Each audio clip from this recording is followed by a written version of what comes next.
my dreams. Yeah, it's so together, it's not what it seems. Heart of a tiger, life of a king. Yeah, chasing my bag, my feet in the cream. Running these laps, not losing my steam. I'm feeling good, this life's what I need. Don't intervene with my energy.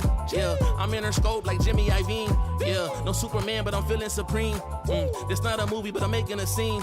Yeah, I can tell you how to live your life, but you just gotta get up. Get up.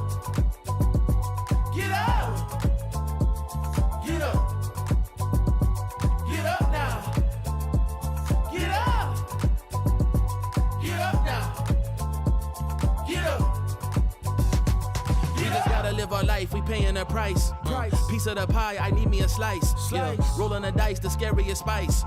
Sticky like rice, the tricky reprise. Yeah, love will suffice, I suffer in silence. All alone, I'm lost on the island. Let's spread peace and less of the violence. Sebastian Bach on yachts playing violence. Yeah, the flowers violet, give me my rose. This for my city, all for my bros. Did it alone, so far in my zone. So raise your glass, let's all have a toast. I can show you how to get like me. Live your life till you die. Yeah, look, I can tell you how to live your life, but you just gotta get up now. Get up. Get up. Get up. Get up now. Get up. Get up now. Get up. Get up.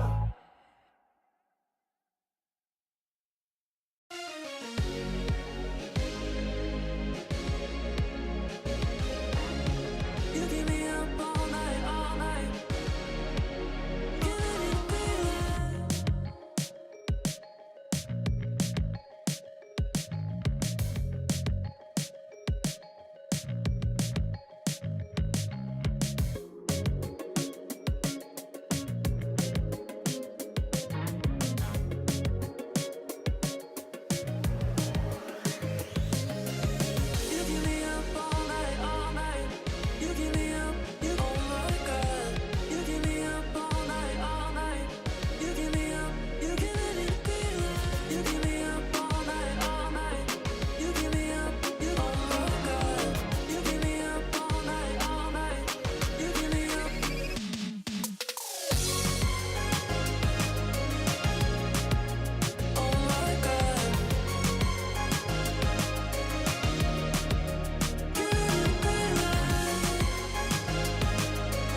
through the flame, now get out the way. Whole lot of change, still been the same, put that on the name. I had to go through it just to get to it, look what I became. Elevate, level up, way to the top, headed to the peak. All them boys wanna talk, hit them out of law, but don't got receipts. I do it with ease, to you it's a burden, to me it's a breeze. You feel that? That when it's degree, that kickback. You coming at me, boy, sit back. Came out the womb like this, hit the pedal and room right quick. Gotta get it, we going up, way up, might land on the moon. Who step in the room like this? We breaking the rules right quick. They killing the mood, and up in the few, might land in a tomb.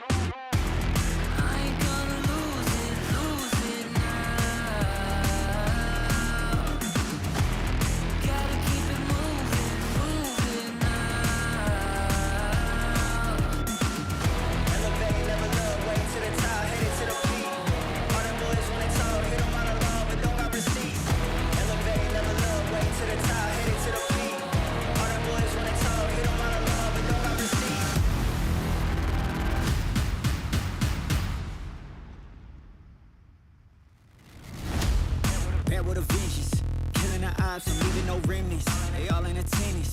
Gotta go big, I aim for the fences. It's mine, I sense it. Back in the scene, I'm back to the business. Back on the front line, gotta grind, it's time, let you be the witness.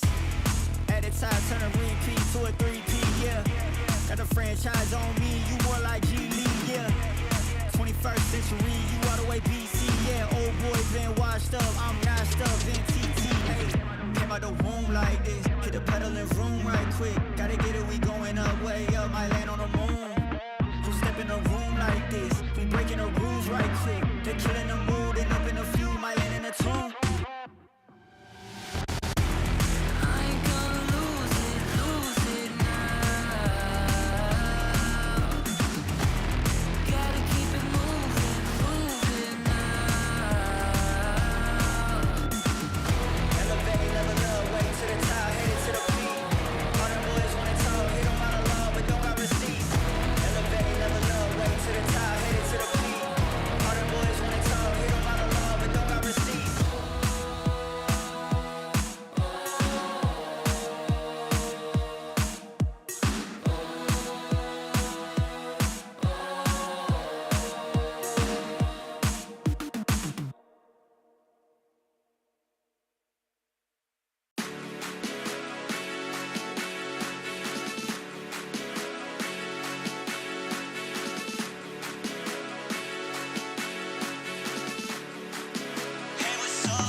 let's do something crazy.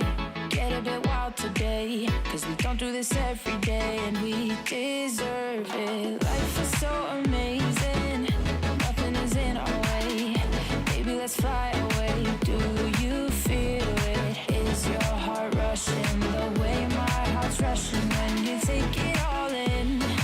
Baby, this is where we come alive. Do you feel it? Take the world by storm, just you and I. Can't believe it took so long to realize what makes us come alive. Oh, what makes us come alive? Let's break some rules. No, we don't always have to be good. Don't always have to do things that we should. We'll feed the fire. Let's see it through and let go of what's holding us back. Just light it up and we'll burn through the past and take it higher. Is your heart rushing the way my heart's rushing when you take it all in? Baby, this is where we come alive. Do you feel it? Take the world by storm, just you and I. You and I.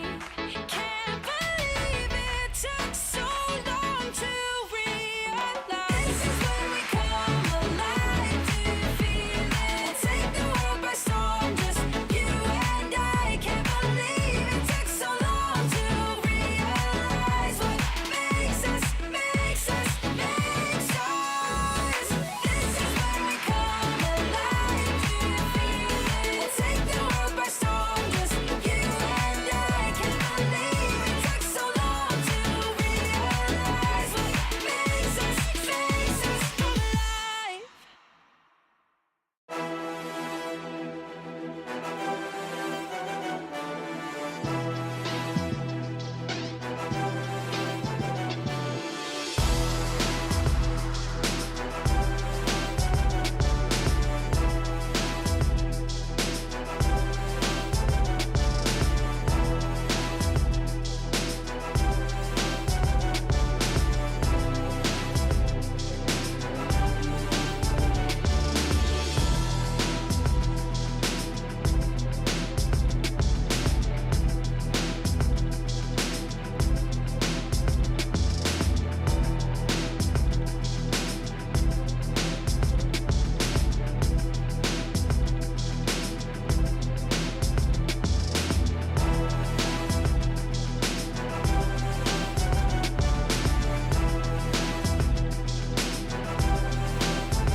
Yeah, motivated, I'm focused. Came a long way from the lowest. Yeah, gotta get it, the mindset, gotta put it in motion. This is the moment, gotta one-up my opponent. Back then they ain't noticed me, now they know it's me. I'm the chosen. It's my time, yeah, I put that on Bible. No excuses, gotta get to the final. Take all of my idols and turn them to rivals. It's all or nothing, man, the trophy is vital. Game time, bet I'm coming in clutch. No hang time, man, they can't keep up. The game's on the line, seconds on the time. Who can't fight? It's gotta be us. Better under pressure, go ahead and let it fall on me. I'm destined for it all, you better call on me. They say what doesn't kill you make you stronger.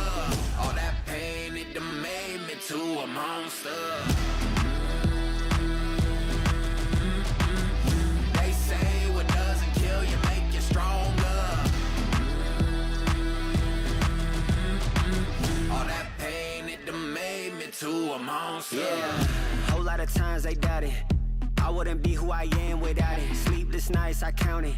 It all paid off, it's really astounding. I had to keep the faith to elevate. Hope for better days, they were coming. Now we can celebrate, knowing every day is abundant. Yeah, it's my time, yeah, I put that on Bible. No excuses, gotta get to the final. Take all of my idols and turn them to rivals. It's all or nothing, man, the trophy is vital. Game time, bet I'm coming in clutch. No hang time, man, they can't keep up. The game's on the line, seconds on the time. Who can't fight? It's gotta be us. Better under pressure, go ahead and let it fall on me. I'm destined for it all, you better call on me. They say what doesn't kill you make you stronger. All that pain, it done made me to a monster. They say what doesn't kill you make you stronger. All that pain, it done made me to a monster. All that pain, it done made me to a monster. All that pain, it done made me to a monster.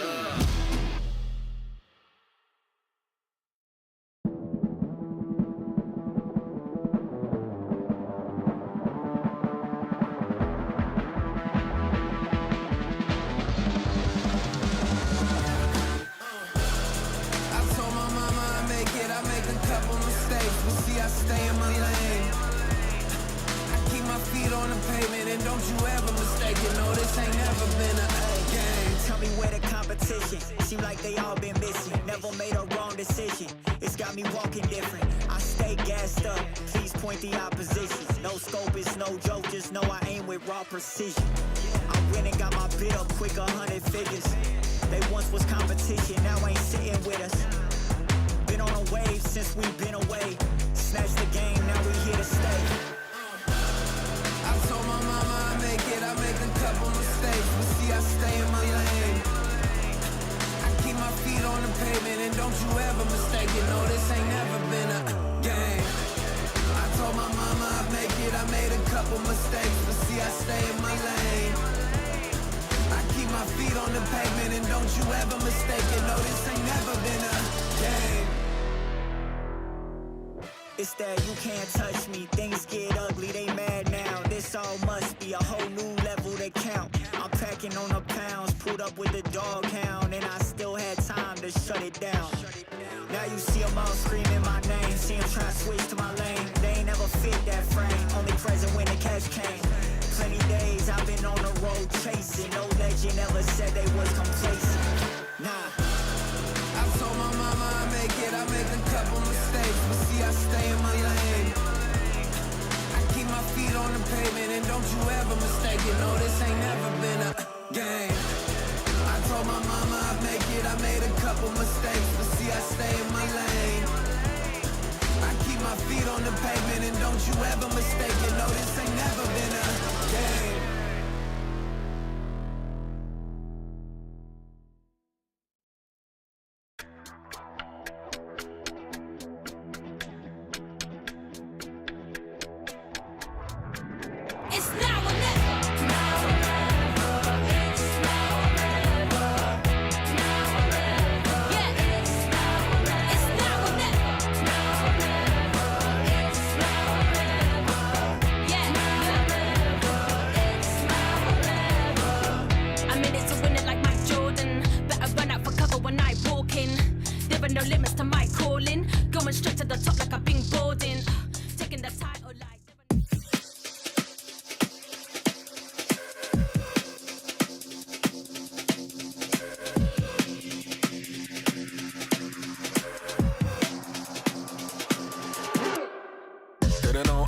stay fly, man, I just that guy and I work rate high. They don't know how man stay lit, man, I just move quick and I stay active.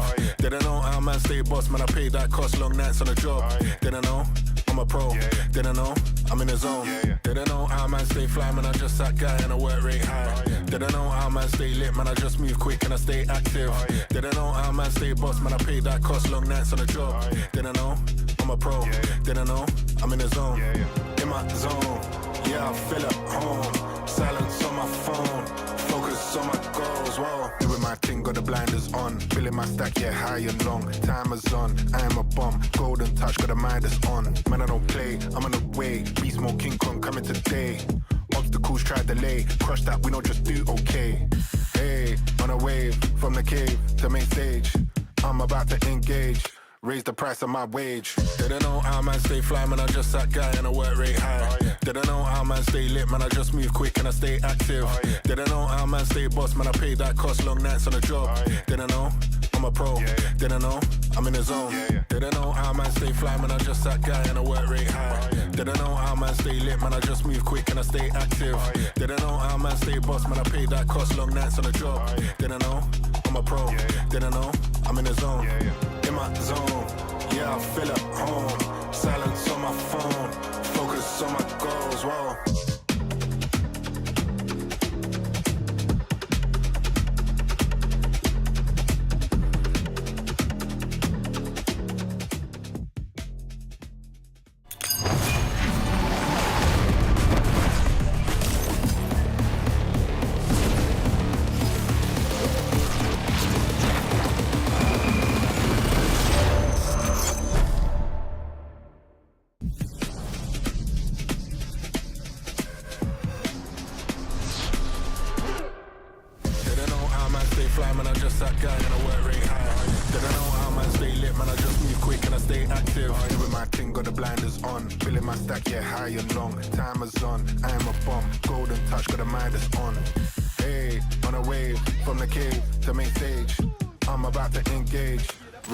Of my wage. They don't know how man stay fly, man, I just that guy and I work rate high. They don't know how man stay lit, man, I just move quick and I stay active.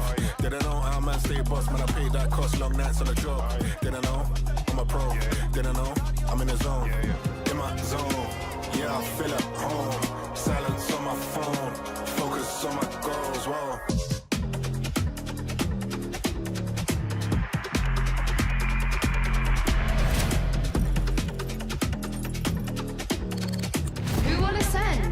VCT EMEA 2025. Hello everybody and welcome back to another day of VCT EMEA Ascension. We have just one more day of competition before we head to the studio in Berlin, Germany. Very, very exciting stuff. I'm your host Youngsu, and speaking of exciting stuff, here are my analysts for the day. It's Kakuka and Ash. Guys, welcome back. Now, Ash, have you been keeping your eye on the action? How have you found everything so far? And the fact that we have CG and Apex guaranteed to be in Berlin.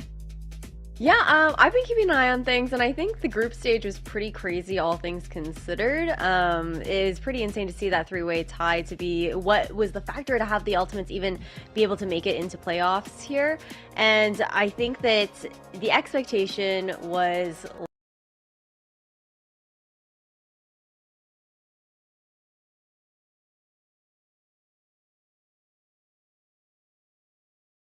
No, I'm here to watch upsets. Okay. I am here to see the world burn, and that is what I subscribe for. That is what they hire me, and I love my job. All right, I respect that, Kakuka. I respect that. But you were here with me yesterday, and we watched Apex and CGN, you know, book their tickets to Berlin. Anything surprise you, or is this what you expected as well?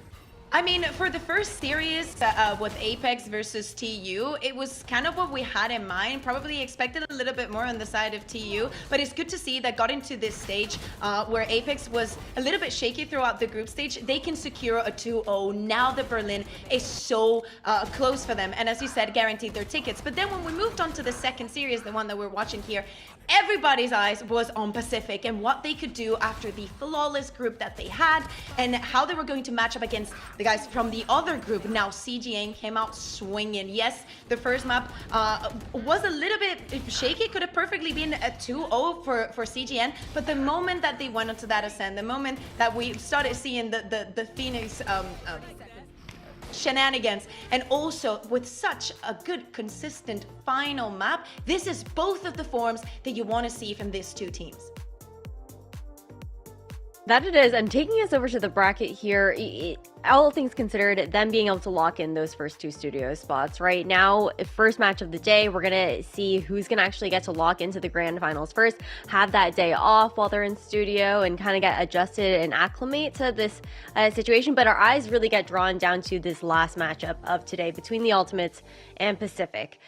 These two have faced off against previously, very much so in favor of Pacific. It was quite the stomp last time they went head to head, and this time is when elimination is on the line, right? They're trying to secure this last studio spot and this opportunity to go and take that LAN experience. But I feel like there are very few doubters that Pacific will take that second match of today. Yeah, we will see indeed. But here's the thing, it's not just our teams that will be in Berlin. You guys at home, you'll get a chance as well to come and watch your favorite players, to be there when history is made, to see which team is going to be joining VCT EMEA in 2025. Tickets will be going on sale tomorrow at 12 p.m. CEST at emeatickets.valorantesports.com. So make sure you guys grab those tickets. Come and watch the teams. Come and watch the players. Come and see Kukuka as well. I heard a rumor that Kukuka is going to be there. Is that true? Can you confirm? I can confirm I will be in Berlin, and please, honestly, come and watch. There's going to be a lot of players and coaches that come join. They've been following these teams for such a long time. Remember, this is not like come on this week, this team is playing, they play every other week. No, these teams have been grinding the entire year, and as we're saying, one of them will secure that slot at VCT. So the stakes are so high.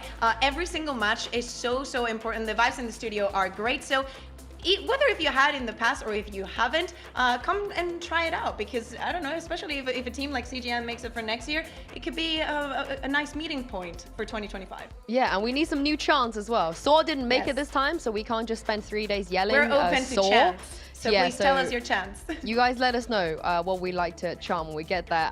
But here's the thing. I had a chance to chat to one of the coaches, of course. He's going to be taking action a little bit later. Here's Baba Beast. Check out what he had to say. I'm now joined by Baba Beast from TU, of course, the coach. Now, I know you're very busy. You have a lot on your plate. So how are you kind of juggling all your responsibilities and, you know, making sure that this Valorant team is going to be able to succeed? I mean, I'm really happy that I mean, the whole road was pretty successful for us. Even like getting into playoffs, this is the biggest achievement for our MENA region. And hopefully we don't stop like here. Honestly, like we really hope to win it all. Actually, I would love to hear more about, you know, what it really means for the MENA region, you know, for the fans, for the players. How big of a deal would this be if you guys are able to win it all? I think it already managing to qualify was like a huge support from the MENA region. Everyone was cheering for us. Everyone was super happy for us. And this only just gave us motivation to continue and move forward, and hopefully we'll do good for the next upcoming match. I think one of the best things about watching you guys play and seeing how fans are reacting to your players is people kind of discovering the talent there is in your region. I think one particular player, Fighter, coming into this, I think people were a little bit nervous considering, you know, you had a Kai before and the numbers he was putting up, it's going to be really difficult for any player to follow.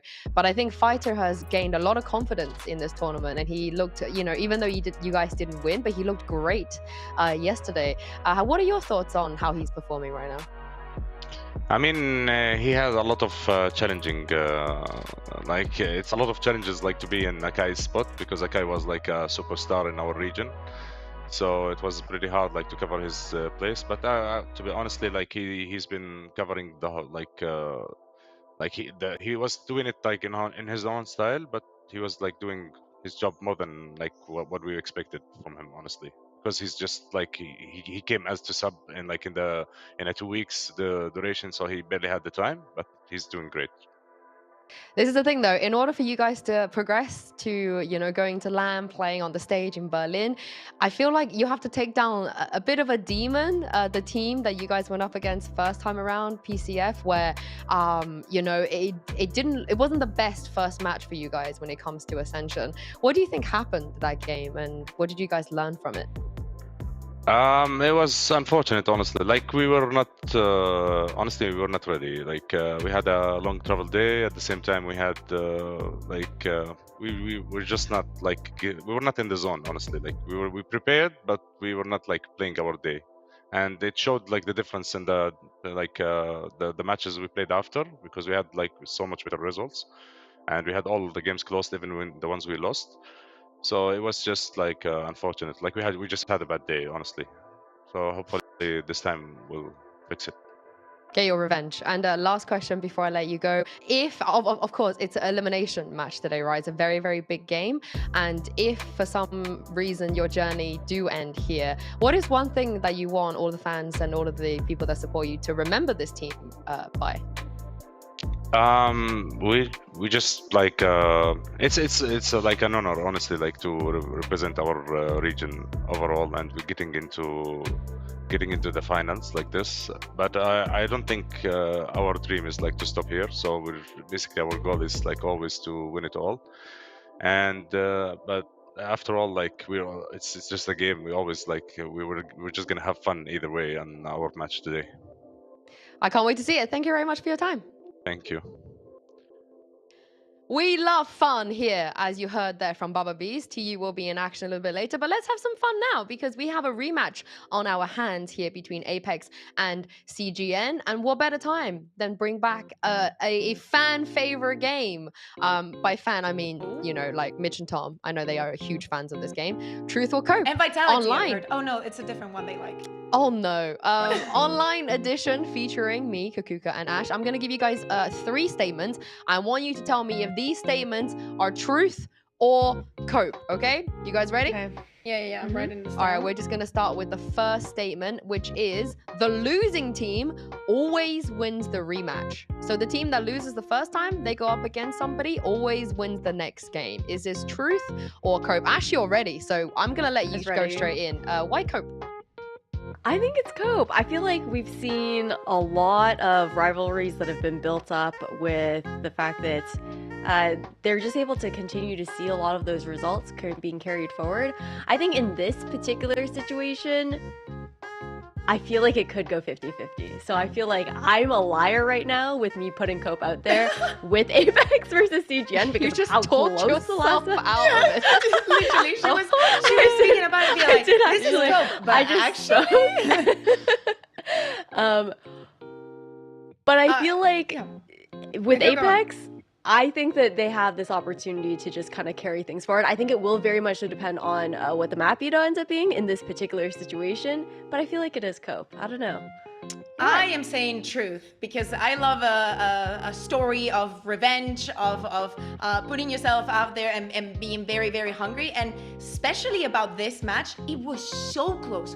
So close. Any of them could have won. And if you think about CGN, ever since they started, because they had to go through the play-in, and ever since they started playing on Ascension, this is the one time that they've lost. Now that you secure your ticket to Berlin, you want to make a statement, and you want to prove all them doubters that spot is going to be yours. So I go truth. I might lean towards truth as well, just because I've watched Loud versus NRG like one too many times. And yeah, I think there's a science behind the rematch curse. Let's move on to the next one, because speaking of CGN and Bear, you know, you were talking them up a lot. The statement is going to be CGN are underrated. People are not rating them enough. How do we feel about this? I mean, I have to go truth because of the entire speech that I've just given. And I can understand why people would think CGN is underrated. If you look at it, they are, quote unquote, forcing a 100 ADR Phoenix on every single, well, not every single, but most of the maps, okay? And you might think this double duelist is not working, but first of all, it is. We've seen it in action, and we've seen how good these microplays are established, and the way that it's played is not just like a duelist. So I can understand the people watching from the outside and just seeing the grand scheme of things, and seeing Apex on the run, and seeing Pacific being so good and so dominant. They have to keep their eyes open and their minds as well onto why this is all working for CGN. I'm gonna say Cope for this one. I agree with a lot of the points that Kakuka is making here, but I think realistically as well, CGN was also the team that was expected to be made out of, to make it out of the DOC region and to actually be the ones that took it over Mouse. But then the pool play-ins run and everything like that. However, I think that realistically, the expectations were pretty set for this team as far as them being able to make it to this point. Though I do think Kakuka made a lot of really great points about the fact that a lot of the community probably has like shoehorned them into this particular idea of them because of the compositions that they are running. But I think that they have proven themselves, though, throughout this competition that they have a lot more depth with the Phoenix one pick. Honestly, the play-ins is such a buff. I feel like they got so much experience playing play-ins. And here's the last statement. I'm gonna stir a little bit. You know, I'm gonna try and roll things up. And that statement is kayak diffs element. How do we feel about this one? How do we feel about this? Truth or cope? Truth or cope? It's so complicated. So here's the thing. Oh wait, Ash was ready to go. Ash. Okay, Ash, go. I saw a corner of that piece of paper. What you got? You go, Ash. You want me to go? Yeah, you were ready. I think oh, true. sheesh. I think, especially, She's speaking facts. I think when it comes down to Kayak, he's consistently had a good day, like nearly every single day of this tournament so far. Last time around when they played, it was a massive difference, especially on the first duels that were being taken. Kayak just being able to go, what was it for I think 21 and 14 across the entire series, and Element was struggling a little bit more there, and I feel like with the playstyle that CGN has being much more contact heavy, there isn't always the same kind of utility support that Element gets to have when he is going for those fights. Well, for this one, I'm just going to say that you were speaking facts. And yeah, I think it is true. I will say in Element's defense, one, the plan is very different around him. Two, he has more experience as a player, and that's always going to work in his favor. But especially when it was time to play against Apex, he was the one that was suffering the most. And Kajak has been so impressive in every single showing that we have of him, playing different guns, playing different agents, not always being supported and still finding massive impact. I'm gonna say everything was true. Okay, we'll see though. We'll see how things go, because we do have the map vetoes ready. Of course, the last time these two teams played not so long ago, it was Ascent, Lotus, and Haven. And I would bet my firstborn Ascent? on the fact that CGN will ban Icebox and pick Ascent. Like, I will bet my cat's life on the fact that they're gonna do this. You cannot do that to Karma. No, but that's how confident I am. Thankfully, she's right. So Because that's what they do. They always do this crap. And so far, there's only been one team that has managed to take advantage of this. And Kakuka, that team is Apex. Yeah, exactly. And it's so surprising to see because, of course, as you're saying, no surprises. Ascent is going to be the first map.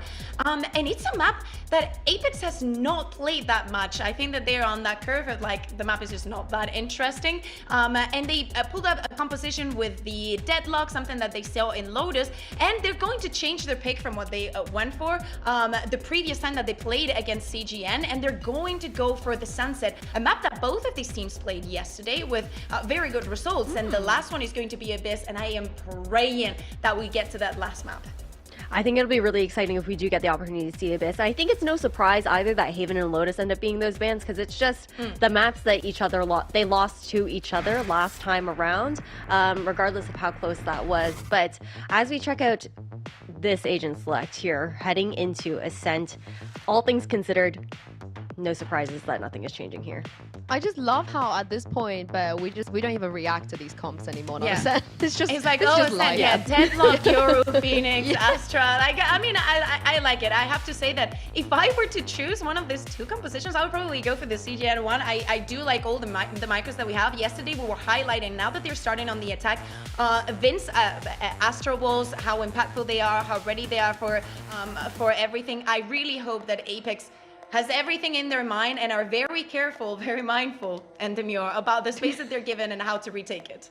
Yeah, and I can't wait to see how they do. And speaking of mindful, demure, cutie, all that jazz, let's bring in our casters. I want them to answer this question as well with truth or cope. Mitch and Tom, truth or cope, kayak, diffs, element.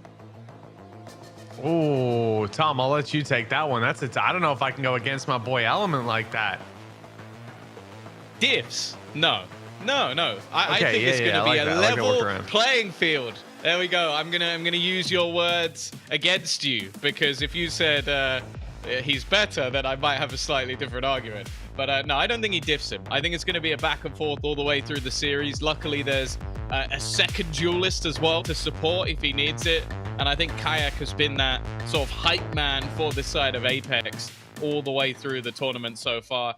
And the thing is, again, we come back to this map. Last time it was played, it was an OT. I don't think anybody's surprised to see it onto the board once again. But this is definitely going to be one of those scenarios where I think you have to have expectations of CGN taking it, because it's been their best map throughout the year. It's one where they're incredibly hard to play against. And even though it went the other way last time, I still think that they'll rebound. And as you always say, As I always say, Tom, you know me. It is harder to beat that team the second time. And well, we'll see.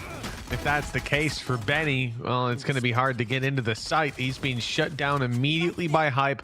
The Sentinel on the A side calling for reinforcements in Apex. They will answer. It'll be a big stack up for the retake. Damage done to Element, damage done to Vince. And so it seems like Apex have found themselves a decent position to play from. I like the wall as well. It's going to cut out that short rotation. They've got a reveal to be fired through to the site. CGN certainly going to have the pressure on them. Kayak left blinded, solid paranoia. The fight towards the door will be integral, and it's gone the way of Hype.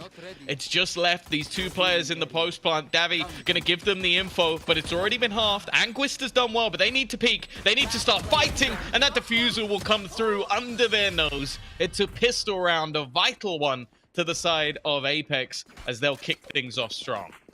A much needed start, and really it's just about patience from this side. The fact that Hype spams and doesn't take anymore. They wait, they make the move together. Also timing the retake with the smokes fading. It's perfectly working out as they then block out the choke point and leave it with mass numbers in their favor. Even though Hype gets picked off on the way getting up close, he already had his work done. 3 kills for him in this round, 1-0 for Apex, and the buy is healthy. Coming into this, big investments, and we see this from Apex a lot over the last couple of days. They're going in for everything. No pistols, no safety nets left. Sometimes though, Tom, they have been punished as a result, losing a lot of those rifles coming into the next. Something that's worth noting is, even in the defeat last time on Ascent, it was both pistols being won by CGN. Now, they did lose round 2, so I'm not going to pretend like they got off to the craziest start on both halves.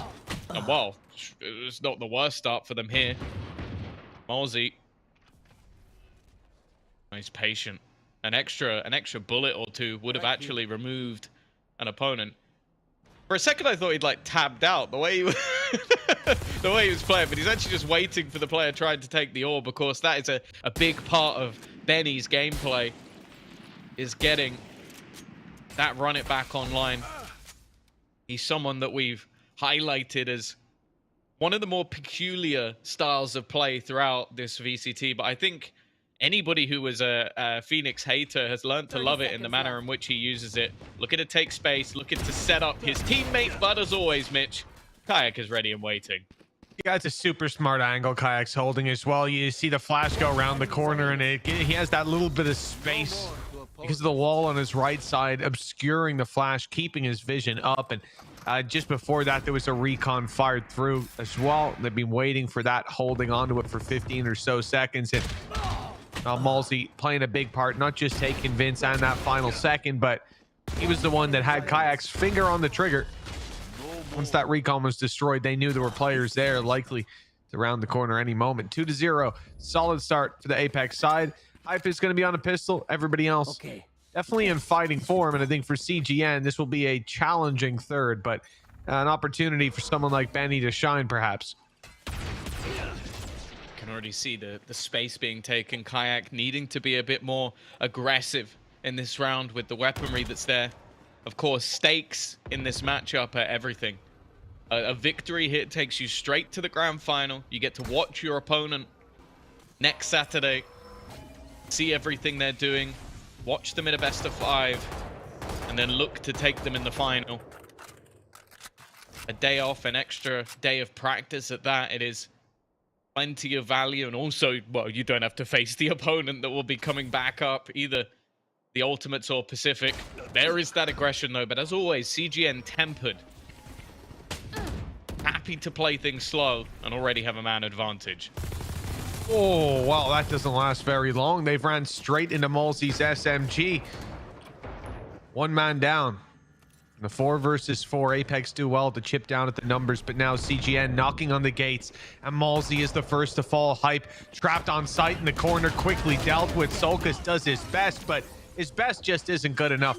Not in this round. CGN have claimed it back 2-1, and just 2 losses as well. That could have been a whole lot more costly. Yeah, I think keeping their own economy strong, but for Apex, there were a lot of vulnerabilities. There's not too many rounds like that where you're going to see an Ares played and actually managed to get a frag. They'll happily be able to buy back into this one, so this is where things truly get interesting for either side.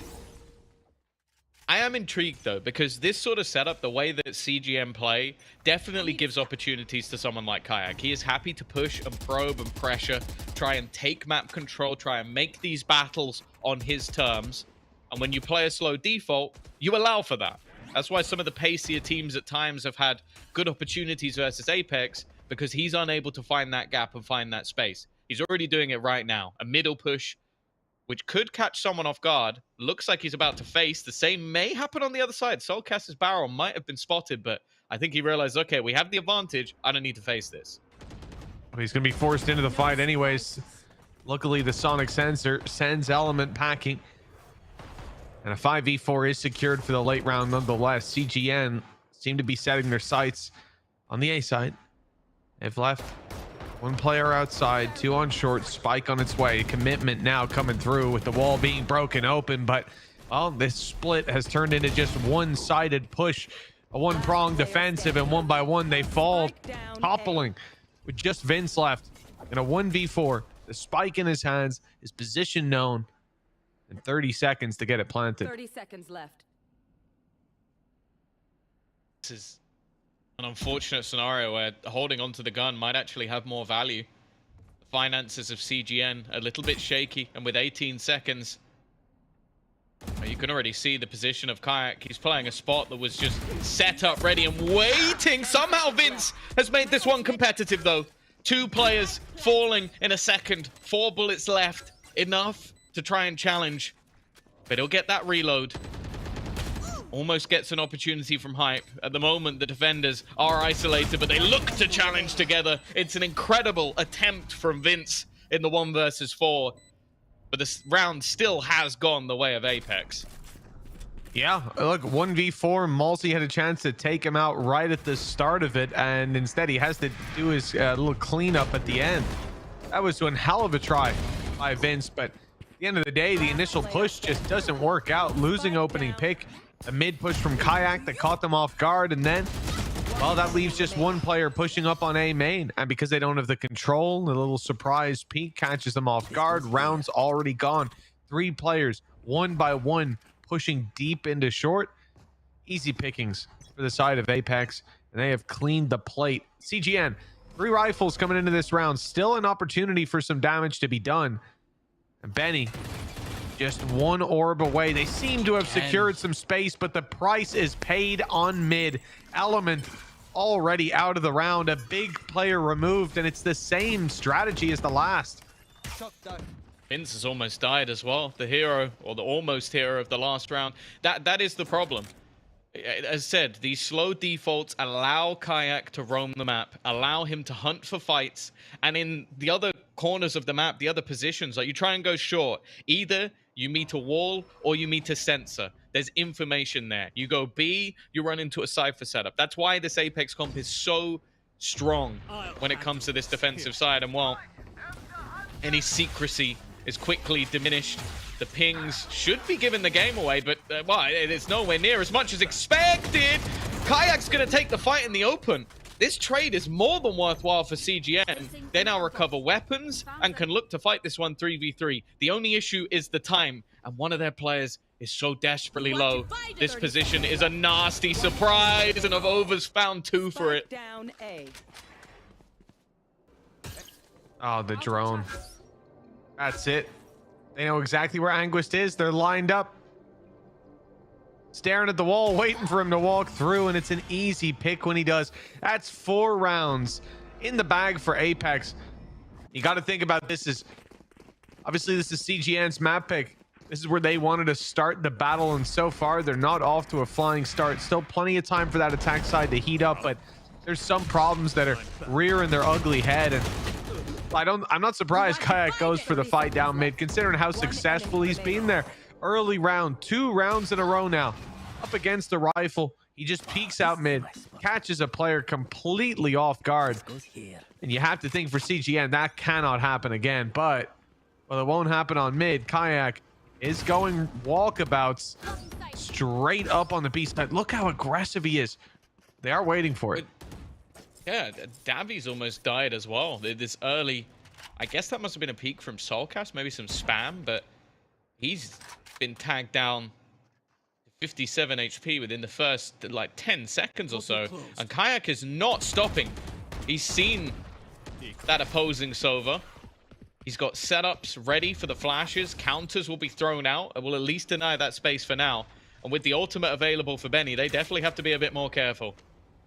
I love there's like a 10-second gap where you can see Kayak is holding a flash, vulnerable to being shot, but that's why Malzy's out a little bit wider with the rifle.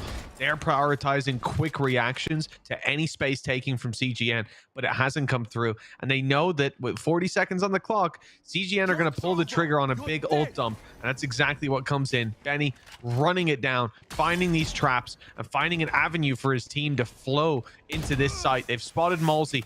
They have no idea about Hype up close, and he's caught them off guard for 2. That's the spike dropped as well. CGN in a little bit of trouble. Malzy was almost in the same. He made it out. Some decent movement. The TP can now come in. Aggressive play from Benny, successful, but they still have to clear this site. The backside hold again! It fumbles! I said this earlier in the tournament, we haven't seen a boathouse hold that's been successful, but how has Anguist cleaned them up with so little effort? That should have been around for Apex. They did everything right up until that last second, and somehow CGN have managed to clear the back of site with literally 10 seconds on the clock.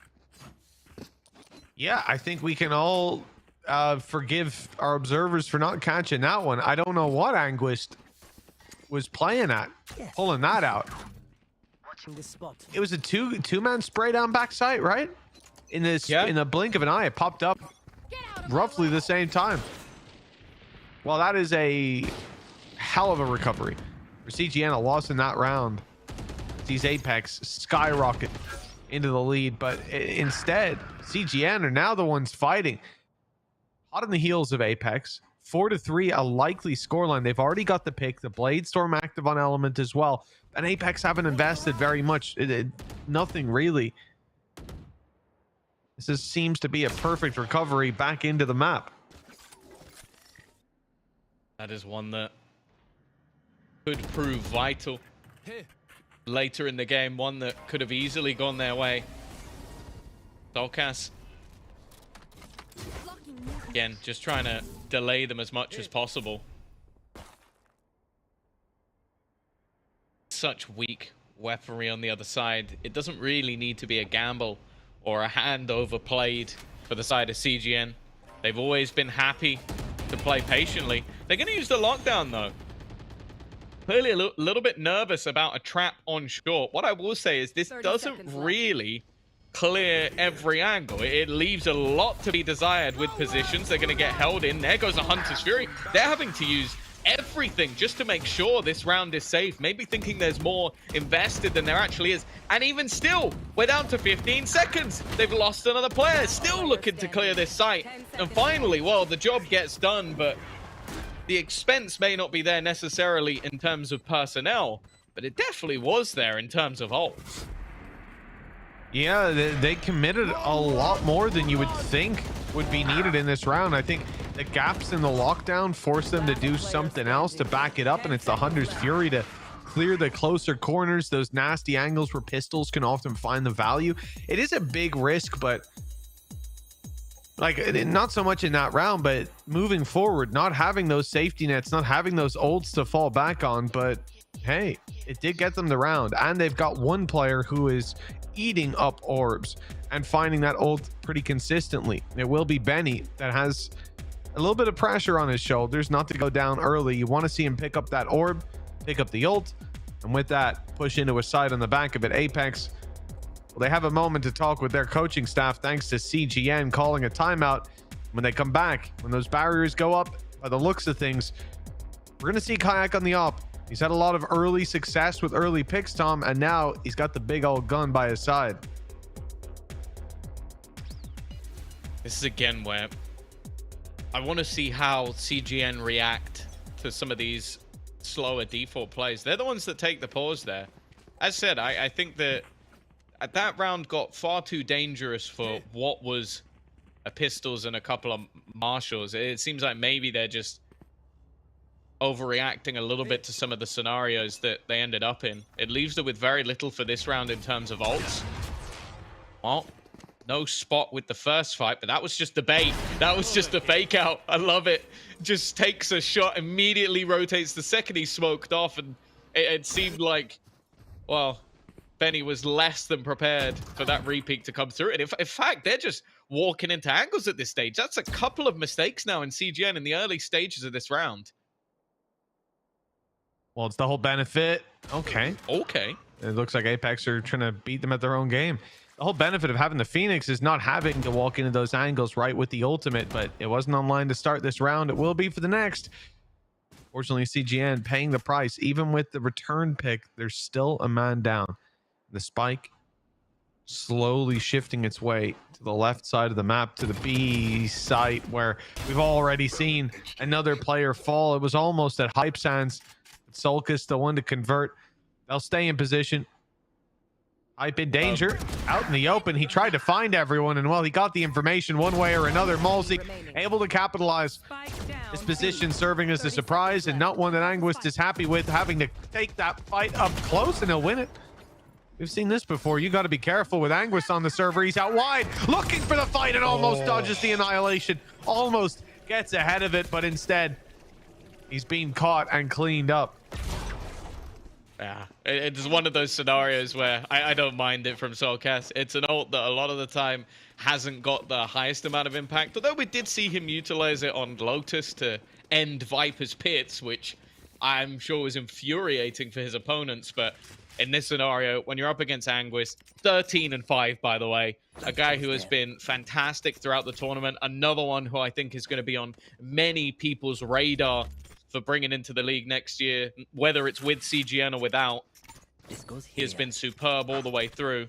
But that's a big round for Apex. Definitely both teams, though, having their blitz. And this time, well, I was asked the question of would Kayak diff Element.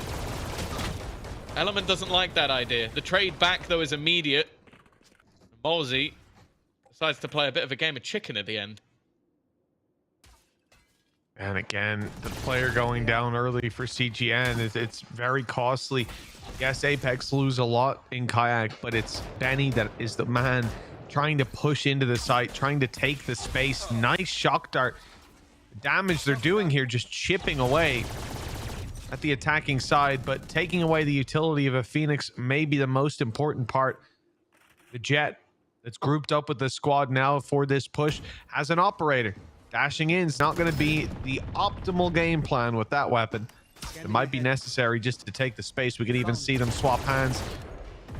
Equally safe behind the box after that reveal, and some shots fired back, but some risks are taken here. A lot of CGM players low, and Element just contacting out. He is going to clear the space by himself. Solka's picked up a double. They need Element to find something, and one might not be enough. I still turn back. The spams, oh, a little bit labored, but eventually Avova will get that job done. Again, a lot of back and forth rounds, and again, it does feel like that Phoenix being lost so early in them is starting to become a bit of a detriment. I will say it's a little bit unlucky with the fight being wallbanged. Like, and escaping this was never going to be particularly easy, but when you have that ultimate online, the whole goal is for him to take space alongside Element in a lot of cases. It's not happening. We haven't seen that ult really come into play at all, other than the one round it was thrown in through mid. And again, well, the man they have to face off when they go that way is Kayak.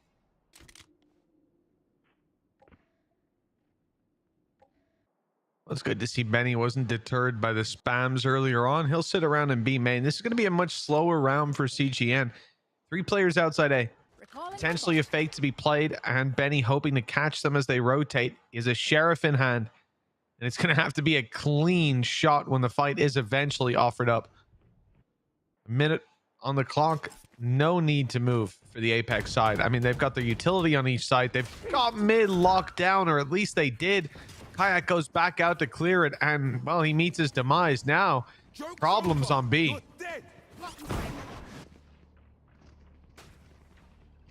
Oh, Hype just opts for safety. He's going to get revealed. He is being closed in on. Has the support from the back of the boathouse, but if this tournament has taught me anything, is that player is going to be dead within seconds. Hype gets aggressive. Turns thing into an even scenario. Element still fighting, but Soulcast, yet as said, he had a quiet start to this game. He started to turn up, but so has Element. It's going to be left all on to Benny. He's got a long run back to the A side. He's also got to be careful. This round could be decided. He's beaten in that foot race. The util, of course, already offline. He will make it to the site. But Hype is already here, and he's willing to take the risk, take the gamble. He knew his teammate was the security, even if it was bait. A big round from Hype. And, well, an increase in the rounds for Apex. Mitch, they're already on 7. Yeah, they're definitely looking good so far. Some moments for CGN. In particular, it's Element. He's winning a lot of these early fights against Kayak. The mid duel's going his way a number of times now. But it's just not enough. Players picked off either early or late. For good old Benny, he's finally got to play in a round, but still didn't get to do that much. The ult was used from way outside B main because they're conscious of the Odin spam and the shock darts and all the utility that's been meeting them. It's why it took so long. It's why it faded before it could get into the B site to have that real impact. And I think Apex have been doing a great job of choking out that map control from the hands of CGN. Element again with the early fights. This time it's Solkas who falls, and he spotted another. Locking in. He's even dodged the paranoia. Beautiful stuff. A site wide open. Spikes on its way. And Kayak, oh, Kayak, he's trying to cause a disruption. He's gotten away with it. Yeah, he expected a player to be waiting on the corner. Now he has been denied his vision. And I think they've managed to spot out Element's close position. The rest of the team still trying to cross. And actually, I believe Hype has just swung out. He had a little bit of support from Kayak making a distraction. It seems like they're looking to play this one together. And while Hype might be having, I'd say, one of his best matches so far, the guy is playing fantastically well.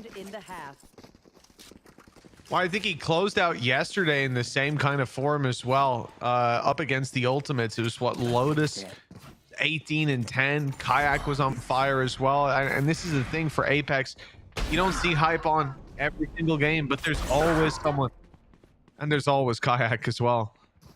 Nice try, but for him, going back out on short, expecting there to be a player in the corner, that got a lot of work done for this squad. But Hype picking up 3 in heaven, I'm not quite sure how he managed that. They'll be thankful for it. 8-3 locked in already. One more round in this half. And if it goes to Apex, this could be a very tough battle in the second half for CGN. Last time we saw Apex play this defensive half versus this team, which was only a week ago, they only managed 5 rounds on their defense. It was the attack where they managed to take it to OT. So it's not the greatest sign, especially when you consider they're running a double duelist on that attack side. You run that with the attempt to try and get more rounds over on the attack. It's not really the best for those defensive compositions, or at least for their sake, you kind of have to hope it will be this time. Differently as well, Apex have given them a lot more space. The Odin now waits, spamming on short. This has been the bane of their life, and it's not going to change anytime soon. They've just committed the Cosmic Divide as well, and they're just having to try and almost fire off these ults. Davi's been fantastic throughout this tournament. He'll give them equilibrium, but they need so much more hype. Maybe oversteps his mark a little, but with 20 seconds left, the team have to get a move on. They'll clear Kayak, but if Over still stands, Paranoia slows them even further. And that lockdown, it will get them the space, but he might be able to win the round before it's over. He's going to stick. He's going to fight. If he can drop the spike, it's done. Instead, though, Soulcast is going to go for the same thing. He's going to try and catch the man planting. Just needs to try and hide this one out. And he hasn't done it. He's gone down in the last second. That's one of the closest rounds we've ever seen. Switching sides. Luckily, in the end, it goes the way of CGN. Just about managing to get that in the last couple of seconds. Now, set up for the chance. A pistol could certainly help out. The foundations have been laid. We'll find out if they can do it in the second half.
Welcome back. 8-4. Apex now on their attack side as we get back into Ascent. The first half, well, it saw CGN find their footing eventually, but a pistol round win here, Tom, is still very much desired for the defensive side. Yeah, for sure. The fact that their 4th round came at the hands of a half-second clutch, I think says everything you need to know, and it has been a hit and miss half for CGN, to say the least.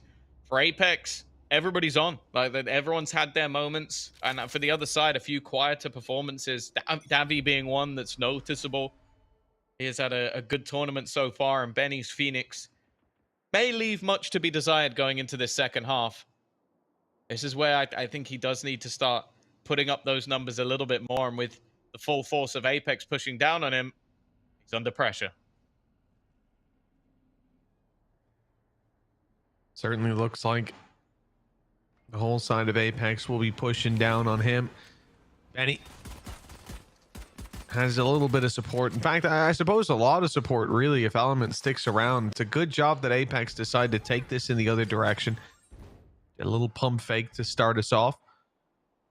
The B side might not be the right way. Hype has been given the task of lurking up, and there's more utility than just that. You see the Astra Star, you see the Crossfire in play as well. There's no easy access for Apex right now. They will go up mid, destroy that alarm bot. Question is, do they go back with still 2 players in A main? This is the thing. They're keeping it kind of tight. They're selling the idea that this is a B fake, and they did manage to pull Element away.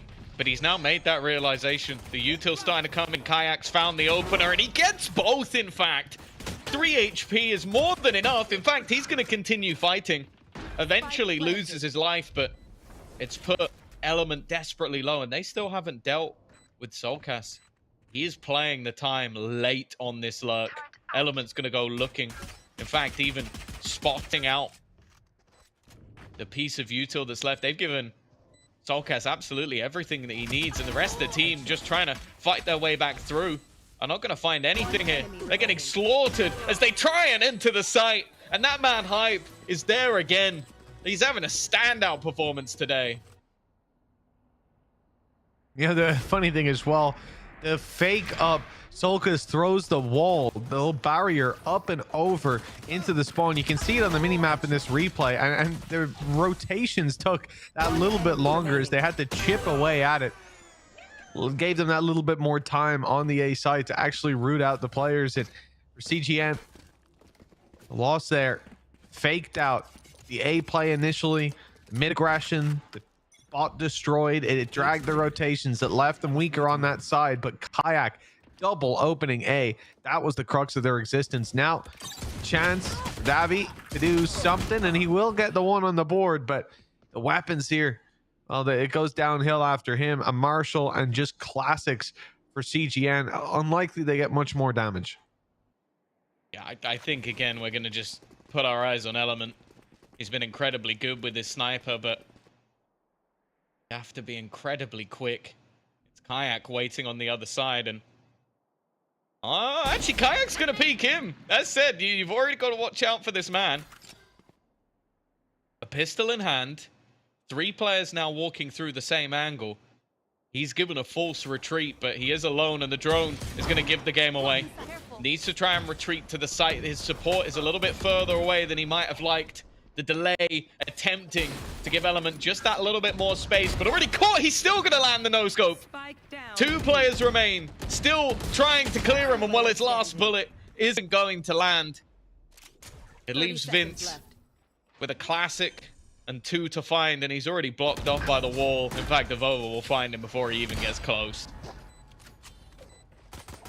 So this round cemented in favor of Apex. That's 2 in a row. It's not huge, and it's expected, really.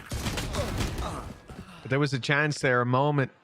Heartbeat in the resurgence for CGN. Element with some nice shots here on the Marshall.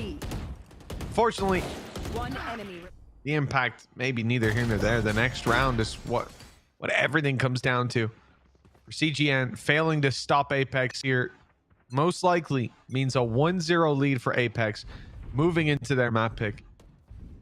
Has to start for CGN here and now, and they don't punish Kayak. The wallbang spams, lighting Davi down to just 10 HP after being revealed early on. This is a disastrous start for CGN. Yeah, and the thing is, their aggression on A, it's going to give them a little bit of information. The problem, though, is that their B defender is on his last legs. If there was commitment here, well, for him to even get one, seemingly would need a miracle. The rest of the defense have had to continue their push, had to continue taking space. Well, they don't even have the early contact of the turret. The util isn't there either. Davi's used absolutely everything. In fact, it's going to be the orb that ends up giving the game away. But his position is very quickly going to be revealed. And bear in mind, as said, he is on literally 1 HP. The fact he gets 1 is something. It might have sold enough of a ruse, but escaping now becomes the goal. The spams have done a lot of damage, but Mitch, the man advantage is sticking. It's still there for Apex. Yeah, and with Benny on 10 HP, it's not looking like it's going to be an easy denial. Spike confirmed on the ground, and CGN having to fight back. Flash and Molly for Benny. He's healing himself up as we speak with the wall. Vince chips away, makes this much more doable, and they're ready to go for it. Benny's kept the Molly, confident in the DPS of it, and with Kayak low, it could well work out for him. At least now clearing that laneway, uses it to enter the smoke. Kayak's down. A strike shot takes him. Avova has the clutch in his hands, but Vince is the one to close it out. CGN, this round started in devastating fashion, but they have recovered that fumble nicely. Yeah, I think, again, you have to look at the German duo being able to bring that back. Hometown players looking to try and make their name in Berlin. They will be heading there no matter what. It's whether they're in the final or the lower final. That they need to beat 2 opponents to take the crown, or just the one. One enemy remaining. For now, at least, it looks like they're fighting a losing battle. This is their map choice. They're 10-5 down. In a bonus round, things have gone not the best. That's the thing you have to consider here, is they had to clutch out from a spot where, weaponry-wise, they started with an advantage. While for Apex, they look to fight this middle control again, leaving players left and right just to catch any aggression. It's expected. You know what's on the other side. You know the composition that's being run. For now, though, instead, CGN have set somewhat of a trap. It looks like Apex are walking right into it. This could be a big issue. Drone goes out. Will that deter them? No. Deep smoke. 3 players still here. Kayak clearing corner, and he wins the fight. They still clear it. The drone was supposed to be the bait, but instead, they have taken a bite out of the player in pizza. A site under threat. Vince, good for 1. Stuck on this side of the wall. He has no choice but to fight. There is no retreat. There is no fall back, but they don't know. They don't know he's on his side. He steps through, but Hype's there, the bodyguard, to provide cover. Molotov will attempt to slow. It's going to do a fair amount of damage to Mosey. Be dead within a few shots, but it's getting back in that's going to be difficult. The flashes have already been utilized. In fact, utility is completely gone, and while Benny, he went alone, he'll die alone. The other 2 members of his team might just have to try and retreat. In fact, they will. The turret came back online, but, well, Timmy's not going to be able to save them this time. The last couple will just look to save, which, when you consider the damage to a couple of the members of Apex, it's unfortunate, but a 2 versus 4, not worth the gamble. And for Hype, well, the gamble almost seems to be there just to try and take some of this weaponry away. He won't succeed. See if one of his teammates can. Now they've gone towards the spawn, and Kayak's nice and safe in main. It looks like they'll allow the other weapons to be carried forward. Spidey senses from Kayak. He suspected something fishy was happening. And the reward found is around 1 step closer to taking this across the line, to stealing CGN's map pick. The credits for the defensive side, Tom, they are not looking all too great. They're down to the wire. Investing in light shields. Some utility may even be missing. So the alarm bot is down at least, so they've got full killjoy to play around, but the defensive side struggles. No ults to back them up, and Benny's on a pistol. A kill for him might get him more than just his ult. For the attack, this might genuinely just be finding the orb, going back to the B site, getting the other orb, and then just going for an execute.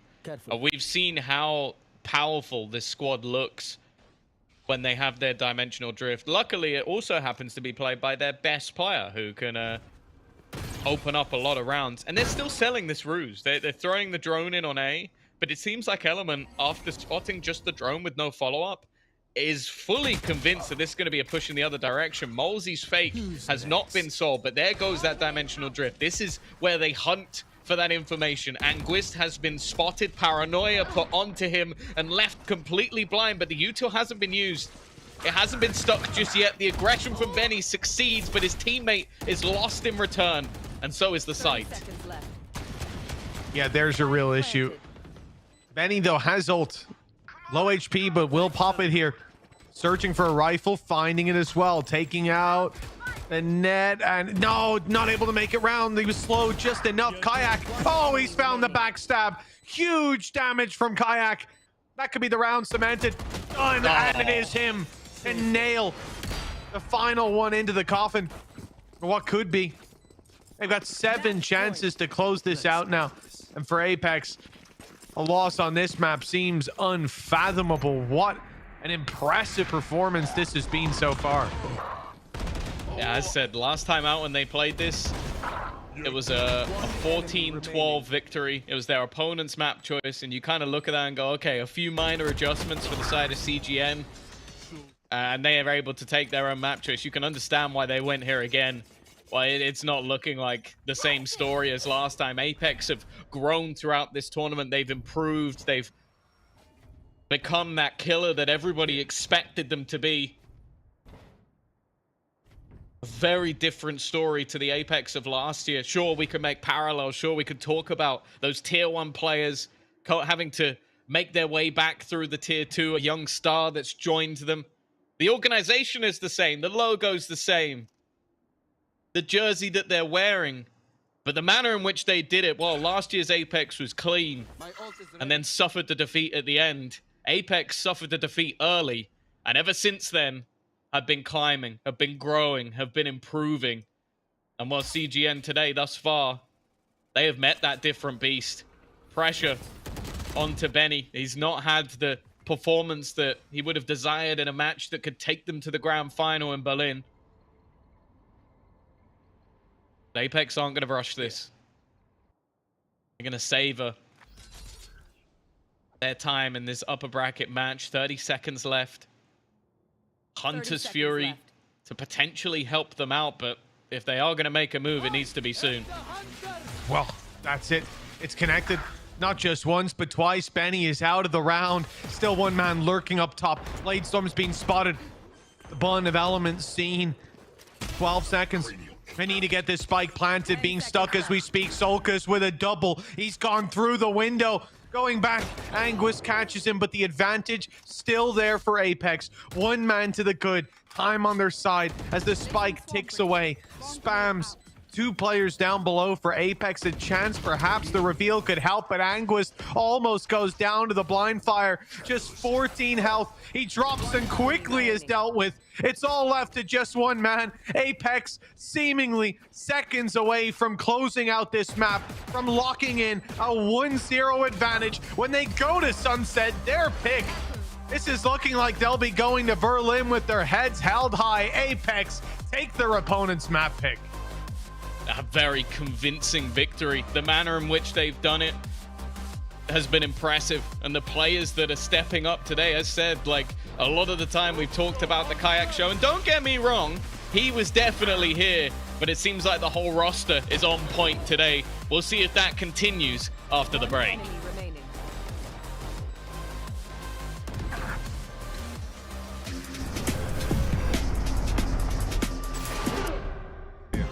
Zone. Yeah, I feel at home. Silence on my phone. Focus on my goals. Whoa.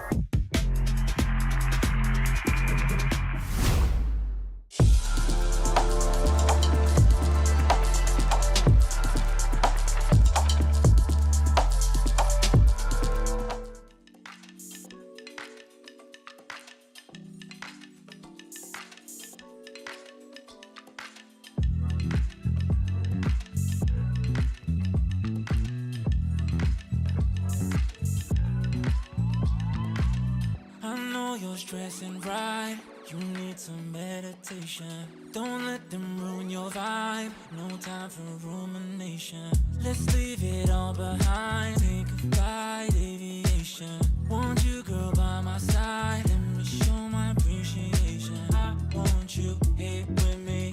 I'll miss your body, baby. No, I cannot believe that you're still single, lady. Wishing I could retreat. I want you here with me. Be my lover, be my trophy, be my woman, be my lover, be my trophy, be my, the only one I want, be my preliminary. Let me caress the way I think it's necessary. Monday, Tuesday, Wednesday, babe. 7 days, are you ready? I don't need to say you know it. Girl, you're extraordinary. I want you here with me. I miss your body, baby. No, I cannot believe that you're still single, lady. Wishing I could retreat. I want you here with me. Be my lover, be my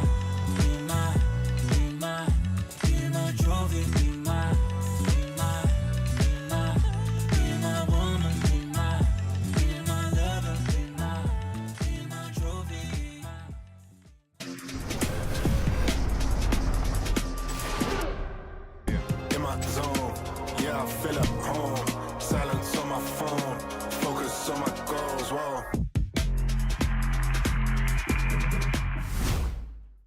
What a brilliant performance that was from Apex. They take down CGN on Ascent. I'm once again joined by Kakuka and Ash here with me on the desk. Now, guys, before we get into it, you guys want to play a game? I have a quiz question for you because that was the heaviest defeat CGN have suffered on Ascent this entire year. Do you guys want to guess when the last time they suffered a heavier defeat than that was? I'm going to say something like March. Of? Or like April.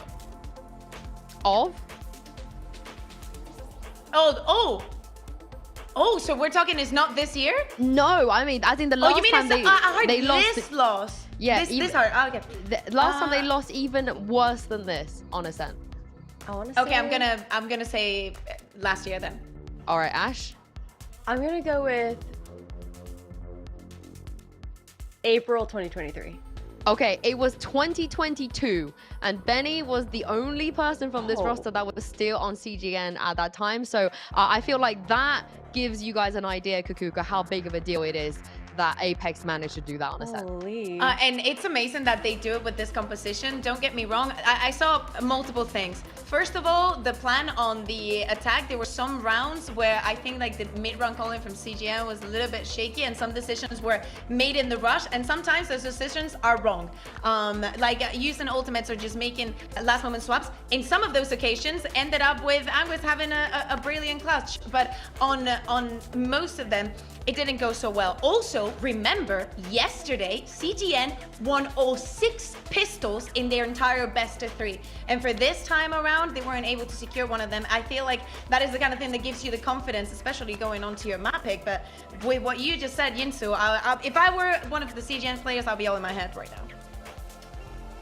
Yeah, it's pretty mind-blowing. I think you consider the fact that last time it was Apex taking it, even though it goes to overtime, 14-12, but Apex is this team where I think in their interviews they were talking about how they felt like they had rounds that had slipped away, that they could have had a more dominant performance on some of the maps that they played up against CGN on.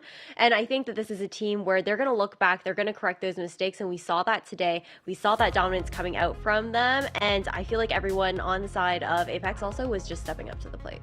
Yeah, and one player though, I think got his birthday buff. Happy birthday to Hype. Of course, it's his birthday today, and Ash, he was just not missing a single bullet on this map. No, he was disgusting on this map. Able to get like so many multi-kills, just being able to micro and hold down his sight here as well, maneuvering around. It was pretty incredible to see how well Hype was playing, and I don't know, maybe he had a nice slice of cake before today's game. I think it's so important also the way that they made this double sentinel work on the attack, how everything was ready for that post plan. I love the way that they execute this compositions. It makes me a little bit sad that we're not going to be seeing Lotus this time around, but crazy to see also that the head-to-head is between these two players, Angus with the clutch potential and the individual prowess that he was willing to put onto that map. But, you know, right now, if I were CGN, I'd be a little bit scary because there's something about Apex and Ascension's finals that it just gives them the motivation that they need. Well, if you face them in a final, however, I feel like that's when, for some reason, you have an advantage over them somehow. But let's talk about the next map coming up, because, I mean, before yesterday, looking at this veto, thinking about the fact we're going to be going to Sunset, it favors Apex. But Kakuka, after last night's performance, I mean, CGN looked really, really good on this map. Yeah, but I agree with you. They did look amazing on this map, but we also need the context of everything, right?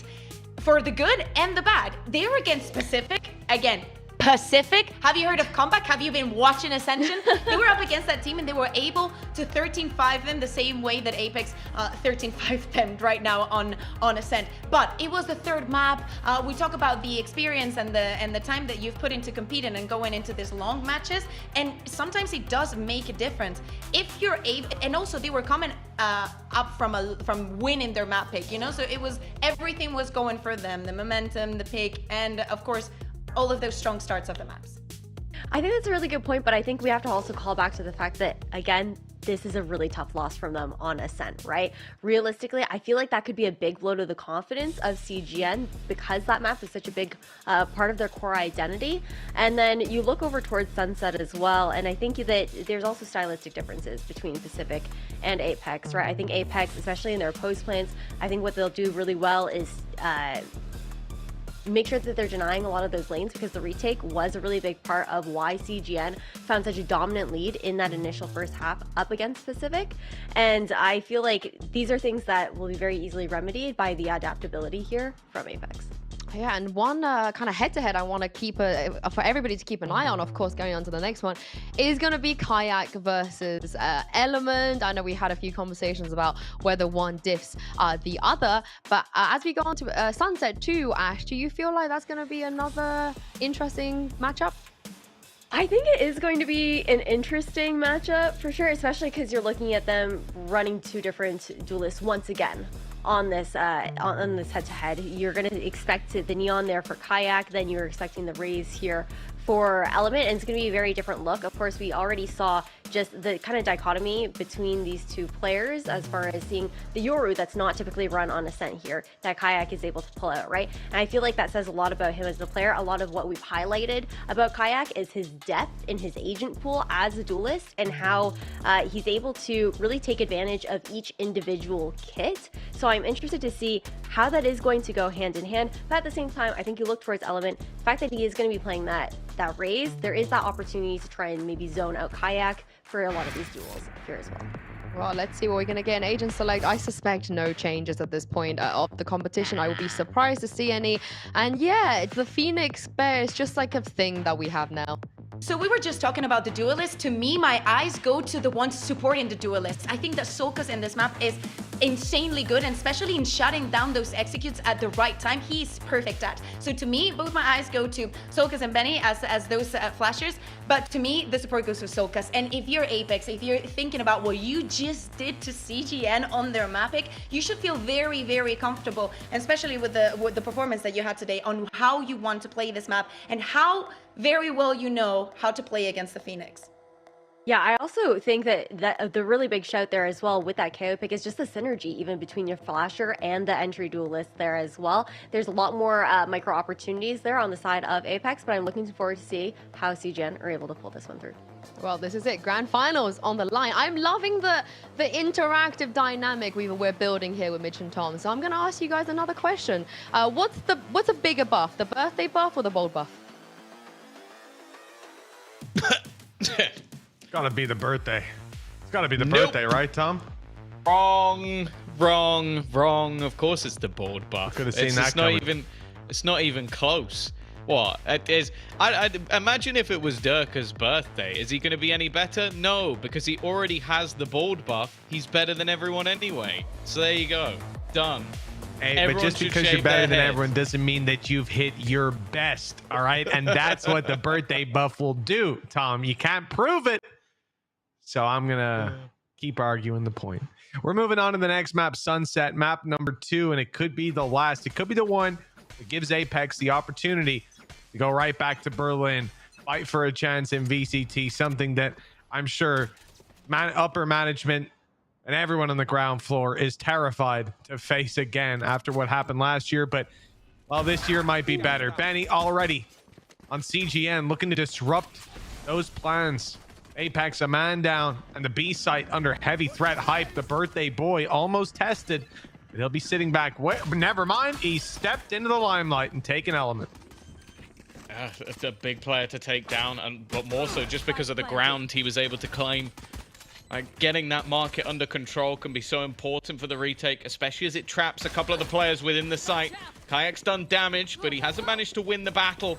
There's still quite a bit more, and Benny's going to get his second kill of the round. Vince tagged low, but hides within it, and he even manages to get a second and a third as the round was already won.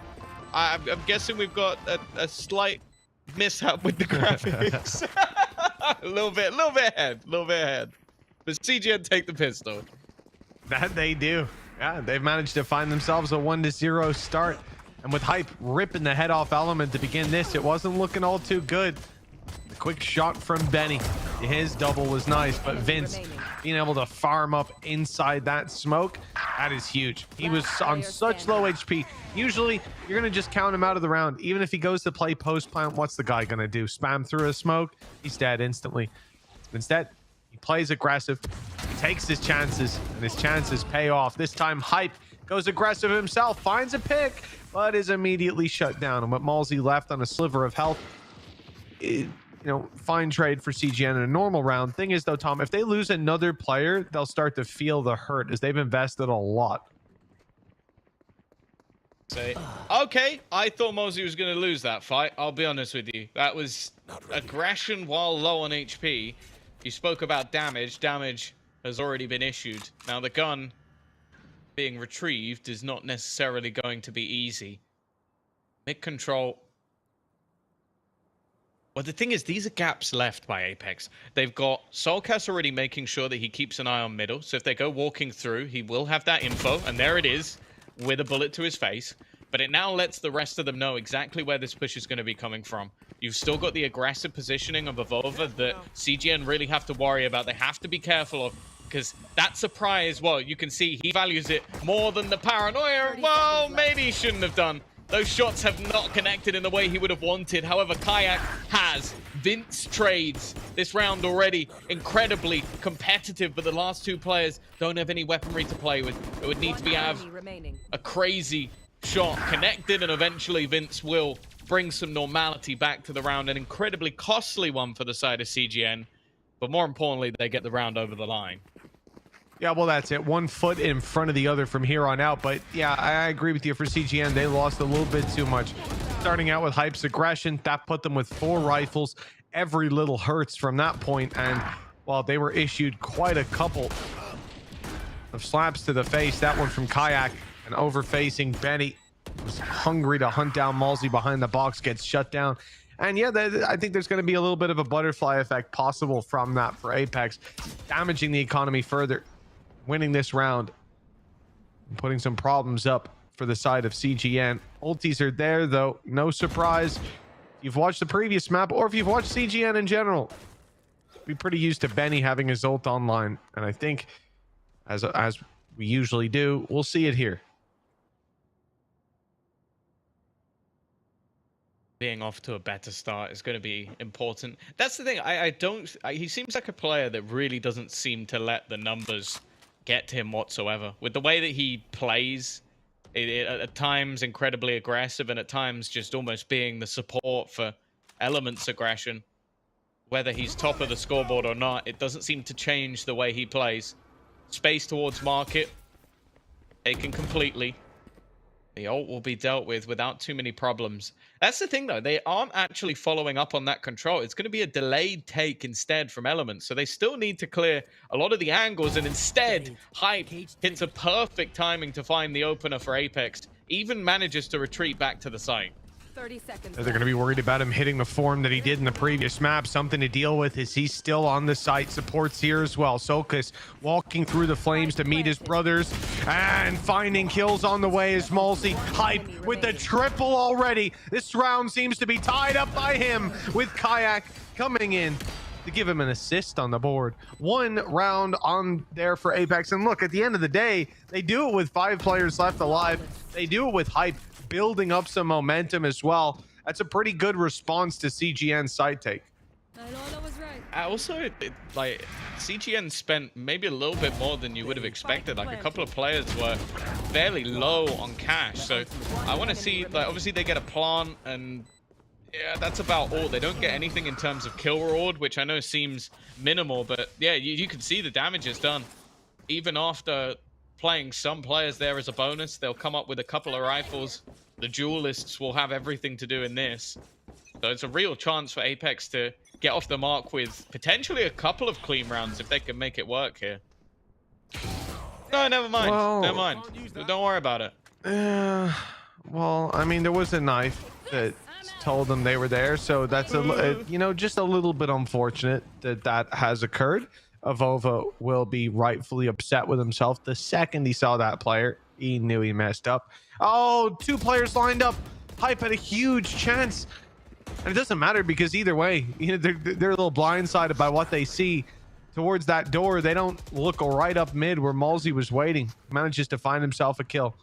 Element quite low. Vince is past the wire. He's looking for a close fight with another smoke down, making it seem like it's nothing unusual going on, and then the reveal strikes. A good kill for CGN. Not letting this one slip. It's been a peculiar round thus far, but eventually Soulcast put things back into contention. You should have an idea that there's somebody behind. The timing of him and Anguisse is an interesting one. In fact, it's worked out perfectly for Anguisse, putting it into a 1 versus 2. Malsey to try and turn this back. He knows where both players are, but dealing with them is a completely different story. Dabby just trying to play with his opponent, and the shot's just not quite landing for Malsey. This round will be heading in the favor of CGN. Malsey even just retreating here is an impossibility. He's going down to that spike. A big round to win. Mention that this could be a chance for Apex to really build their economy instead. Wow, that is the first mark to shattering it. Well, that is it, man. Like all the impact we spoke about round 2, they drop so many rifles, they make it costly. The previous they win, and with the investments being so heavy from CGN, there's just so many weaknesses left to be recovered on. You know, the whole point of that is that it gives you that little gateway back into things to equalize 2-2, to both have a full buy, and to then scrap it out. Then it's a reset from having lost the pistol. Losing to the pistols there, that's a devastating blow. That's CGN with the momentum, the wind in their sails, the economy now in their back, and if they win this round with the rifles, they are going to be miles ahead. The good thing is no big ultis. You don't have to run it back to entry into sight. Vince can be a human recon drone, I suppose, or the bomb catcher, but other than that, there's nothing to give CGN an easy, direct approach. Ready. An early challenge for either side, but as you said, with the spike down, expectation of a push anytime soon is looking unlikely. Avova's got to be careful. He plays around this position a lot, and it at times has been hit and miss. This time it's a hit. Benny gone. Already a two-man advantage for the side of Apex, and information of where every single player is. Also the time to go get that spike being burnt further off the clock. They've spotted Vince as he's tried to make a play. It's coming down to the last few seconds here for the side of CGN. Hype is also in a little bit of an off angle, but that paranoia will now catch on to both. It at least gives a little bit of extra space, but this round is already looking over. I won't lie, I don't like that cam. I don't like that cam attempt. Like, that was incredibly bold, and while even with the kill it wouldn't have mattered.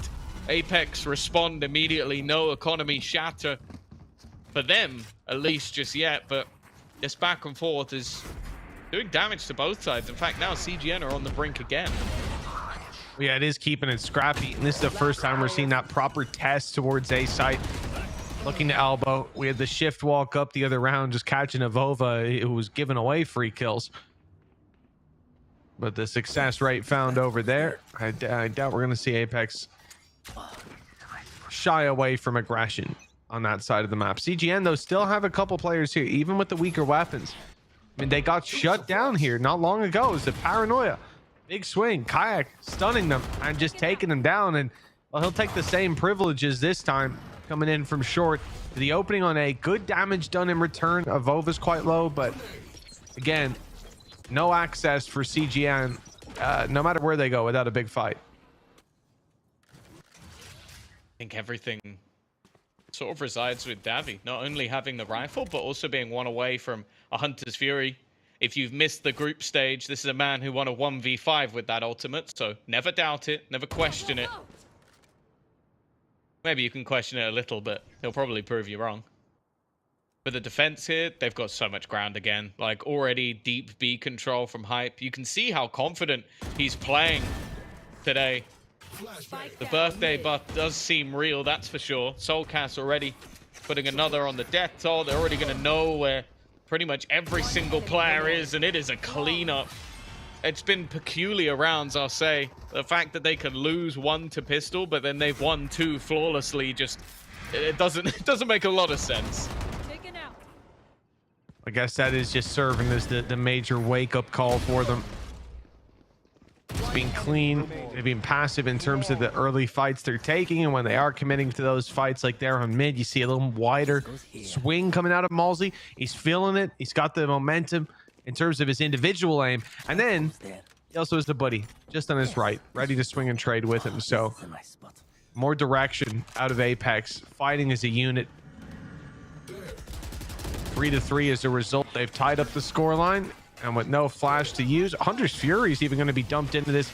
I'm not sure about that from Malsey. And looks like no reward for his trouble. Hype in danger as the smoke fades. He knows there's a player there now and just decides to ignore it. Cage triggered. It seems like the read from Apex was that was a much faster all-in play. The Hunter's Fury used to dissuade, slow it down. It's a complete change-up in setup, though, from this defense. They've got aggressive B main control. Looks like they're playing a retake over on the A site. Normally having aggressive positioning, and while Anguis, normally such a huge player for this squad, has lost his life in middle. Now with that flank coming in, this battle could be everything, an opportunity for Davi. And you have to look at where he is. He's holding those lurks, but also his ultimate could have been a factor if they get into an afterplant. Now he's had to join them. He can't just sit around the back lines. Space being taken. Big opener for Element. Oh, the recon. Again, it catches their eye. They look the wrong way. Flash in for Solkus. It's good, but they don't catch the kill. 37 for Element, clinging on to life and quickly shut down in the corner. Apex right back into winning ways. They've taken the lead back. 4 on the board now for the defensive side. Their sights firmly set on flights to Berlin.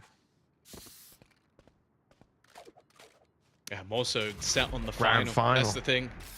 Trophy. That's where we're heading. You take a victory here and you're 1 match away from making it into the VCT. Let's be real, if they get there and don't win it, that will become the legacy of Apex to make it as far as anyone, but not quite take that trophy. But that's the thing. This roster, right now, the way they're playing, looks almost set. And CGN are going to try and slow them down. It's an unusual spot where you win a pistol round, you win the second, and you win a 4th with pistols, and you're still finding yourself down after 7 rounds. With all 5 ultimates online, you think this might be the round to challenge, but the finances aren't there for them. However, with the sort of ultimates they have, it could still be a really high value round. You're talking Showstopper, you're talking Hunter's Fury, you're talking that run it back. These are all ults that can get you kills, that can do damage. So I think that might be now the opportunity for the coaching staff to sort of talk things through, because that's the thing. You have to look at the opponents that they could be coming up against, like a potential rematch versus Pacific. If they end up in that lower final, those youngsters are, I don't know. I don't think I'd feel confident in beating them ever, but beating them twice in the space of, what, a week, 10 days? I don't know if I'd ever feel confident in that. And the ultimates as well, I think from their first game of getting bodied, if they were then to eliminate Pacific, I wouldn't want to face them either. This walk-up, oh, it's a nasty surprise for Avova. This is a surprising decision in a round versus a low buy. It is, isn't it? A curious one to just go all-out aggression on mid.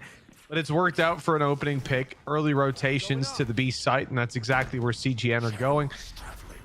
Walkout from Vince, not likely to get too much, but there are numbers here now. The swing through the smoke is risky, but quickly cleaned up. Kayak, what's that, 3 kills under his belt. Ultimo certainly online, and Davi left with the task of ending this round the hard way. It's Kayak straight into the angle, and Davi straight out of the round.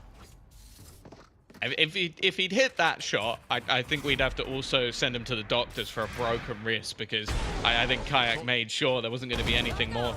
My thought process here with Apex is that you look at the ultimates that are online, and if you sit back, allow them to execute with a Showstopper, Hunter's Fury, and a run it back, there's a chance you lose the round. You go and fight them early, well, who's going to use a run it back in mid? No one. So it's a gamble, but it's a gamble that, while thinking about it, I don't really mind. The problem now is none of those ultimates have been used, and they are going to be used immediately. A run it back straight away, looking to sprint towards the site. But again, the read from Apex is a good one. They are playing the retake. They're going to avoid that ult initially.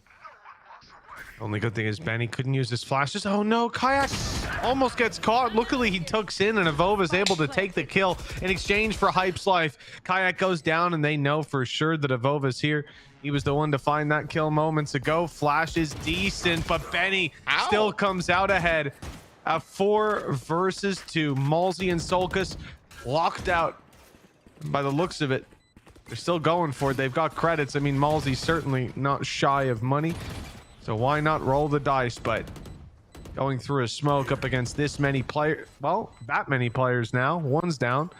It's a little bit more doable. Still, though, surely this is too much to ask of anyone. Time ticking too far, and they're out.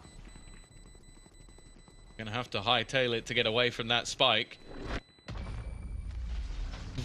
Just a tiny safe corner. That's when you know you're confident in your teammates' plan, that you're going to play on a pixel taking your life away, especially with how the economy currently is. I do think as well that even though this round didn't go their way, Apex had some decent reads. Like, the fact that they go hunting to make sure that Hunter's Fury isn't going to play a part in this round by clearing the backlines, solid.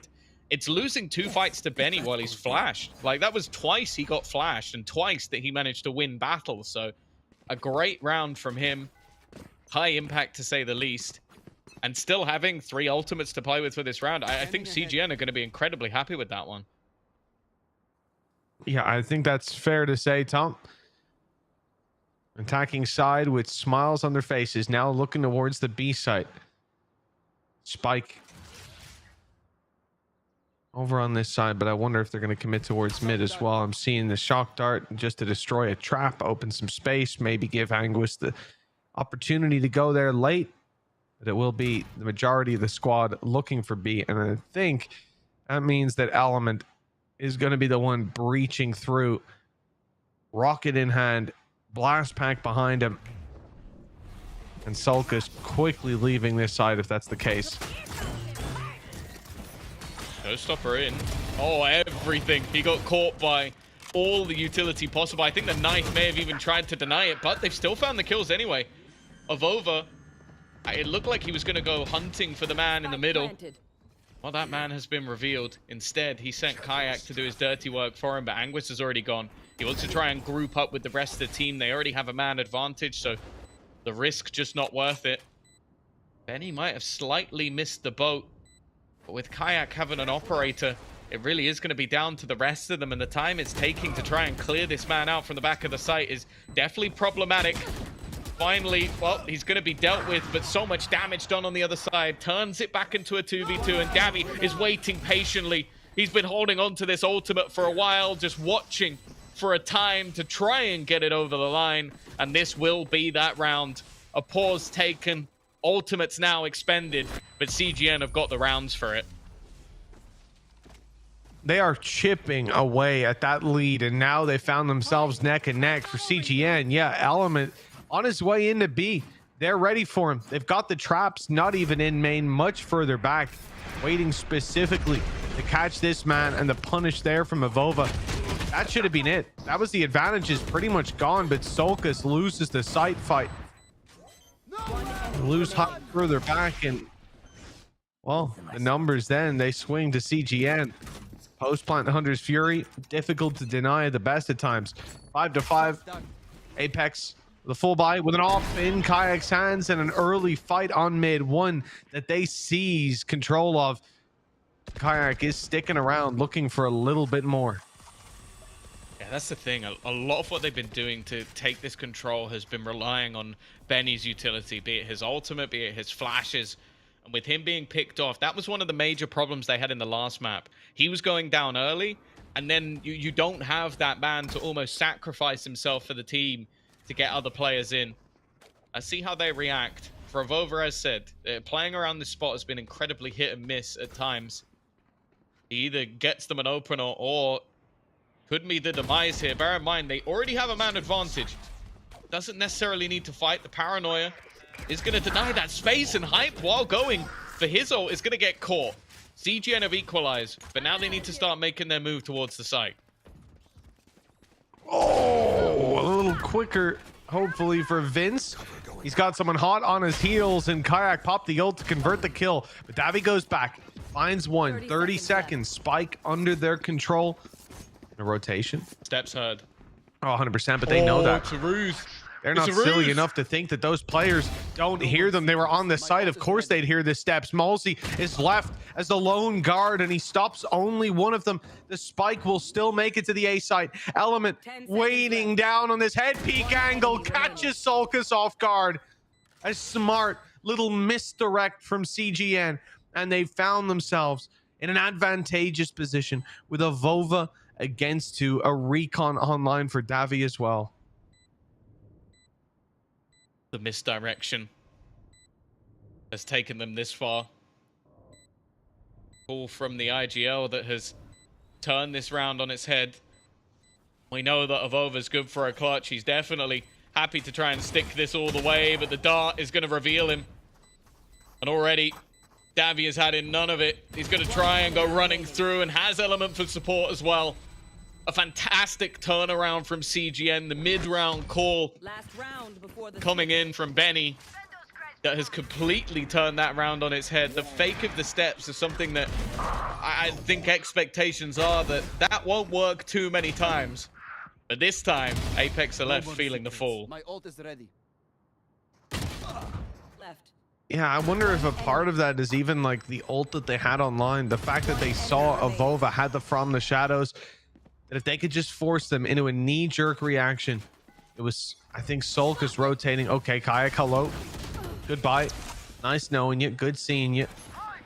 We'll catch you next time. He's been shut down. They're not happy about it. Hunter's Fury put through to try to avenge his fallen teammate, but Malsey will get nothing. And CGN, content with their early advantage, they group up. The group of death will move this towards the A site. Drone up and over. There'll be no surprises. Joke's over. You're dead. There is Benny leading the charge. The spam even put onto Avova, forcing him off the angle, and Hype, well, maybe not the man he would have hoped to take down. Element is going to actually use the cage as a shroud for his movement from a fairly decent advantage. CGN have been fighting their way back, and this hold is looking stellar. 3 players remaining, make that 2, and in fact just 1 stands in their way from a half victory. CGN with a huge turnaround, they'll take the half. Switching sides. Not a bad position after all. 7-5. CGN not gonna let this map slip all too easily. They might not have taken their own pick, but they're happy to bring us to a third with Apexes. We'll find out if that's possible after the break. Last player standing. Flawless.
Welcome back, folks. 7-5. CGN in the lead by 2, and now on the defensive side here on Sunset. Tom, have you been impressed by what they've brought to bear? I know there was conversation on the desk, and there's always split minds on those first maps. 13-5, losing it like that. Some teams think it's easy to shake it off, but for others, it really can be just a morale death sentence.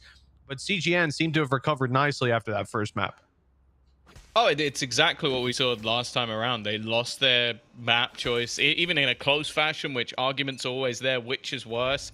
And then they respond on Apex's choice. They did it on Lotus. They're looking to do it here on Sunset. Of course, for the most part, we've seen the success of Apex over on this attack, and versus Pacific, it was CGN on their defense. So it seems like we're going to have a brawl once again, an early push into middle.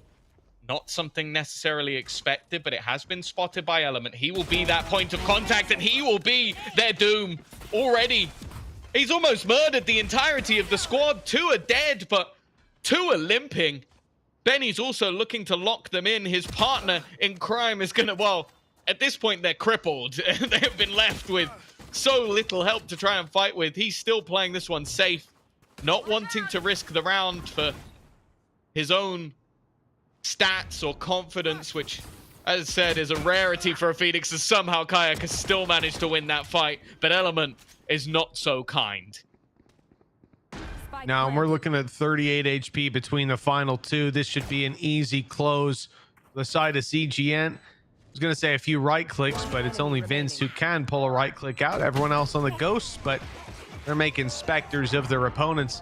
That is 8 rounds on the board for CGN. A very nice recovery on this series. They are back in with a chance. Looking to take us all the way to Abyss. Still, though, can't get too far ahead of yourself. The gap is only 3 rounds. And well, we saw CGN do pretty well with just pistols in their hand. There's always a chance for that second round Apex buy. This man was so close to acing this round. Like, Element's performance here can't be understated. He gave a fight in the last map, even if it seemed like there was no hope, but he almost killed off the entirety of the opposing squad in this one. 5 rounds in a row now for the side of CGN. It seems like it's taken some time for them to get going. The first map wasn't to be. The second map was looking rough. But they have started to awake. Apex have actually forced this one, though.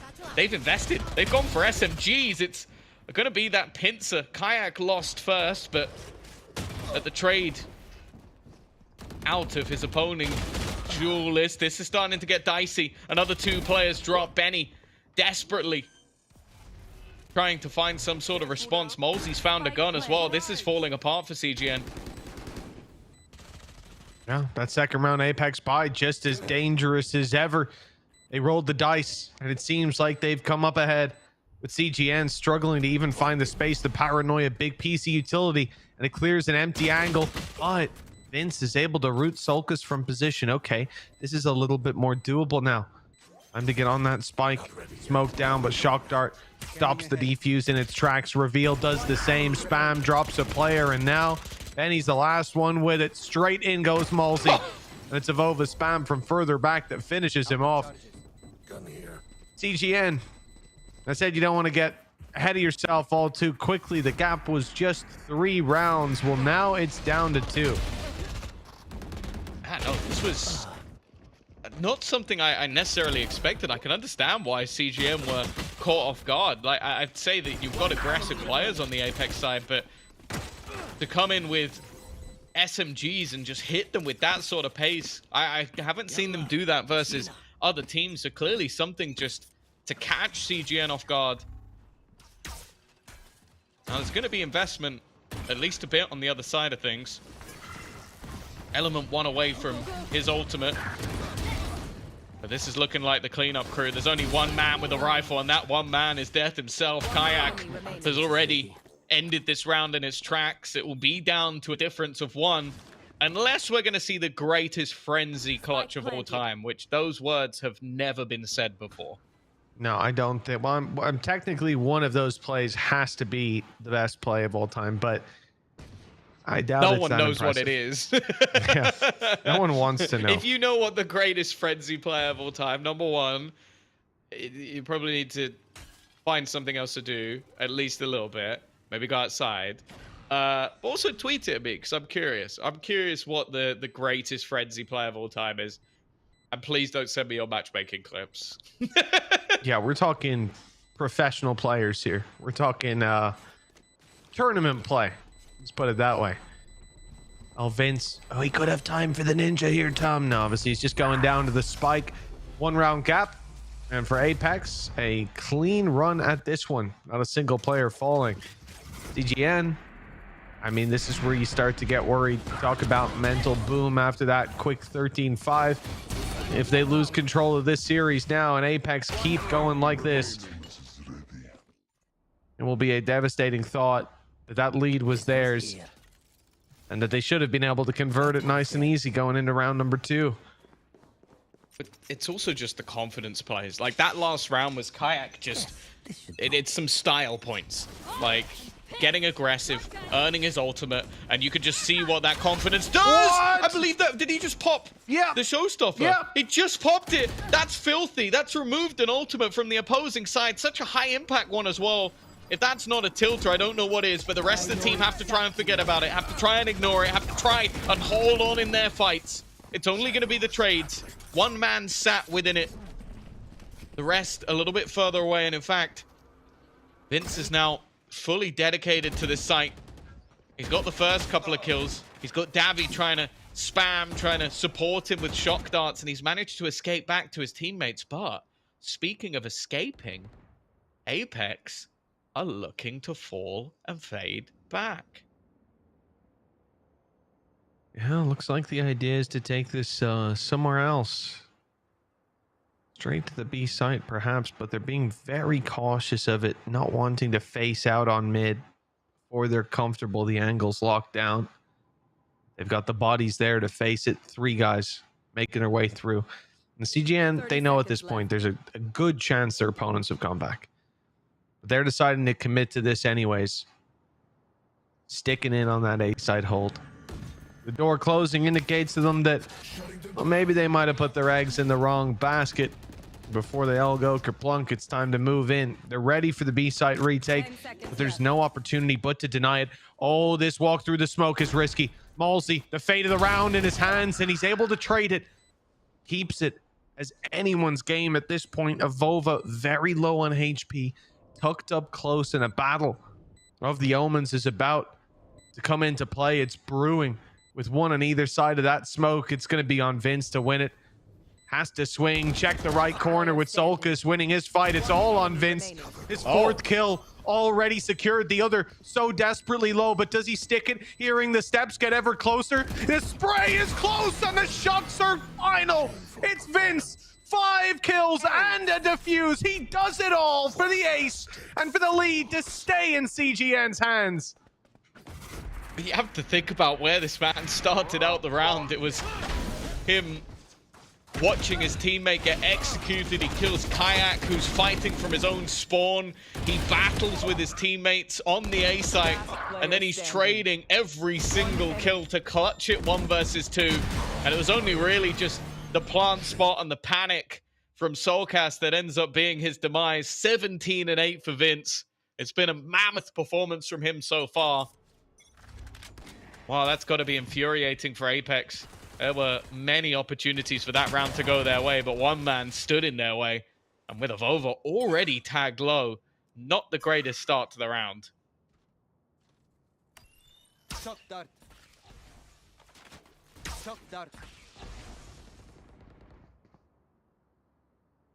Well, the funny thing is, looking down at that, you know, CGN win the round. Benny has ultimate, and he's got a Spectre. You might see him swap over before he actually pops the ulti, but there are still weaknesses there. There's still downsides to being in CGN's shoes, but that big play from Vince bought them a little bit more time in the lead. Extending that is up to them, and Hype picking up that kill makes it look a little bit less likely.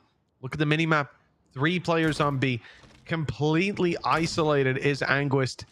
And if you look at the red dots, there's a lot of them coming towards him. A big challenge if he decides to take it. He's seen some players and he's looking for some duels. This is a huge risk sticking around, and luckily he gets out. I think he was hoping for one. With the scenario they're currently in, they need a hero. Benny's going to try and be that hero. He needs to get something done with the ult, and he finds absolutely nothing. Not even damage. And in fact, he's gone down immediately. I think that was just spam through the smoke that ends up putting him down. Kayak playing as the bodyguard while the rest of the team looking at post plants. There's even a late flank coming in from Hype. It's expected. You would do at this point, but that doesn't mean you're going to win the battle. This has been the Sentinel that they've dreaded facing. In fact, he's even going to close the door. He's trying to lock them in. He's trying to make sure there's no exit for the side of CGN. He wants to take the guns out of their hands. He wants to be cruel to this DAC squad. With the way he's been playing, there's almost an expectation that somebody will be losing their gun. Is it going to be Hype or is it going to be... No, it's going to be both! He kills Vince from behind Anguist and then takes Anguist down as well. Yeah, you know what? Probably cue that one. Yeah, you know what? Probably cue that one up. Let's just watch that one more time. Wow. I'm not sure what that looked like from his POV, but I think it's a bannable offense if you replicate it. That was insane. And CGN, well, to say they feel the brunt of that is an understatement. Look at what they've got to work with in this round. But I think the crazy thing as well is that when we came into today, if you were going to talk about Sentinels taking over the match, Hype wasn't the one you're talking about. Like Anguist, you even go back to map number 1. They lost, and he was 19 and 13. Like, he still had high impact rounds. He still put numbers on the board. Today, though, it's been all about Hype. Davi, he took a risk. He has a rifle. He's the only player with anything. An off angle that will get them an opener. The spike even seemingly... Oh, this is problematic, but the trigger finger for Benny isn't quite there. Still, a bit of a crossfire. A position that should almost indefinitely be cleared. Yeah, it takes a double take, but now Kai Anguist, just an execution. Anguist has been destroyed, but Davi still fighting. A fair amount of damage being done. It's not the prettiest fight for Avova, but he does remove the player he spotted. Element does damage, but again, damage isn't enough. 30 seconds left. As the A site is open. And that's where Apex are heading. There are some weapons there for Vince to retrieve, but he doesn't want to run the risk of it. Not worth it. 12 seconds left. Hunter's Fury active. It's caught him. That's going to deny the plant. Oh no, the timing. Second. Just about all. Sure, the kills come through, but the plant is secured, and that's the time. No longer a concern. I believe it's an ace needed for Davi and Molsey. He snuck his way behind the box. He's got a small angle. Fits a bullet through it. 9-9. Apex equalizing now. And CGN, well, they bought themselves a little bit more time in the lead with an ace from Vince a little while ago. But since then, it's been lights out for Apex. It was almost another ace to keep them into the lead. I don't know how this man does it. I also think it has to be a bit of a misplay from the side of Apex, not realizing that he might commit this ult. They stand perfectly aligned for where he's firing it from. It's a bit unlucky, I'll tank the ult. It's not gone well. Even still, they're lucky Molsey was there to save the day. It's a lot of damage done for a low investment, though. CGN have managed to at least reduce what has been a pretty crazy amount of credits. Like, Molsey still sits 7,300. Obviously, he was the only one who didn't die in the last round. And even though Apex have been climbing back, it's safe to say that most of, if not all of these rounds have been competitive. Now, Element, I think he's had a big round or two in this game, but he's definitely not been himself in terms of the numbers. They need that to change. Better late than never. The ladder. Oh, nice tag by Molsey. You know, this is just a... Oh, no! He's straight in their face. That's not even the signature wrist breaker. That's just a headbutt, and it's delivered. And for Element, yeah, we talk about how he needs to have a better round. Hunter's Fury, off rip. I don't even know where Davi died from. Like, half the time I'm seeing like when you see what the players are seeing with X-Ray, and still Kayak just destroys you. Like, you get 0.2 of a second to react. Benny and Anguist just trying to hold on to guns. That's the thing. Apex can afford to commit a player or two here. Their money's still pretty good. They're looking to take the lead. First time since round number 8, where things started to crumble for them. While for CGN, it's the opposite story. After what was an incredible defensive side when they played versus Pacific, a young team, but even still they showed that they can be picked apart by players with a bit more experience. Now, well, the shoe is on the other foot. We've learned that Apex can never be counted out of any map or any series, but 5 of the last 6 rounds, that one in the middle, for anybody who wasn't here or forgot, was an ace from Vince. He hasn't had a kill since. And they almost got another round with a 4K from Davi, but that's been a lot of what this half has been. Has it been a great cohesive defense? No, it's been a few individuals popping off, and I fear in a round where there's a lot to be desired, that might be needed again. Element, it's a tough fight, but close range. He has the advantage for the first. Now the utility's on its way. The slide in, caught. Kayak down 2, and he'll get a third. Okay. That's an activated round for Element, and a much needed one too. Even despite those kills, it's a 2v3. Just a one-man advantage for CGN. The site cleared by Apex. Now they can go for the plant. But holding on afterwards is going to be a very tall task. You can tell they don't know where their opponents are by the safety of this plant. It's not even close to being the greatest. It's one of the worst plant spots you can have because it leaves a lot to be desired in terms of where you can play from safely. That from Soulcast, though, is huge. Still has his ultimate available to him if he wants to try and use it. The cross being held and is disjointed. In fact, Anguis was so far behind. I think he's watching to try and catch Soulcast on the repeat, but instead, it just ends up with 2 1v1s. In fact, well, if you consider the first one, it's 3 1v1s. I mentioned needing a hero. They had it. Element with a shotgun and trapped in a corner gets 3 kills. And even still, the retake is just not good enough. Now you can see it there, exactly what you're talking about, Tom. The spacing just abysmal, and it does end up costing them 11-9. This was 9-7. This was 9-7 on the back of an ace clutch by Vince. Morale high, economy was a little shaky, but they had ults to work with, and now they have fallen so far. Benny attempting to pick them up, but only good for the one. Again, the slide of Kayak. It's the same play, but it's working every time. And for CGN, that results in a man disadvantage. Everyone coming from the same spot, being watched out by Sulcus. He'll get his ones. They've got the showstopper. But now with Davi low, it's whether they want to commit it. The nade will clear the back of sight, and they're being wrapped on. 2 players, in fact, coming in from behind. The only goal of Avova is to try and buy them time on the car. Come well. He's just so clean with it. They don't even get a second to react to the shots of Kayak. Both players put down.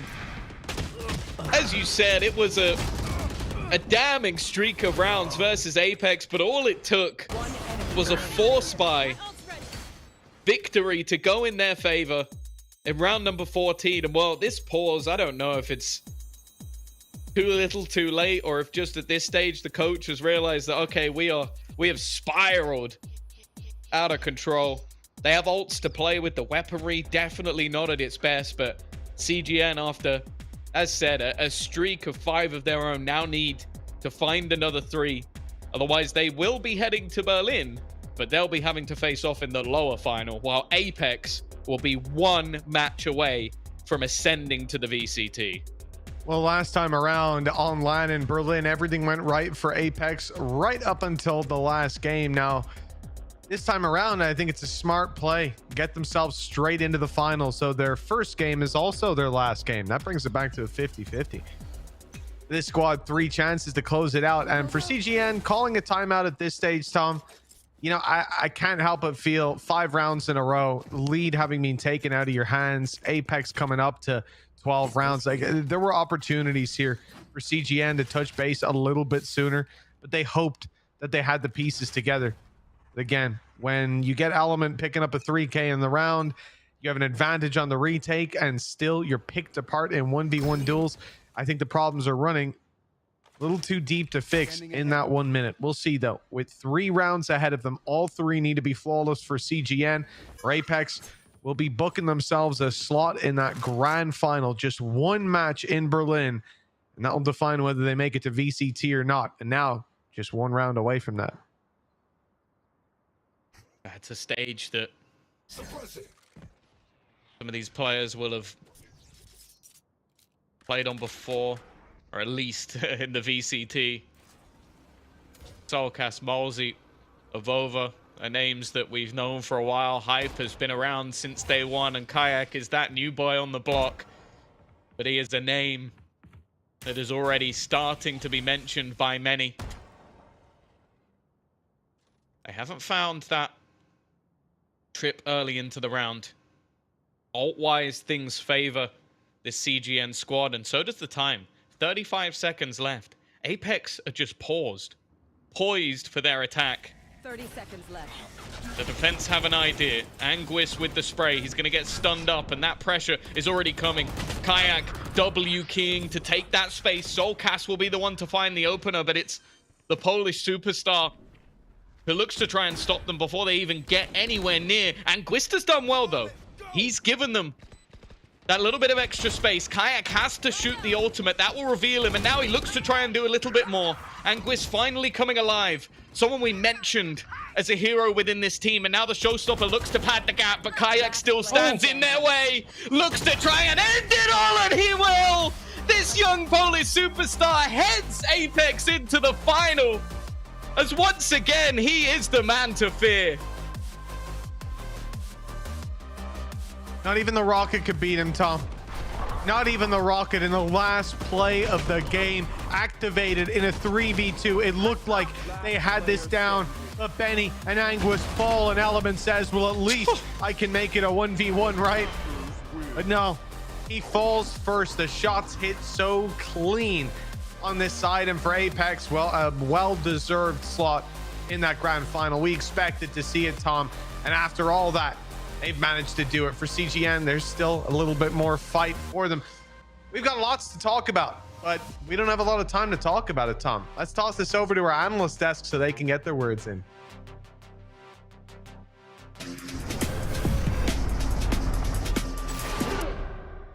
In my zone, yeah, I feel at home. Silence on my phone, focus on my goals, whoa.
I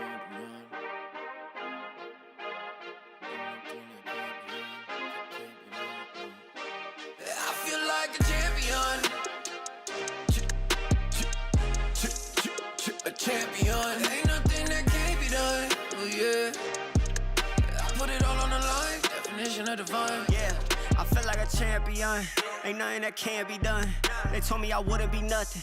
Came on down second to none. I need me a trophy, I need me a ring. I'm not with the bull, but keep it a beam. You know what it is, you know what I mean? Shit, all I do is win, win, win, win. Haters wanna hate, they ain't made top 10. Double, triple team, what they need to defend.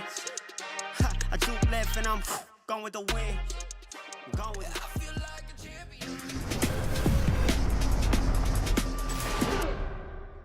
In my zone, yeah, I feel at home. Silence on my phone, focus on my goals, whoa.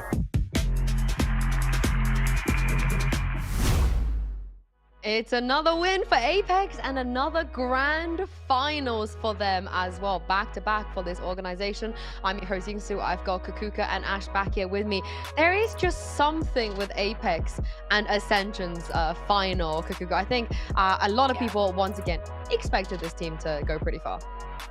Yeah, but as we were saying earlier, we expected them to go far, but we still have PTSD from the final, but now they're gonna have some time off. They can get ready, get to Berlin, spend this time just preparing for their next opponent. There's still 3 other teams in the runner-up to get that last spot, but for them, I think they've earned a little bit of a rest, especially with the performance that they're showing off in playoffs. As we said, a little bit shaky during the groups, but here, 2-0s, they should be very proud of what they've achieved.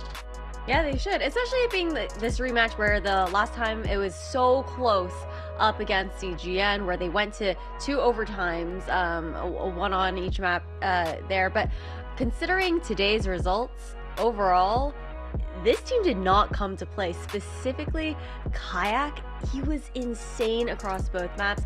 Felt like today as well, there were multiple times on Sunset where that showstopper from Element was being shut down by Kayak right off the gate. And I think there was another time where that was Avova on top of the box and market there as well, playing off of the trip from Hype. So it was really difficult, I think, for Element to even get started on this map. And overall, it's just insane how much firepower I think Kayak brought to the server today. You might have diffed everyone. I think we were toning in on him versus Element so much that we didn't really think about how he has just that ability to literally diff everybody. But what does this mean for CGN, do you guys think? They will get to play in Berlin no matter what. You know, they're not eliminated. They still have a chance. But how difficult is it going to be for them now? I will get onto that later because we have a special interview for you guys right now. Please bring in Hype from Apex, who is our birthday boy. Happy birthday, Hype! Thank you, thank you. It's a good birthday gift, you know, to win 2-0. Right, it's got to be the best birthday gift, right? Is it a real thing, birthday buff? Because you had a great individual performance as well. I think it is, but we might have won without the birthday buffs either way. So yeah. You didn't need it. It's just nice that it was there. Now, of course, another grand final for Apex. You weren't on that roster last year. Why do you think that there's this thing about Apex and making grand finals? Because even when you guys qualify for Ascension, I think straight away a lot of people said, oh, okay, Apex might make it really deep once again this time around. I think it's the caliber of players that we have that, you know, Apex just makes the best rosters, but they can't finish it all the way through. So I think we're going to finish it all the way through. So, yeah. How are you going to do that? Because you're aware of what happened last year. So how do you make sure that doesn't happen again? Well, we still have Danny and Desmo, so I think they're going to prepare us better than they did last year. So, and I don't know who we're going to play against, but both of the teams are strong. I really hope we play against Pacific because we haven't played them yet, and you know, they're our scrim partners. So let's see who is the best in the server when it matters. Do you think they will be able to make it through? Because obviously, even if they win today, they got to go up against CGN, and CGN are looking pretty strong. So, what are their chances?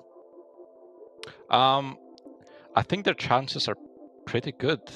I think they just had one bad game. They didn't they didn't have a third map ever until like yesterday.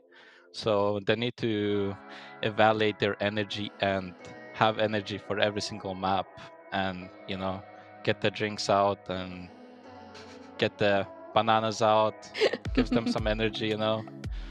Okay, so the bananas. I'll tell the studio. I'll stock them up with bananas. Is that what you guys? Is that what you want for? Yeah. For when you come to Berlin. Yeah, banana sandwiches. Wait, sandwiches with bananas in them? I'm joking, but yes, I think Shadow ate it last year from what I've seen. Oh, okay. I'm feeling like a memory getting unlocked. I remember seeing him eating that. I feel like. Here's the thing, though. I think due to how many kind of rookie players that tier 1 picked up this year, a lot of people kind of have this outlook that that's the way to go. I mean, even your ex-teammate Hero, he got his shot as well coming into this year. But you guys are a team predominantly with veteran players, Pretty much Kayak is the only person that hasn't been in tier 1. So what are your thoughts on this kind of, it's all about the rookie narrative? I think the veterans just got bored, Maybe they don't have the same passion as the young people have. Like, when you come back from school, start grinding Valorant, they just don't have that anymore. And that's why the younger people just have that passion and just keep grinding, They got up to that level so fast, like from Hero, like playing in Wild and getting all the way up to Fnatic. That's crazy, Because he kept grinding during his off season. That's why he got noticed. Then how do players like you and Soulcast and Mosey as well and Vova, how do you guys stay motivated? Because you have been in tier 1 before. I mean, if you're not motivated, you're just cheating yourself. So it's like you might as well just be farming salary, for example. If you're not motivated, I wouldn't feel good about myself playing in a team if I'm not motivated enough to play the game, So that's why I was like, it feels bad for me if I didn't have the motivation to play, I think we can definitely see that from you guys. I mean, you're in the grand finals for a reason. And last question before I let you go, do you have a message for the teams that will be trying to get into the grand finals as you wait for them? Anything you want to say to them? Best of luck to Loita. Hope to see you in Berlin. Oh, okay. I like it. Thank you very much, Hype. Happy birthday once again, and we'll see you in Berlin. See you there. All right. I mean, Hype really believes in PCF. He is already saying, like, see you, Loita, in we'll see you there. So I don't know if I have the same belief as him, Kukuka and Ash. Do you? I do believe in Pacific. I echo what Hype was saying. I think that he was speaking some truth there in about keeping your passion alive. And sometimes you forget how you once were very young and you saw this as a dream that you would never be able to grasp it, and then you put all the work and maybe get too comfortable into it. But you can see that most of these players are so hungry for it still. I agree. I think that realistically, the Ultimates are the underdog in this situation here as well, right? And I love that he's able to touch on that kind of personal aspect of things from a player perspective and just being able to kind of keep that dream alive and push forward. So I'm looking forward to seeing what the Ultimates have to bring in this particular matchup, considering the fact that it was such a dominant performance from Pacific last time around. Both these teams are coming off of a loss here as well, after Pacific had a flawless run throughout the group stage. So this might be the opportunity for the Ultimates to try and hit them maybe while they're down. This is the thing though, one really interesting thing I picked out from what Hype was saying. He was saying it was just the anomaly of a day. It was a bad day for PCF. That's why they lost. And the fact that they've not had experiences in map 3, they have not had to grind their way back, they haven't tasted how it feels like to lose, is working against them. But they have now, Ash. They lost yesterday. But can they turn things around this quickly? Can they move on from that? And can they learn from that in just 24 hours? I think that there is a world where they can learn from that within 24 hours. It's almost like the situation where when a team is having such like an insane run, sometimes they just need to get kind of that loss off their back. And if it's right before an important matchup like today where it's elimination on the line, it's the last spot to be locked here for them to get to that studio experience, that is a weight off your shoulders almost. You're like, okay, now we've finished off, we haven't had our flawless run, we've made a mistake and we've shown that. and now we can maybe just focus back on playing our game and not being too concerned about having to continue on with that kind of dominance that we've shown.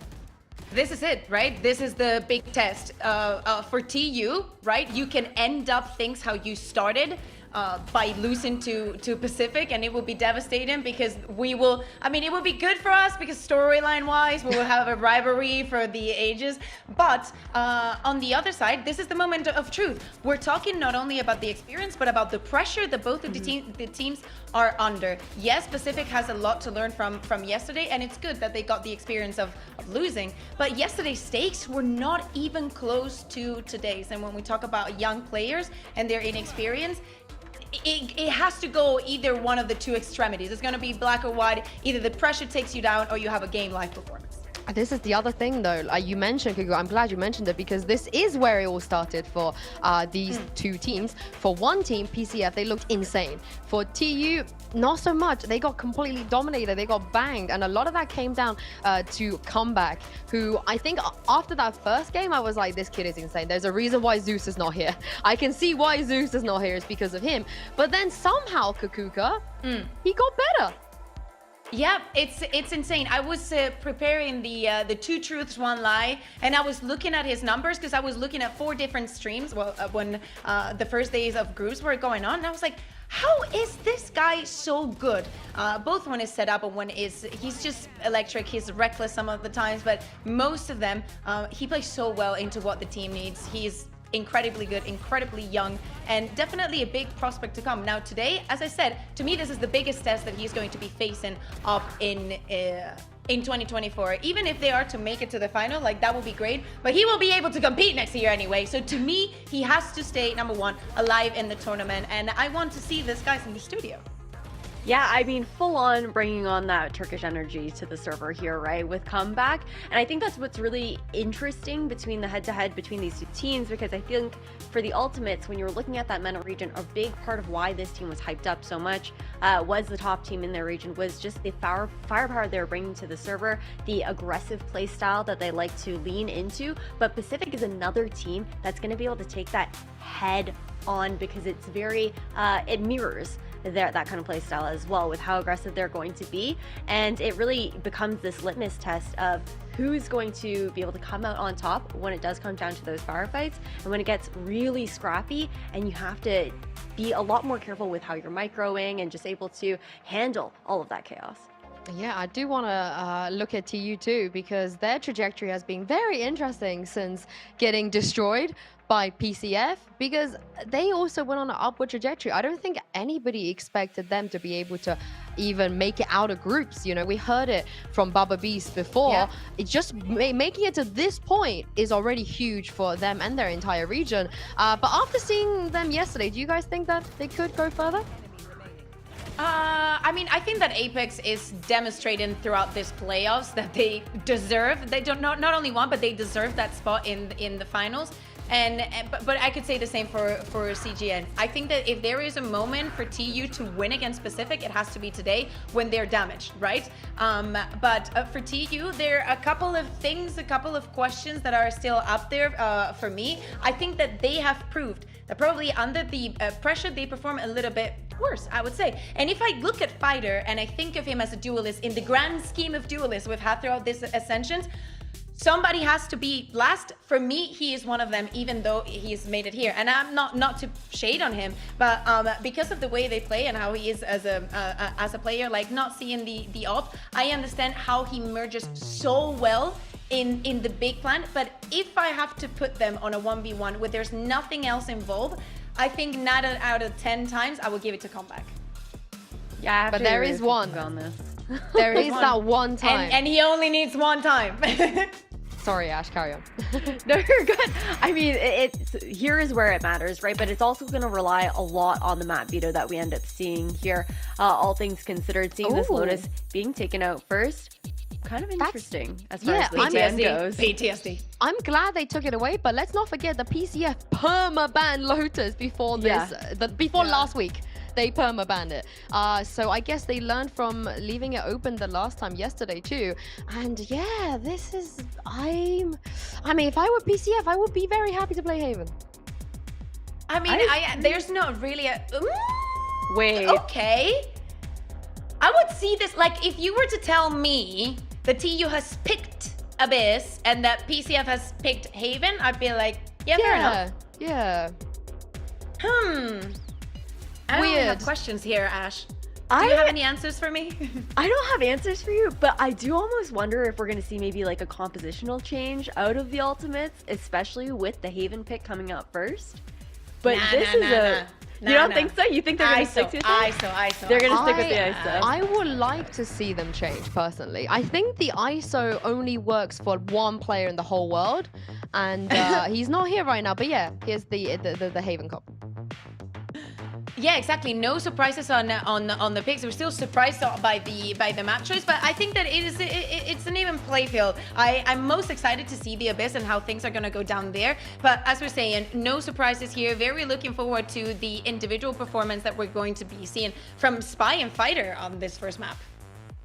Yeah, I agree. I think it also even having the ISO pick continue to come through here on Haven, we're expecting to see some long lines being held by comeback with that operator. So being able to pop that shield up, go for that initial engagement, and then have the Neon go and take the next fight. It could be interesting to see how they look to micro some of those plays. Well, I can't wait to see this matchup. And of course, the last time these two teams played against each other, TU only managed to get 7 rounds in the entire best of 3. And my question to our casters, Pansy and Steel, is how many rounds are they getting today? Oh, damn. Okay, Josh, I'm coming straight to you with that. How many rounds are they going to get? You can answer it straight away. 7. You're going for 7 again. Yes. 7. I'll go for more. Ooh, okay, spicy. I have no... How many more? Some more. Some more. Anyway, let's focus up because the gravitas of this game cannot be stressed enough. Obviously, there's only one spot left in Berlin. Now, with the series we witnessed yesterday, how has that changed things coming into this one? We know that Pacific was seen as one of the, higher end teams, and the Ultimates are the underdogs here. But Josh, what do you see now with this veto, with everything we've witnessed before? I'm just thinking the way that Pacific plays with their aim heavy style, they're just so used to running over people. I would have to shift the focus onto them and be just talking about what do you have in store when your style isn't working, isn't getting value, is getting shut down. Well, we'll find out soon enough. And if that even becomes the case, this is a very different opponent to what we saw yesterday. And already a good start for Fighter.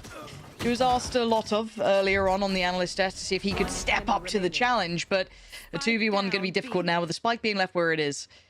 Khalid going to have to work his way around the map, but you can see that cognizance hitting. Jelson already considering this, playing in a safer position now over towards the front side of B, and I mean, he's going to have his dart back in 5, so maybe an opportunity here.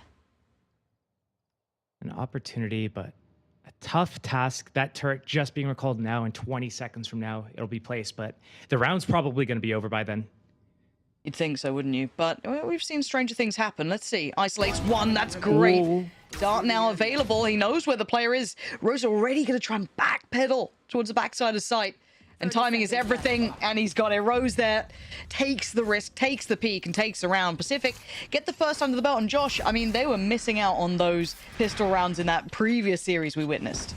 Yeah, that was tough. Losing pretty much every pistol in this series over 3 maps. It's not something that helps you by any means. And a couple of the games were pretty close. Like those pistol rounds can make a huge difference. Even in the map that they won, 13-11, without both pistols, we can see how good these guys can be. It's just a matter of finding that form, that consistency, and finding a way to dig deep and pull something else out when you're getting outmatched or outclassed by people that are shooting back just as hard, if not harder. And I think considering this is a rematch, they met in, I think it was one of the opening rounds of the group stage here. Ooh, a little bit of timing on Khaled's side, so that's not bad. Wonder if you can get anything for it, but as it stands, could be a bit of a threat. But yeah, the issue is that Comeback also managed to get around behind, and he's done this. 3 big kills back to back. Yeah, I mean, it looks like confidence too, especially after yesterday where you've had a bit of a rude awakening. They ran out of steam by map 3. I think that's a fair assessment. To come back in, look confident, make a couple plays like that, you're going to be feeling pretty happy about it, right? That's a nice way to kick things off. And you want to play like you're the favorite. You want to play like you're not, I don't want to say disrespecting the opponent, but there's something to be said about making those sort of assertive plays, getting in their faces, making it hard to build that momentum early. For sure. Being able to do that, just show that you're still confident, that you still have the capacity to go and bulldoze through. I mean, the fact you have to be able to shake off a loss like that. Yes, it's only been 24 hours, but it was a close series. CGN played really well. Pacific, it's not like they played poorly, it's just that they got outclassed in that moment. And it showed a little bit of their weaknesses, stuff that they need to work on. Do they need to worry about that here right now? I don't think so. This match, they could keep doing the same style they've been doing, delete yesterday from memory, and they'll still steamroll and bulldoze through here. Because when it comes to it, this is it's just an outclass. Like, if the Ultimates are able to get more than 7 rounds this series, props to them. Yeah, and it is just kind of that, let's see what they can do. You said there, so ha. We'll see. Hey, historically, the Ultimates did manage to, I think, best soar on this map. There's a couple of wins there. That's a great start. Come back in a box. If you can keep him from having that confidence, that aggression, if you can kind of put him back in his place a little bit, you might force Pacific to have to play a more standardized game. But that operator can be picked back up, and they're actually shifting away from that pick. But I'm looking at the rotation from Larocque already. They still have all the Killjoy utility over towards Garage, towards B. They have a really good grip on this map still. This is still going to be very difficult for the Ultimates to do subtly. There is no subtlety now, and there's a 3-play stack on this site. Bonus or not, it does get a little bit scary when there's so many players nearby. One to be found so far is on Larocque to do damage. Overwhelm. Nice from the Ultimates. Good trading, good spacing, and a plant. You know, the Ultimates are about to pick up this round. It should be a shoe-in. 4 versus 1. Rose, he's going to go for the attempt. There's no reason not to. This is their bonus round. Come back, no money. Maybe that's the only reason. Critical shot. The Ultimates just I play mean, together, Spy was out there looking spike. like a Yoru clone then, but it's fine. We're good. Okay. Most got it. Look, what I want to highlight, though, Josh, I've been absolutely struggling the depths of Elo. Let me hell, go right? to the positive. Let me go please, to the positives, okay? Please. I bring us back. I like what Pacific did there with the rotation. So they lose comeback on A. He has the operator, right? You would think teams are like, oh no, we lost A, they're A. They're going to shift over to A. So the Ultimates is like, okay, we're going to go C now instead. So Pacific actually stacked that C site with 3 players. It's unfortunate that they don't know how to take first contact and everything, let them come out garage, let the Killjoy get contact in the corner, then kind of converge all at the same time. It didn't happen like that, but the stack was there. They were in the right positions to deal with the Ultimates play. They just fumbled the execution of it. And I like the response so far from the Ultimates, though. They maybe heard, felt, saw the pressure that was on A long there. There was at least, I think, some breach util behind it. And there was certainly no massive amount of subtlety from Pacific. So they responded by just taking B right up the guts. And I like this lurk as well on top. This could actually be pretty solid. They've already lost Fighter and no trade. So they've won the site. So we're depending on the post plant and the lurk. Stan, nice shot. Picks up 1. We're looking at the pressure now. Can they deny half? Yes. Mo's going to take down Rose. This is massive. Pacific going to be put through their paces here. They are not getting a grip back on this. Popping of the ult feels a little excessive here. And yeah, time to back off. Nothing more to be done. Lovely response from the Ultimates. That was great. That was a really good play. Getting that lurk, you never want to go straight into B without having some sort of round secure play, whether that be a lurk through C or through garage and getting that backstab off, creating that pressure, that threat in the back. Defenders can't go on the spike, they can't fight forwards, they have to deal with so many angles.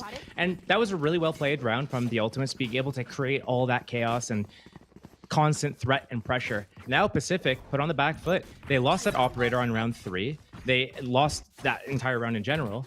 And now they're just kind of figuring out how to scramble here. Yes, we're seeing a Vandal purchase. We got to see the Bladestorm last round, so economy still okay. But this is where it got a little scary against CGN. They didn't have that operator out in a lot of these rounds. And when they did, I mean, Element was putting him down. Yeah, Element was just marking his man. It was absolutely nuts. But now it's the hero rifle on comeback, and that's it. A couple of sheriffs with some light shields, but you're looking at the Ultimates as well, coming for the ultimates. Wondering if Comeback can navigate past the util, if he's just going to simply hold this and hope they get some value. As it stands, we love the scoreboard being up. That's good. Spy, the one to find him. So opportunities are plenty. They've got everything they need. They've got good information. They tried to leave Fighter up. Maybe see if he could collect some space, go for a backstab. Not to be, but the spike's all the way over towards that seaside. What could you do, Rose? Not Just much. a kiss. Oh, Josh, really? Is it Seal we're going for here? So, yeah, that's Seal. I guess from Damn. Rose, yeah. That's even You know pushing the my reference, though, age so that's- barrier. Yeah, I'm old, all right? I'm old. No one else is. Everyone here's, you know, 12. Valorant 12 game. But so far, let's kind of take stock of what we've been seeing, because the desk, 7 rounds are all you're giving them.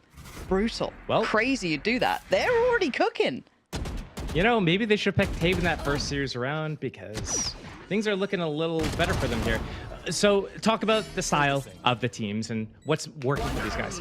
Yeah. When we look at Pacific, they play very kind of standard 2-1-2, spread apart. They trust their individuals to be able to make really big plays and convert rounds. The Ultimates likes to do these death ball plays, 5 people together usually, and overwhelm the sites. Or maybe a map like Haven where everyone's so split, the Ultimates is getting a little bit easier fights, less resistance, because they're picking spots where there's no defender in some of these cases. And then from that point, they're able to convert the round. When Pacific kind of gets their feet kind of planted in the game here, and then they're able to get out the operator again and hopefully not get one-tapped by Neon, that's when things are going to get a little bit more balanced. We're going to reach equilibrium. But for now, a few rounds going in the way of Team Ultimates, and it looks like they aren't trying to just sit here and roll over. They're here to put up a fight.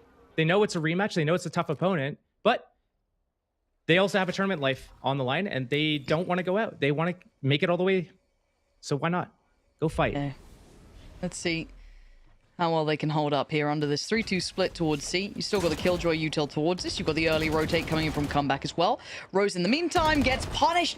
This push and pull of pressure that the Ultimates are running is working wonderfully.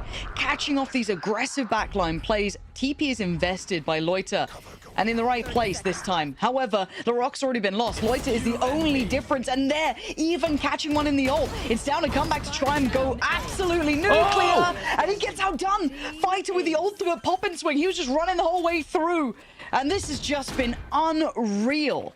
The Ultimates look absolutely poised for this. Yeah, I have to say that was a big mistake from Pacific again. They had that entire A line.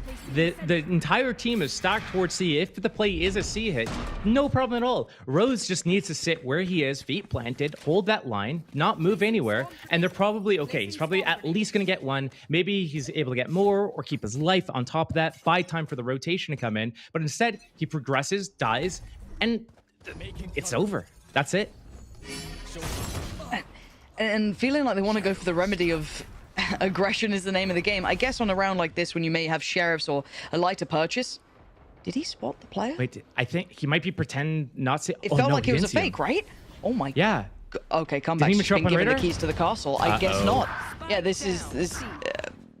Don't leave it too long. Okay, that's fine. Maybe wait and see if they were trying to backpedal through garage, but they've already taken over the C sites. The plant is in. Along C. Yep. Flanking long way through. Aggression from Sand could be a little bit worrying. As it stands, already Comeback gave away the game. Perfect timing! Perfect timing! This aggression is unparalleled. They're happy to pressure these situations. Push through CT, take the fight to them. Speaking of Fighter there to just round it out. And it may be scrappy, but they are certainly in the lead. They have got everything they wanted here. They're finding picks. I thought with Comeback's positioning, that would have been enough. Not the case. Based on eye tests and some of these games that I've been watching, I actually think Fighter's one of the smarter. He's probably the smartest player on this team in terms of how I look at the small little things he does, the fundamentals, the knowing kind of where to go. I love the fake movements around, giving those fake footsteps, feigning out what's going on, and then being able to pivot back to that spawn. I think he does a really good job of it. I know that it was in tandem with his teammate here, but I look at him on, Rays on other maps, for example, and just the awareness to be able to clear certain angles, or the way that he takes certain fights and engagements. We saw at the end of that round there, for example, the wide swing slide, not so that he could get the kill, but so his teammate could peek out afterwards and get the kill on comeback. Comeback's crosshair obviously taken away, but then, being able to close it on top of that. So a really crucial piece. I think Mo is another piece of this puzzle that has been good throughout this entire event so far. But again, we have to be looking at the fact that the Ultimates is in the lead. Yes, it's Haven. Yes, it's the first map. Yes, it's attack side. Solid. And yes, Pacific got the pistol. So these are all things that you have to keep in the back of your mind when you're looking at the score. That it's still early, anything can happen, and it's the right set of circumstances, the right variables to make this work. Very true. That was just a timeout for Pacific there if you didn't catch it. Now, we do have some people doing a lovely little watch party, so I want you guys to draw the HUD. That is your challenge for today. Get your crayons out and get to drawing.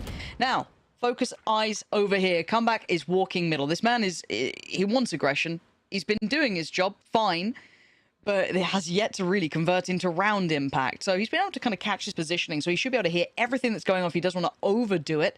There is still that position over towards C coming in from the ISO there. So there could be late round value if he decides to play this patiently. How much info do they get off the Owl drone? Minimal. At least presence, but they don't know how close this player is. And already knocking at the door here, Fighter creeping much closer, should be given away. Larok's position, that angle much better. Good Owl drone though, very diligent to try and check through this. Noting that aggression has been utilized throughout this map. Just staring at the positioning of Mo here. He goes down as well, and now it's just falling apart for the Ultimates. 3 versus 5. They don't really have much ground. Pacific still controlling so much map control, so much real estate. Come back down middle again, just waiting, finding this perfect gap here, exploiting it. Oh dear. Well, speaking of being exploited, that's it. And that's a big bit of info. Do they carry on this way? You've just found out you've got 3 players on the site you were kind of going towards. Do you pivot? Do you run back towards B? But then you've got late alarm bots. You've got still players at the back of the site. You've got Ultimates here. They might have left this a little too late in the day. This might have run away from them. Spike still left out of the site. I don't think they're going to have the time to do this one. They can give it a go, but I think it's far too late. They're surrounded, and they fought back close, but close is not good enough. This is now 5-3. To take his arms for a spin. The Ultimates should really try to snowball off of this. But again, you see Fighter here. He's trying to take his timing. He dodged that drone, but there's a little pause, a little bit of hesitation. He didn't do it in one smooth motion. So he's actually going to go down there. And then it seems like the rest of the round just kept falling apart as soon as Mo goes up in that short position, loses that duel. And then now you're really limited on options. You try to make anything work. If the Ultimates just stick together and hit the timings together, they'll have a much better chance. Ooh, and trying to isolate the player down long. Do they even catch him? Do they even check for him? They do. Come back. Gonna find it, but it's all been traded out so far and then taken further away. The Ultimates leading as it stands on the trades. Rose and Chelison are now in a little bit of a spot of bother.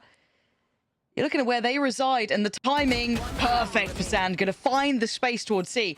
This should be wraps on the round. I don't think Rose can find much in this. This should be a plant, and a pretty safe post-plant too. Look at Mo's utility, still smokes. Paranoia, you've still got all the shock darts, the Owl drone. This would need almost a mistake to happen. And with the Owl drone placed here, they have everything they need.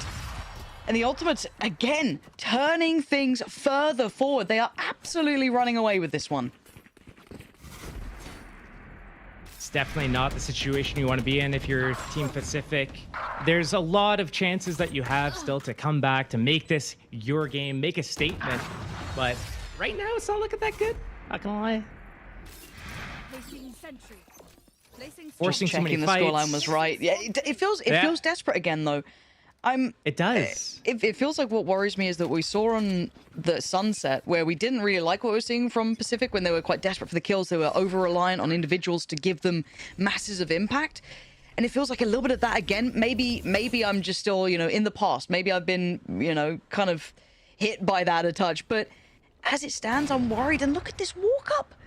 Absolutely navigating past. Larok is going to see what's happening. Fighter trying to close the gap, but he still catches the stun. So Larok rewarded for this.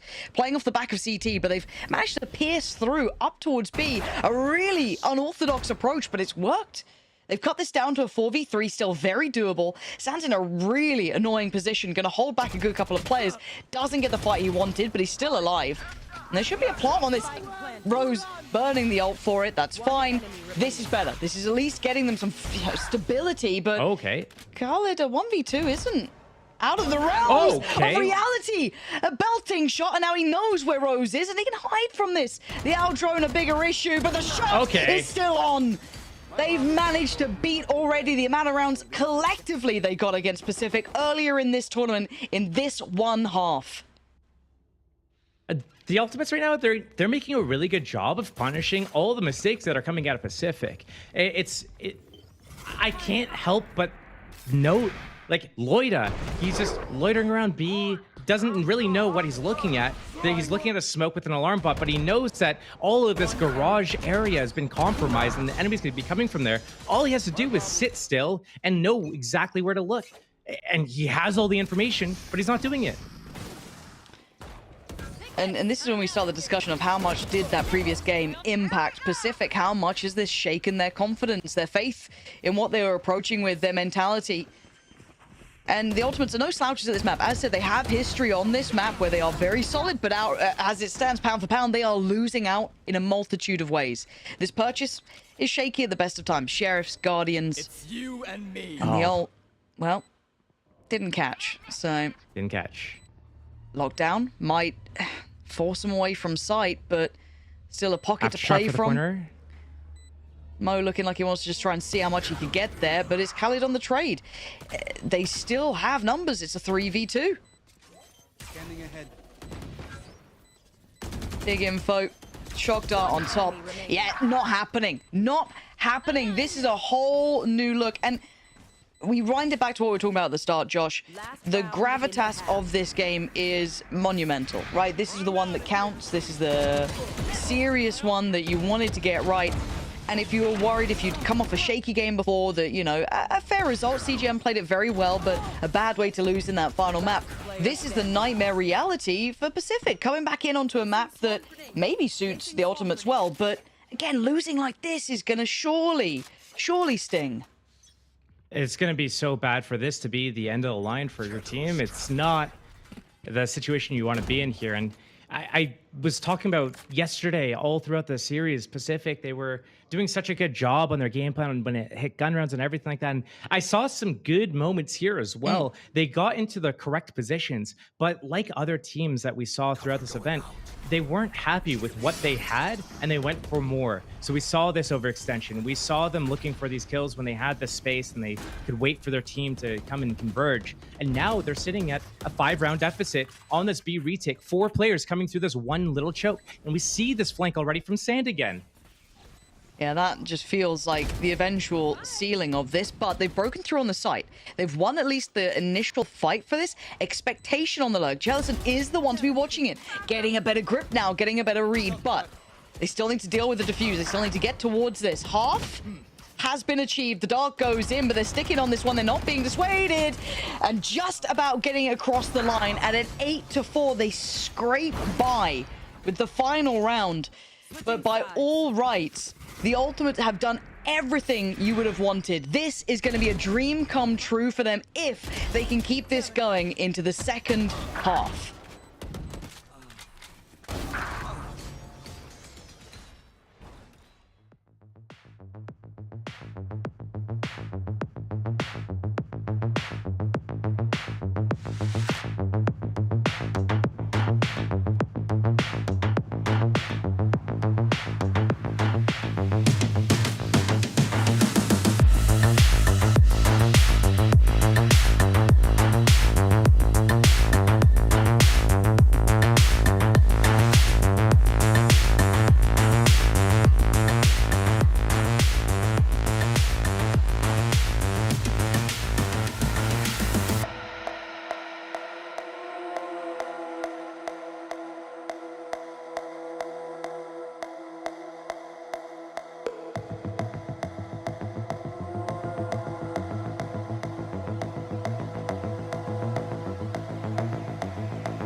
Last time these two met, the Ultimates only able to get 7 rounds in total. This time, one half, they've managed 8. A turn up when it matters, but will they be able to keep it? That's the question here. I think we all know what Pacific are capable of, Josh, but we're just simply not seeing it in the server right now.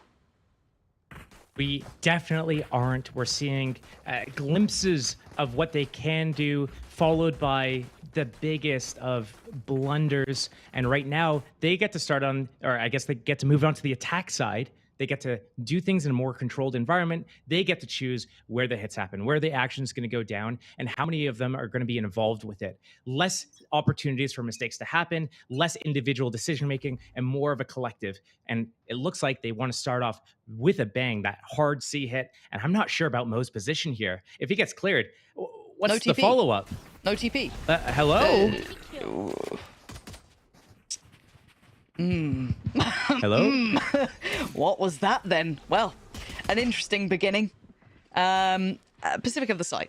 So we'll start there as Fighter tries to do a little chip damage through Garage. A very ambitious fight from Spy, and it's rewarded. How is this happening? These are just audacious fights, and they win all of them. What? Josh, what am I witnessing? How? Okay.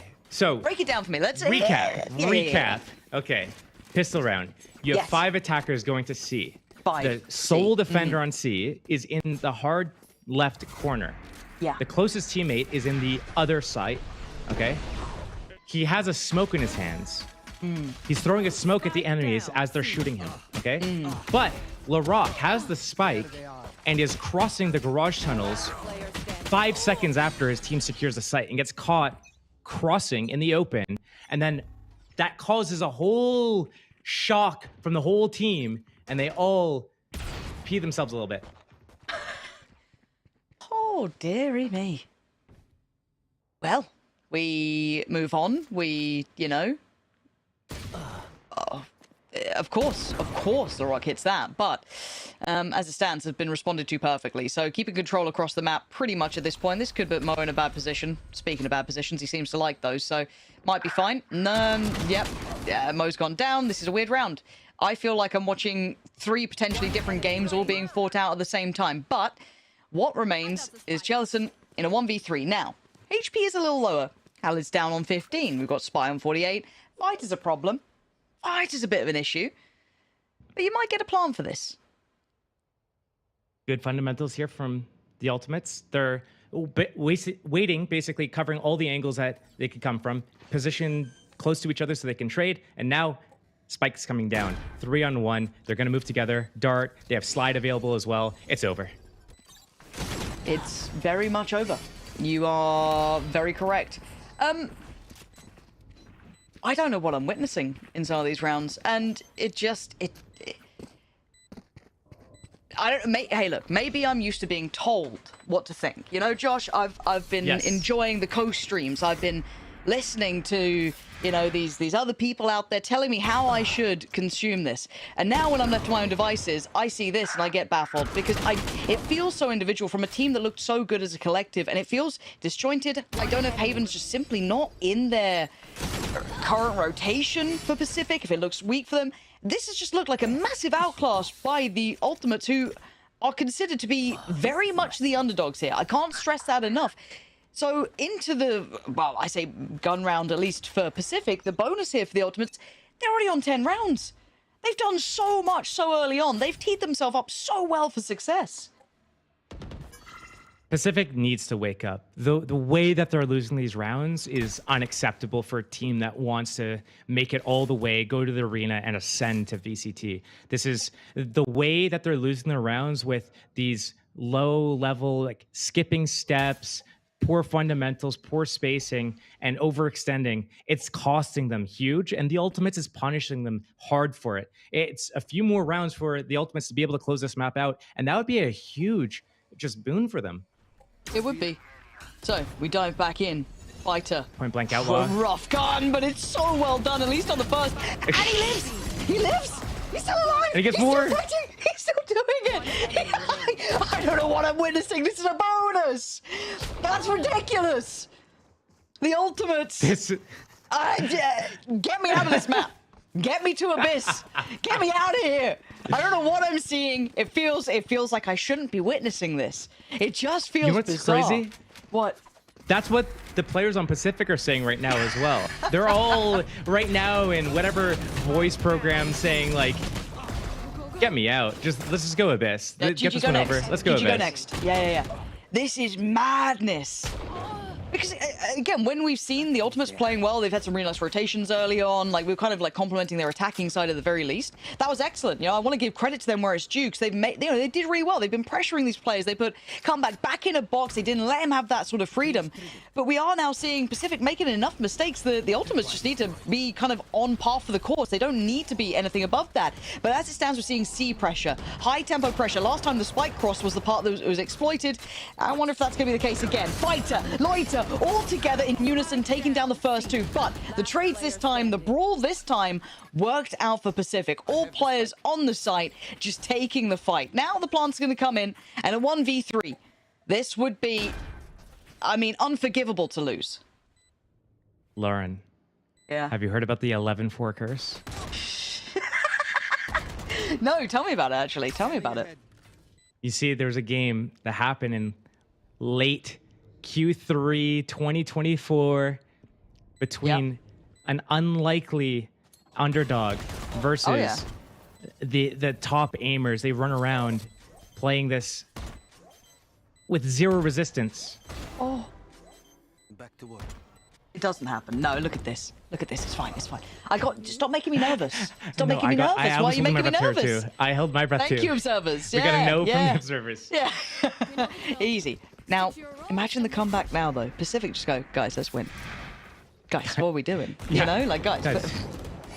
I know it's What kind are of we late up to? in the game, but maybe let's try shooting back this time. I This mean, is some good shots Khaled, from like, Khaled, though. was beaming That's a as nice one, well. Ugh. Okay. All good. Okay, All okay, good. we're back. Fresh slate. We've got the lockdown for Jellison. We've got one away from the Rolling Thunder. Big round on the cards here, but we do have Spy with the domain expansion ready. Fighter's got his ult. One off from the, I just call it the hat. I'm sure there's a real name for it. Just makes... I call it the hat. Yeah, there we go. We're simple creatures. Fish ult, hat ult. Yeah. Now, surely Fighter doesn't get away with this twice, right? Do we remember what happened? Oh, you saw him, with the right? Outlaw? You saw Spy. it. You saw it. Minimap saw it, would have right? shown it. We've all seen it. We've all seen it. As they've seen Fighter in this position before, and that's what I want to see. Come back Only on once. the game. That's perfect. Little follow-up doesn't get it. Spy on the wide swing. Ult now going to come in. Domain expansion online. Here we go. All that damage done earlier on. Irrelevant now. Doesn't come out of it alive, though. Pacific are fighting back. Now a 1v2. Sand. He's got a long way to go to catch up with these players. They're going to get the plant down, and this post plant is very difficult. If you add in all of the utility that Pacific still have, Sand would have to go nuclear on this. So let's see the post plant positioning. One up towards Heaven, one kind of playing towards Sewers. It looks like Sand actually going to go for this first fight up towards Heaven. And the right read. Oh my good God, and there's the ult. Hat ult. The neural theft. Theft, yeah. It's mad. I play Cypher. I should know, but the readjust on position. The cam could be huge here. He's just going for the fight. Does he clear Graffiti, though? Surely you would. Oh my God, I thought with a little bit of pre-fire there might have given away, but no. Rose gives them another lifeline. It's 6-11. We're still moving forward for Pacific. The Ultimate's unable to get across that line yet. That was a gnarly reposition from Rose again. I think this is the second time he was able to do that in a clutch this game. But again, you use that neural theft, you get that information. You know exactly where he is. You let it ping twice, and then you reposition all the way around and let him shift up on you like this? Surely not. Pacific get their 6th round. They have a lot of ultimates on the board as well, and chipping away at the ultimates' economy as well. Potentially, don't want to curse this, getting a handle on the situation? Okay. Is this the stability? Is this the turnaround? We're starting to see maybe them come online here. Maybe a little late off the starting blocks. Struggling now on the ultimate side. We've got to see what variety they can bring. They have a lot of rounds as a buffer. They're up to 11. They had that fantastic first half. And of course, they got the pistol. So it gives them that really nice, large amount of rounds to play with. But a team that can build off momentum is Pacific. They absolutely can. work back into this. And with the ultimates they're building, Josh, they're going to have that snowball round in hand. Now, you've got to assume that they'll have something in mind that, you know, a slam dunk round. On the other side, we're one off from the Hunter's Fury. We still have Neon's art. We have the TP. It's not quite as pivotal, but the money is shattered. So this should be 12, right? It should be. It absolutely should be. I mean, he's got his ult. Got a big shield. This is a good gamble sack from Team Ultimates, actually, unironically. The high-low on the platform. Almost get the punish. Comeback's going for it. He wants this. That's nice. Big pick. And Jellison, in the meantime, 1 out on A. So this opens up the map and it kind of frays any sort of presence the defending side could have had. Fighter does make it there in time. Hey, you've got a Neon. At least you get towards the site in the right sort of positioning and the right sort of timing. And the ult investment. Fantastic from him, but he can't get down in time. Jellison is there as the safest pair of hands in the world. There was a moment where you could see how dangerous that could have been. But for Sand, his position's been noted. Just be very difficult to find value now. Goes for the 1v1, it looks like. And, well, comebacks either seeing the barrel or just simply gone for a shot through it. But a nice little bit of work coming back from Pacific. They're closing on the board now, Josh. That scoreline's looking more and more dangerous here. And none of the ultimates were invested either for the side of Pacific. They still have 4. Those are all really crucial ultimates that can sway around. You can use them to close out the rounds. You can use them to open up the rounds. There's so many different ways that you can use it. And with 5 ultimates like this, you could probably also just stagger them. So use a few this round, make the enemy economy reset a little bit, and then use them again on the next gun round. You could easily do that and string a few rounds together off the back of it. We've already heard one of them. That was an up and over from Comeback to see if he can maybe catch that player towards long. I think he actually caught a little bit of damage on Khalid too. So a little bit of chip there, but managed to at least post up Jellison in towards Sewer. And Khalid right off the rip. That's your teammate. Yep. Oh, he gets it. He's still got Loiter. That's smokes down. I mean, and look at the flank. Look at the position from Sand. Wait, he doesn't they're have to gonna go play B. too They have far the on kill this. royalty for the late round. Oh, that's huge. You're right. If he sits there, wait, what is he? Where is he going? Why is he using? Off to? Where's he off to? Wait, where? They're using it to fake. They want them to leave A to run into the. I'm not sure. Now they're planting. I don't quite see the sequencing. Maybe I missed something on this one. I'm down to be wrong, but it felt When like the that sequencing alarm gets stronger. bot triggers, she'll turn around, but they know she's in sewers. She used the lockdown there.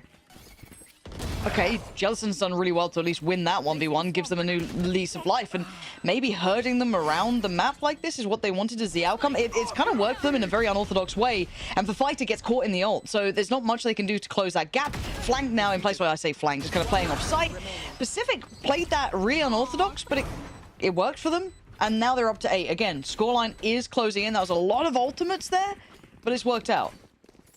Yeah, that was so weird. I do wonder if the ultimates weren't positioned exactly as they were, if that would have worked out with the same level of success that it did have. And part of the reason why the ultimates were all grouped there was because of Sand's push down long C at the start of the round. He knew exactly where the ultimate, where Pacific could be, and he knew that it was towards A heavy, and they knew that they could do an easy retake if he flanks B, if it is a B hit. So them being in that position was what caused their downfall. Very, very curious rounds. Ooh, crazy, actually. Hold on. Fighter has managed to slip the net here, and that's a very vulnerable play-up. Oh, didn't quite crest the corner to see it. Now should be noted, and we've seen Pacific's kind of slow creep towards C. Bloody hell, it was actually Rose to find Fighter. I thought somehow that might have been comeback landing that shot, but not the case. The Cypher's still alive. The trip's arguably still in play. Reinforcing towards Garage, and a nice re-clear of middle. I like this. They've given up that C site a fair amount. There's not... I mean, I say that. Already Mo's taking the space back. They've got this. The re-hit with the util, maybe? Looks like the case. Come back. That's a big scan. I mean, just using this outlaw like this, just as a can opener. So confident in landing those shots, and it works. And with the TP coming in from Loiter, the positioning now just holding so much of spawn, that's big info. That's so much of the map in their hands. This looks like 9 is going to be here. Spy doesn't have the ult, going to be stuck down on 45 HP. Very difficult for them to carve a route back in to find 3 individual fights. Spike planted. Ultimates used. They're out. Pacific. That is, all 5 ultimates in the last couple of rounds. But it's going to get them the rounds. It's going to put the ultimates on another eco round. That's going to surely get them to around 10. We were talking about that 11-4 curse. Just made up, by the way. And I have to wonder, did Fighter think he was getting droned out in that mid window? Is that why he decided to go for that slide out? Because Maybe. going for that slide gave away his position. It's Yeah. the only thing that makes sense to me is that if he thought he was getting droned out and he had no chance, thought someone was still bottom mid, he couldn't go backwards, he was going to get tagged, spam through the window, had to press forwards. Only thing that makes sense to me. So we go back in. Pacific slowly but surely taking the steps through this, and the ultimates who kind of staked their claim on the early part of this map are now suddenly feeling like, okay, we don't have this in the bag. We didn't make it to 12. We haven't even secured overtime. Now it gets a little bit scary. And going for, I don't want to say a 3-play stack. It's not really. You still got kind of that garage presence coming in from Fighter. Rotation in from Mo.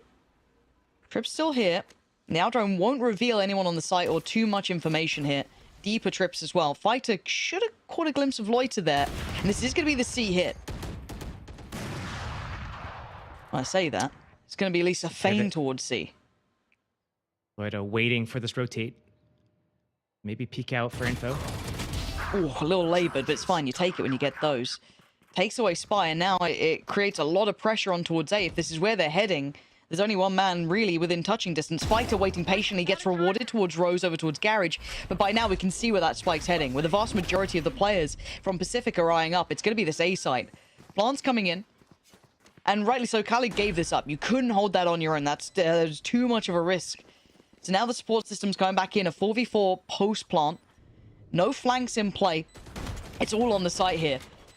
We've got a TP from Mo as the ult. Otherwise, it's just a little bit of util here and there. And Comeback not really feeling like he has to fall off the angle. One way in play does get scanned and punished. Mo there, the one to strike first. This could be the goer. This could be the way back through towards it. Jellison gonna find one. But this is a hard position to hold. One towards Hell. Surely to get checked. But LaRock with a bailout. 2 big kills back to back, leaving Sand now in a 1v2. Knows there's one right. Knows there's one left. He's found the fight. And he can't quite get the second. That was down so close, but 10 rounds now for Pacific. And another really messy round there. Pacific getting getting on top of it. Came down to a 1 versus 1. Very close, but they had the time on their hands. I have to point out, though, 5 versus 4, and Rose goes exploring through that garage while his teammates all going towards A. Again, you have that 5 versus 4. You have that advantage. You made that pressure. You killed the rotator, leaving that B area to come, leaving that A area to go to B. You know A is going to be softened up. You know the team is already positioned towards garage and C, and yet that's where you walk in at that timing before your teammates make any sort of presence towards A. That is going to cost you. That is why we're looking at 11 rounds on the side of the Ultimates right now, because of plays like that throughout the series from Pacific so far. And, you know, it's still a really tight game. The Ultimates, all they need is 1 more to secure OT, 2 to close out this map. And if we go to a map like Abyss, where these types of mistakes are still happening, that is a scary thing to see. Okay.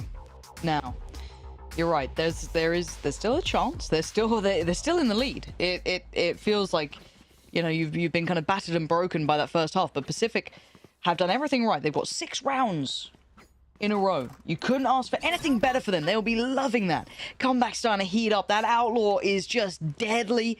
Everything's working. But the problem for the Ultimates now is they have to make a stand with a broken buy. They don't have the money here. Dropping out 1 Vandal over towards Spite. I think that's going to be Mo taking the hit on that. And that's all that they can really come in with. A couple of ults. This should be 11-11. Comeback has been nuts with this. Tricky with the Aldrone, though. Does it quite clear. I don't know if it's spotted. I don't think it is, but Fighter you'd feel would be favorable in this fight. But have you seen this guy with this weapon? And why do I still back him in this? Outlaw. I still back him. But again, the double tap is going to be so difficult. Exactly. Spy there just has everything he needed, perfectly equipped to handle it, and comes out on top towards Loiter. Controlling so much of this map, catching the big man himself. Sam now being a nuisance, but on his own. No one there to trade off him. So basically, it's all on Spy here, and he's still doing work. Rose on the trade, and now a 1v1. Rose can get the plant. One shock dart, one owl drone. But doesn't have the dart to reveal positions and the slow creep from Mo. And clear through. And Rose stakes his claim, sits towards Hell, waiting to see if he can catch Mo. And he does. Redeemed. Rose, beautiful. Beautiful play. 11-11. Tied all even. But again, that was a round on Sheriff's odds and ends. That wasn't a heavily invested round. It was one hero rifle. But this is the one that has to count for the ultimates. And Spy tried to make everything work out in his favor, getting comeback in that ultimate just to be able to solo. He had his shield up. There's no way comeback's going to be able to win that fight. Is able to progress into that A site, get people on that vulnerable, and be able to just tap them out with one or two bullets in the chest. There, nothing else. And then Rose, obviously, to come close it out for the side of Pacific after, you know, gave him a little bit of a roasting that previous round, but sure, you redeemed yourself. You know, you went out a nice reposition round again with a reposition in a 1 versus 1 clutch coming in on top of it. You're all right. That's high praise from Josh. As it stands, upgraded the Outlaw now to the Operator. Fighter can be cleared. Has to fall away, but it plays in Khaled, who still gets checked. Heads up, diligent work from Rose there. But Spy still finding impact himself. Takes away comeback, and he's been the kind of can opener to this. The heavy hitter for Pacific. Bit of rotation. That little bit of pressure on A drew all of those players off Josh. They've got basically the carpet rolled out. The red carpet is there towards that C site. Oh, Mo. Feeling, I mean, when you talk about wanting to make desperate plays, you want to be the one to be, have that impact. Kind of gets punished on that. And yeah, one by one, Pacific reminding themselves who the hell they are. After a shocking start, they've turned things right back around, and Spy feels like a formality here. A 1v4. Gets the first, but suffers so much damage. 7 bullets left and 7 HP. This is going to be 12. And from a dream to a nightmare here for the ultimates. The first half you would be absolutely over the moon with. And then little by little, round by round, Pacific reminding us why they are deemed the team to watch. One of their players being, one of the hottest prospects. And now, the final player found, Pacific are the ones to make it up to map point. Match point. The ultimates got so close. They have a few ultimates in play. They can make this work. Spy has been so good getting those solo kills with his ultimate, and he's got it off. He's got it up again. But again, we're seeing kind of the desperation from the ultimates. Knife out on the rotate, getting popped through with smoke. Things are not looking good for them at the moment, and finding a way to stabilize is going to be super important. This is why attack is so strong on this map, and this is why, in general, it's harder to play your defense, because it all comes down to individual decision-making in certain moments. No connections. Okay, but Loiter up against Spy. Oh! Loiter wins it! That's dirty! Oh my god. That's gutting for Spy. And we've got Guardians left, Judges left. Loiter is on a heater this round. 2 impact kills, 1 off the back of the ultimate. Good. And now, do they carry on this pathing? Do they want to carry forward towards A? If they double back towards C, there is that player with the Judge. You do have Mo there. It looks like they try and fall forward, come back, still. Man, making this Operator look like a Judge the way he plays this. Fighter's already down low. Mo has been heard, has been seen. And now Fighter needs to face the music. An impact player from the first half, and now absent in the second. 13-11, Pacific close out map 1 with a win. And I'd forgive you if you saw it on the half to think I'd got that wrong, or maybe the HUD was wrong, but it's not. Pacific digging so deep there, Josh. It was a deep digging, but they got there in the end. They had us in the first half, but it was looking so good for them as they started mounting those rounds back. And it's going to be scary going into Abyss. Second map is coming up right after a quick analyst segment.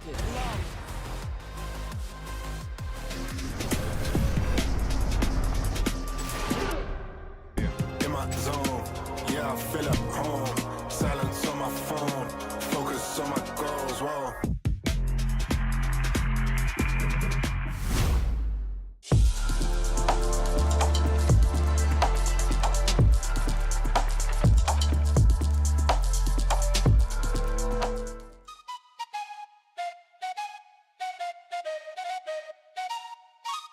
Let's go.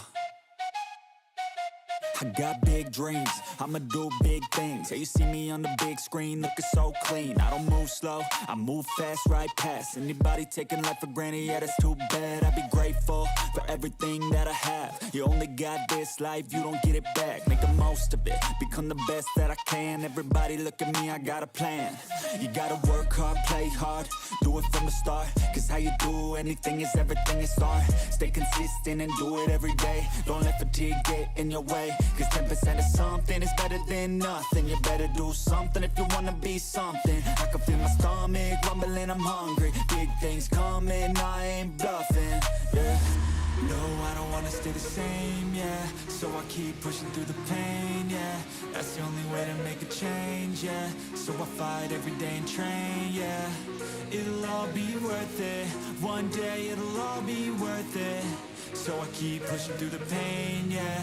That's the only way to make a change, yeah. I've had enough, I'm making my own luck. Adrenaline, my drug, I'm sick of feeling stuck. I got this, will not quit to the top, I promise. Cause I've had enough.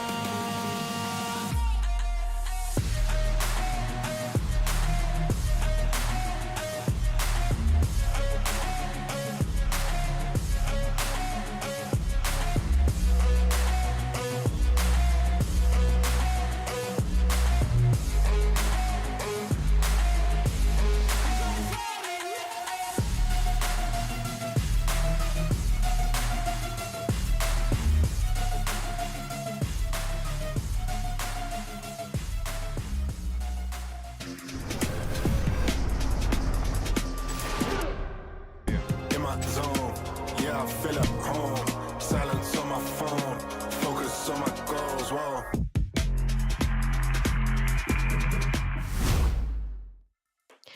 It was a real comeback. We finally got one. We've had a lot of fake comebacks so far in this tournament. But Kukuka, Ash, that was a crazy second half. And PCF, they're back to their winning ways. I mean, well, that happened. Yeah, Ash, you wanted to say something. I mean, I know that the jokes are going to be run into the ground, but who better to do it than come back himself, right? Realistically, though, it's pretty insane. You have that 11-4 lead for the Ultimates. They win their bonus run, unable to win a single round there on in. 9 rounds in a row for Pacific Esports. And this is a team that's able to, again, I think Pansy was talking about it during the cast, really ride off of that momentum and carry that forward throughout a match. And they can be slow starters. We've seen it beforehand where they start off a little bit during the beginning of a series and then they really start to heat up and it's just Pacific Esports from there on in. And the two sides of this, like the two opposites are... how do I put this, are difficult to go into the next map, right? Because your TU right now, you had all of that advantage. You only needed a couple of rounds. As Ash is saying, you get the pistol, you get the bonus, everything is on your side. You only need those two, but it's also another art, another craft to be able to close these situations because the momentum was building on all of this crazy clutch rounds that we were seeing from Pacific. We know that they're incredibly talented individually, but some of the kills, the way that they were working them out, that they were waiting for the aggression coming from A, like they were ready for everything, getting crazy picks and confusing their opponents a lot. And all of that we saw on that first half coming in from TU disappeared into thin air on the second half. Yeah, that's the thing, you know, comeback was so consistent. Even when they only got 4 rounds on the defense, he got 15 kills. He got more kills in the 4 rounds that they won in the defense than he did on the second half when they actually managed to make that comeback. But one other guy that we have to give some kudos to is LaRock as well. I mean, he's LaRock of the team. What can I say? Sorry. I'm gonna take that. I'm gonna take that. And say that probably it's not only the way that he was finding space and impact in the map. In this clutch situations, he is alive. He is the #1 menace. And we saw it in moments where the round was heavily favoring their opponents, where you have the kill contract, where you know that you're going to be isolated in those counter duels. And my man was on top of everything. And I think that's what the stats don't really reflect, right? Is the context of those situations. It's not even just being on top of everything, but you're talking about the advantages being in the hands of the ultimates, and that comes down to the numbers there as well. The amount of players that you have, it would be a 4v2 or a 5v3 situation, and Larock is the one that is able to even the playing field and even do more on top of that. And then so much of his utility as well was a big difference maker for Comeback to even be able to find a lot of his ability to move in on sites or even just take space in general. And he was a major difference maker as far as those impact frags and those assists goes, as far as those assists goes too. I mean, we talked about how they had not a lot of time to learn from the loss yesterday, and I'm so impressed to see how quickly they managed to improve their mental as well. But as we head onto the next map, the map where we thought maybe TU will be the ones to pick into, because Kakuka, I remember you saying that one of the reasons that they even made it out of groups is because their Abyss has looked flawless.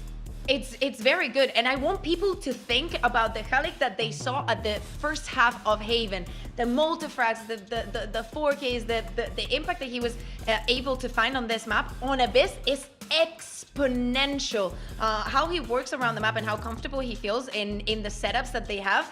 It looks like, to me, if you were to ask me what's his favorite map, it's this one. It's this one, because yes, he's IGLing and he is literally guiding the entire plan. He knows everything to a T. But right now, I'm honestly wondering and concerned about their mental after the comeback that they just suffered with Pacific getting, what, 9 rounds in a row. Yeah, that's really hard considering the fact that I feel like you're going to be beating yourself up a little bit, not being able to close out Haven on your map pick, and then having to make now this comeback and try and make a reverse sweep happen going onto Abyss. And this is also, though it is a flawless map there for the Ultimates, it is the same story here on the side of Pacific Esports, because I think it's a big litmus test considering the fact that they will be running the same composition here as well. So this head-to-head could not get more intense, and now elimination on the line here for the Ultimates being down their first map. Honestly, a comeback on this map, he looks like 3 prime buzzes on steroids. But this is where I want him to relax a little bit, because we have seen him overheat. We have seen him, you know, dash with shorties and outlaws and whatever else, like on a different planet. So it's an important map. They want to be able to secure this 2-0. And Ash, I want to see them, as much as I love the explosiveness of the Turkish team and I love the way that they could do these crazy things, I want them to just be able to finish it here. Let's not take it to a map 3 after what happened yesterday. I agree with you. I think it's important for us to see a very clean game out of Pacific, because this is also the fact that you're looking towards a team that's looking to lock in this last spot here at the LAN event, and then potentially even head over to that grand final and ascend even to VCT. And it all starts now, that ability to really be able to play some clean Valorant and not have those moments where you are overheating. Each individual player, I think, on the side of Pacific love to go for those duels, but we need to see them tighten things up and go for the trades that we were seeing in that second half, because the first half of Haven looked incredibly sloppy, like a completely different team. And I want to think about what we saw yesterday, because all that you mentioned it, we saw it yesterday. Even though they lost both of the pistols, they managed to close the map out with a very, very convincing first half when they were on the defense. And it was the way that they read onto the Phoenix and how that was going to work and how they could stop them in their plans. To me, Jellison is very important here. I think that he was doing a brilliant job, and he just needs to keep it up for this one. Yeah, no weirdness either. Just good old-fashioned comfort picks, Ash. Yeah, again, it's going to be a big test to be able to see these two go head-to-head with no difference in this composition. A very vanilla Abyss here as well, I feel like, when you all things considered. So it'll be interesting to see how they look to adapt to each other, if Pacific will continue on with the momentum that they were able to build there on Haven, and if the Ultimates are going to be able to have the mental fortitude to make this switch and try to take to a third map. Yeah, and of course they're boot camping right now in the Berlin studios. It will be heartbreaking for them to be there all week and not get to play on stage. It's time to jump into Abyss and bring back Pansy and Steel. We've already seen comeback make a comeback. What other shenanigans is there going to be? I think that's a fair question. Who knows, I think is the biggest thing. Coming into today, I think a lot of us underestimated what the Ultimates could achieve. That first half should put us on notice. I think the second put us back down to reality. But Josh, we're going into a second map here of Abyss. Do you see this momentum now carrying on for Pacific? Do you think that the Ultimates, you know, would have been hit hard by that loss? How do you think this shakes down? Like, which way do you think they take this? I think it still goes in the favor of Pacific. The way that they came back in that second half made it almost perfect, almost flawless. After what? They lost the first 3 rounds of that second half and still were able to make it all the way, especially at the fumble on that pistol. So I look at the game plan here. I look at the gun rounds. I look at how Pacific like to utilize middle, and the Ultimates really need to be able to go head to head against them here and shut down a lot of these moments.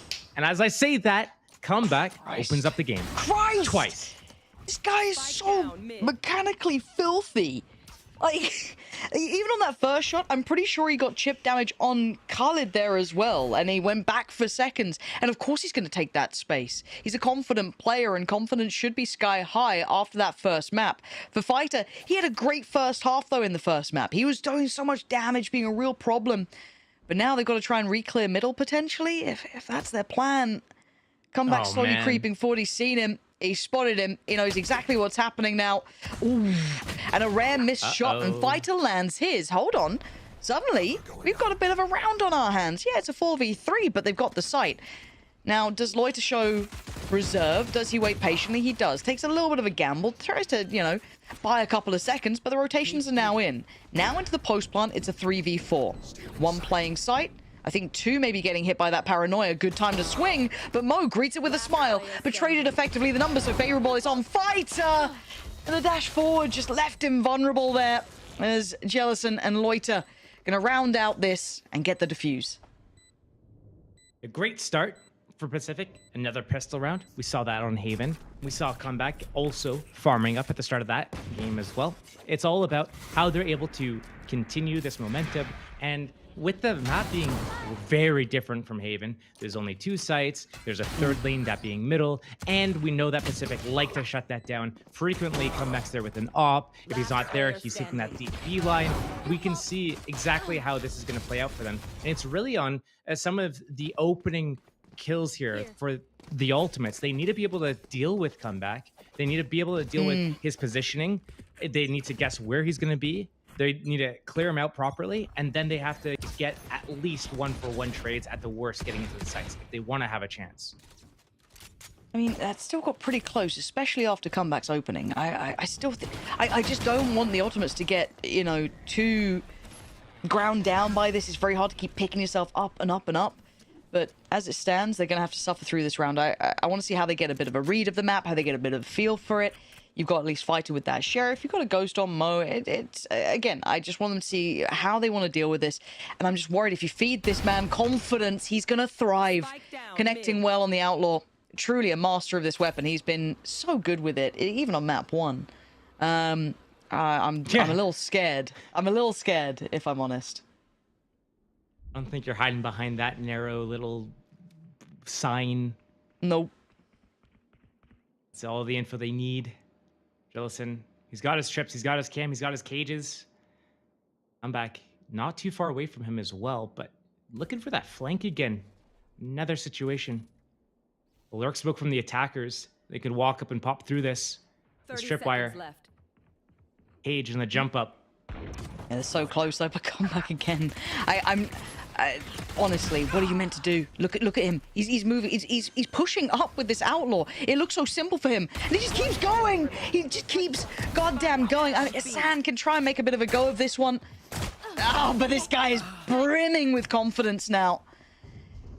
you gotta try. The first half, at the very minimum, I gotta say, the ultimates were able to at least put him in a bit of a box, right? Keep him contained, not allow him that freedom. They kind of shut him down on those aggressive plays. But here it feels like he's in such an element to play through. He's so powerful at this position in middle. It just removes one of those 3 lanes you have as an option. You got to keep in mind, there is double initiator. You have drone, dart, and knife to all find out his position. But there's so many positions you have to clear that other times you just have to go for these jiggles or jump spots to get that information. And there they try it, they get punished for it. And this is the round in that first map of Haven where Comeback actually purchased an operator and got one-tapped by Fighter on that long A line. Ooh. I like what they're trying here, but it feels like Comeback might be a... Oh, God! God! What is this man made of? And I liked what Fighter was trying to do. I kind of like they were trying to gap close a little in the middle, but now it's just a bloodbath. Leave him alone. Just go elsewhere. If you see him run, treat him like CNED back in the day. I mean, you did this. This was something that you were incredibly diligent at doing, is isolating and finding that player who can have so much impact and just leaving them to be outside of the round. But right now, the Ultimates just can't seem to avoid him. It's so difficult. I mean, the only thing that the Ultimates can do is... Ooh, that? Well, I'll take that. They could wait for him to push all the way through after he gets a couple kills. To Still an outlaw here. Luckily, none of the remaining players have the light armor. Okay. The knife, it doesn't fully scan everything. They have that one way up on the defense, but that cage blocking that choke point means that they could cross the other side. So sticking around 2 of those players. This is a 3-on-2 over at the B site now. And this is a bonus. It's Rose who's... Oh dear, that could have been opportunity, but no, Rose actually didn't go for that. Maybe he's still with util in hand. Plant's going to come in time now. Rose decides to swing out, finds one, but the trade's there. Okay, down into a 2v2. Bulldog in play with Paranoia in Loitz's hands. You still have that Outlaw with a flash and the nade there. On the other side, very little util dart. I think just came up for Khaled. So could potentially use it if he feels he's got the time for it. But look at this creep out already from Larocque, already knowing that angle could be seen if he was stood up, but no. Keeps his head down, gets contact. Khaled now works forward. Good patience being shown. This looks like they can convert here. Oh dear. No, okay. Khaled, safe pair of hands in the end there, getting 3 for them and getting the first on the board. But if we're talking an even game, right? A round's a round, sure, you take them, but that's a bonus.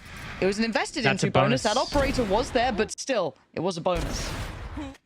There should be enough money to get another operator here for Pacific, and this is kind of what happened last game. They lost this round, then they didn't have an operator on that following round, and then things just kind of fell out of their grip for a little bit. Only 4 rounds in that first half, but here we're seeing that operator still come right back in, and he's going to middle. Why not? The Ultimates keeps going middle. They keep feeding him the kills. Go for it. There he is. He's been noted this time. What's the game plan? But look at this. Maybe expecting this. Maybe expecting they were either going to try and focus towards him, but they push the extremities. It's so difficult for the Ultimates to get a grip on this. Like, okay, maybe we've got an idea, a concept of taking middle. How the hell are we going to deal with the players then pushing up towards a main, taking away sand so early on? I mean, fortunately, I guess you still have the smoke still with Mo, you still have the dart with Khaled, you still got Spy with the knife and flashes, but they've already put down a man. Slow round. Ultimate's trying to figure out where they want to go. And here, CGN versus Pacific. Element was going for those fights over towards that A site and finding a lot of those successes in some opening duels. The B hit comes 3-on-3. It's right all the here. Info. Big info. Rose in a big position. And already catching one walk in the smoke. They've got everything. They've got everything. There's just pinned in. It's such a hard fight now moving forward. They have the players on the site. They've got every position wrapped up. Oh, man. And because the Ultimates only won with... Pause. Yeah, they won the round with only 1 alive. They fully invest into that round. They get the first death, and then they just fall apart. No more kills. All just completely collapse here. through the smoke, basically. No chance to even progress into the site. One enemy remaining. 30 seconds left. This is gonna be tough. It's tough. It's difficult. I don't know tough together. Yeah, it's gonna be so hard. I don't know what they can do to make this work. Yeah. They're gonna have to try to do more work on the extremities unless they have a really good way of taking middle. So if they want to take middle by comboing cages with smokes, deny the sight lines, use a dart or drone, follow up with it, maybe pop that blade storm and take a head-on fight. Maybe, but every single round, Comeback is opening up the game by just shutting them down at middle and not letting that be an option. And now we're going to see Comeback start moving around. Oh, you guys are afraid of middle? Cool. I'll start going to the extremities. Have a 50-50 if I guess right. The ultimates should try to do something where they get through the choke point, and they need to do it together, and they need to do it like I don't know, with confidence. It can't be this lackadaisical, I'm just gonna walk in here, I don't know if there's gonna be an offer, I don't know. You have to just be like, we're going here, we're doing it now, let's go. Here. It's you're looking at the scoreline, and maybe after map 1 I shouldn't call it over until it's over, right? But you're looking at, this is going to be probably another round for Pacific, considering the purchases up against Sheriffs. Maybe with the ult, it could be influential. And that's a pixel scene. And this is a dirty angle to play from. Ooh, okay. But you know he's going back for seconds. He's confident. Now, for the first time, they've isolated him. They've seen him, knifed him. They should have what they need. Do they now navigate away? Or do they carry on forward?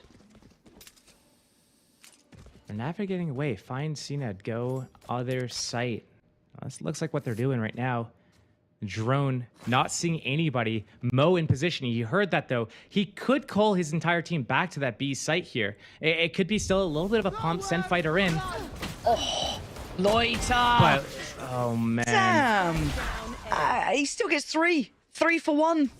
That's a discount I'll have. Bloody hell. And he just looks so unfazed. He's just like sat top site, just taking these jewels. And yeah, you're up against Pistol, so you're probably going to get away with it, but still. And now look who's here. You can't get away from him. Is he really going around? Of course he is. Have you seen it? He's getting away with it. He keeps getting away with it. Oh, man. I hope that they're happy enough to just kind of like shake that off, get the buy, and now let's see what that plan was, right? Let's see what that timeout was for. So obviously it wasn't going to be for the pistol round that just came through. Ugh. I think it actually might have been, because they popped the blades from there. They had an idea, starting him with the blades from towards that middle area, looking to flush out B. But once they saw that operator, they decided to move. But they could have had another layer. Mo heard that drone re-clear. They could have done something else. But it doesn't matter. In the end, Loiter's just putting them down now. Pacific woke up. Is there going to be alarm bells ringing for the ultimate soon? They've got to wake up themselves here. And again, okay, I like that at least they're checking on him early. That's all you can kind of hope for. There's the aggression on the other side of the map, and also they don't lose the player. So they're kind of going through this protocol list. This isn't bad. One way back in play, though, so that does give him a little bit of safety. And you can see that Comeback is just like step by step, near on matching this rotation. Up flash ready. 2 smokes ready. Paranoia. Might be a free sight. Yeah, but Loiter still has that paranoia. I was surprised he didn't opt for it then, but I guess no one was there to capitalize off it from up on top. Loiter's got to be a little bit careful. Almost caught the planter there, but no. Okay, 5v5 post-plant. Larrock on the flank. That's huge. Sand and Spy going down. Not going to get the third, but still so much damage on the back line. A little offset of the timing here as well. We've still got Fighter holding towards CT. This position could have value, but he's been cleared. Loiter's sharp. Khaled goes down. It's so clean, Josh. They're so in control now. This is not even close right now. The Ultimates can't even find an opening into a round. They get the site. It's given to them for free. Here, come on in. I'm not even going to use my prayer in order to slow you down. Larrock on the flank gets 2. It's just wraps from there because they're converging from so many different angles, and Pacific is hitting hard. So much harder than the Ultimates right now. And it's hard to see any sort of way back in this right now. I don't know what to suggest to them that they can do this. But comboing a flash with a dart is a start. They kind of did that there. They had a free sight, though. They need to be able to close it down afterwards. They need to deal with that flank a little bit better. They need a break, man. This feels so hard for them. Especially after how map 1 went. This feels like one of the hardest ways to start off map 2. You know, having that real opportunity. Yeah. And now you're seeing, you know... Yeah. I mean... But it's only sheriffs in this round. Like, oh, what are they meant to do? I mean, there's not much they can do. Right now, Loida positioned to take first contact. LaRock playing the anti-flash. He knows that Spy likes to do that flash up in the corner. And they can use their own flashes to combo them afterwards. Again, that drone from the attackers did not spot comeback out with an outlaw in that heaven angle. He's been in an aggressive B angle before. So the ultimates right now, they have no idea. He could be middle, he could be A. They have no idea still. Until they can confirm some information, it's all question marks. They're trying as desperately as they can. Now they get the info with that open ultimate, with a smoke, with a dart. It's pulling the rotation. This is a free site now. This is great. Well, you say free, there's still one man standing in their way, and LaRock denies everything. And Lloyd is there in support. They know the dart was used over towards B early on, but what does it matter when the spike is probably a million miles away? I feel for them. I feel for them after map 1. Genuinely, the Ultimates, it's hard to not enjoy the idea of what this team could be. You know, you like to see an underdog doing well. But as it stands, Pacific are playing a really solid game. I mean, they haven't really been threatened yet in this map. That was the best fake we'd seen. But the problem is one player able to keep them afloat. Nothing really to push them off this position. Happy to just farm it up. Easily done. If that smoke came to heaven a couple seconds earlier, if there was better spacing or trade potential there, it's just like the site was undefended. It was LaRock in heaven. Loida came back to spawn. And again, it's just 3K after 3K on these defenses without a response from the ultimates. Operator. It's actually a Vandal on that deep A line. They're getting that info. They're going to know it's a B hit here. Yeah, you can see the rotations already taken over A space. You've got the flank coming in. But you already have the site under pressure. Jellison is there, takes away Fighter. Not feeling threatened just yet. They can't even make it up through main. They can't make it towards the site. They're just held back in the chokes. And the map's looking so small now. The flank is here. Ooh, Loita can just slow it down. He's in the perfect place. That's the spike. He's got his paranoia, and look who's made it. Come back on the swing, and well, Sam can find him, but it doesn't really matter. 3 stay alive, and this is a brutal second map. No, this isn't even close right now. This is showing us why Pacific like to pick at this time after time. It's just so much strength and their capabilities of being able to play these standard setups, 2-1-2s a lot of the time, and either get the kills and live, stall long enough, let them close the gaps, let them get these flanks off, and then the convergence all together fighting from 3 different angles, the 3-prong defense. It's just too strong when Pacific's in their comfort zone. I think this map certainly does show the best of Pacific here. Something we've started to get used to. And they may overread this, actually. Be interesting to see what they make of just that tag. Oh my god, LaRock. What? Stop it! Stop it! How? He's got all 5! I thought maybe that knife only showing the cipher could have given them a false sense of security. But why be bothered when you could just ace them anyway? I was thinking the same thing, and I was about to say, like, with the way that they were setting up to do that aggressive push, you saw LaRock setting up to set up the flash, and then it was like one of those call an ambulance moments, but not for me. LaRock just punishes them all. Usually it's been only 3Ks for LaRock and Loida on these defenses. This time, though, all 5. Gotta say, I think map 1 might still be somewhere in the back of the Ultimate's mind, seeing that opportunity taken away and now having to face this, an aggressive, in-your-face Pacific side, and comeback gives them no respect. Why would he? He's not been put back in his place this time. They have sight. They have good control here. A big opportunity. Still, the retakes have been going in the way of Pacific. They have that null command as well to turn off all the abilities. Spike planted. Couple of shocks. A good popper. Now back to up to main. It's gonna be, I mean, they have a paranoia, a knife, dart, drone. So much Tools to be util. used. When see when they attempt the half. That was the first tap on it. Nice from Spy. Finally showing some signs of life here, the ultimates. Sitting deep in that post plant, surprised that they were able to get so much impact at that moment when there was so much utility there for Pacific, but still, maybe feeling they're fine, maybe being a little lackadaisical in that, but again, you take it when you get them. The ultimates for the second now. Good fight from the ultimates. And again, it's that A site that's looking like it's the softer site to hit. And they're eyeing that up again, realizing that this might be their opening. You know, it has been the site they've been hitting the most. LaRock's got a 3K. Lloyd's got a 3K. LaRock's got an ace. Now come back. The comeback's here.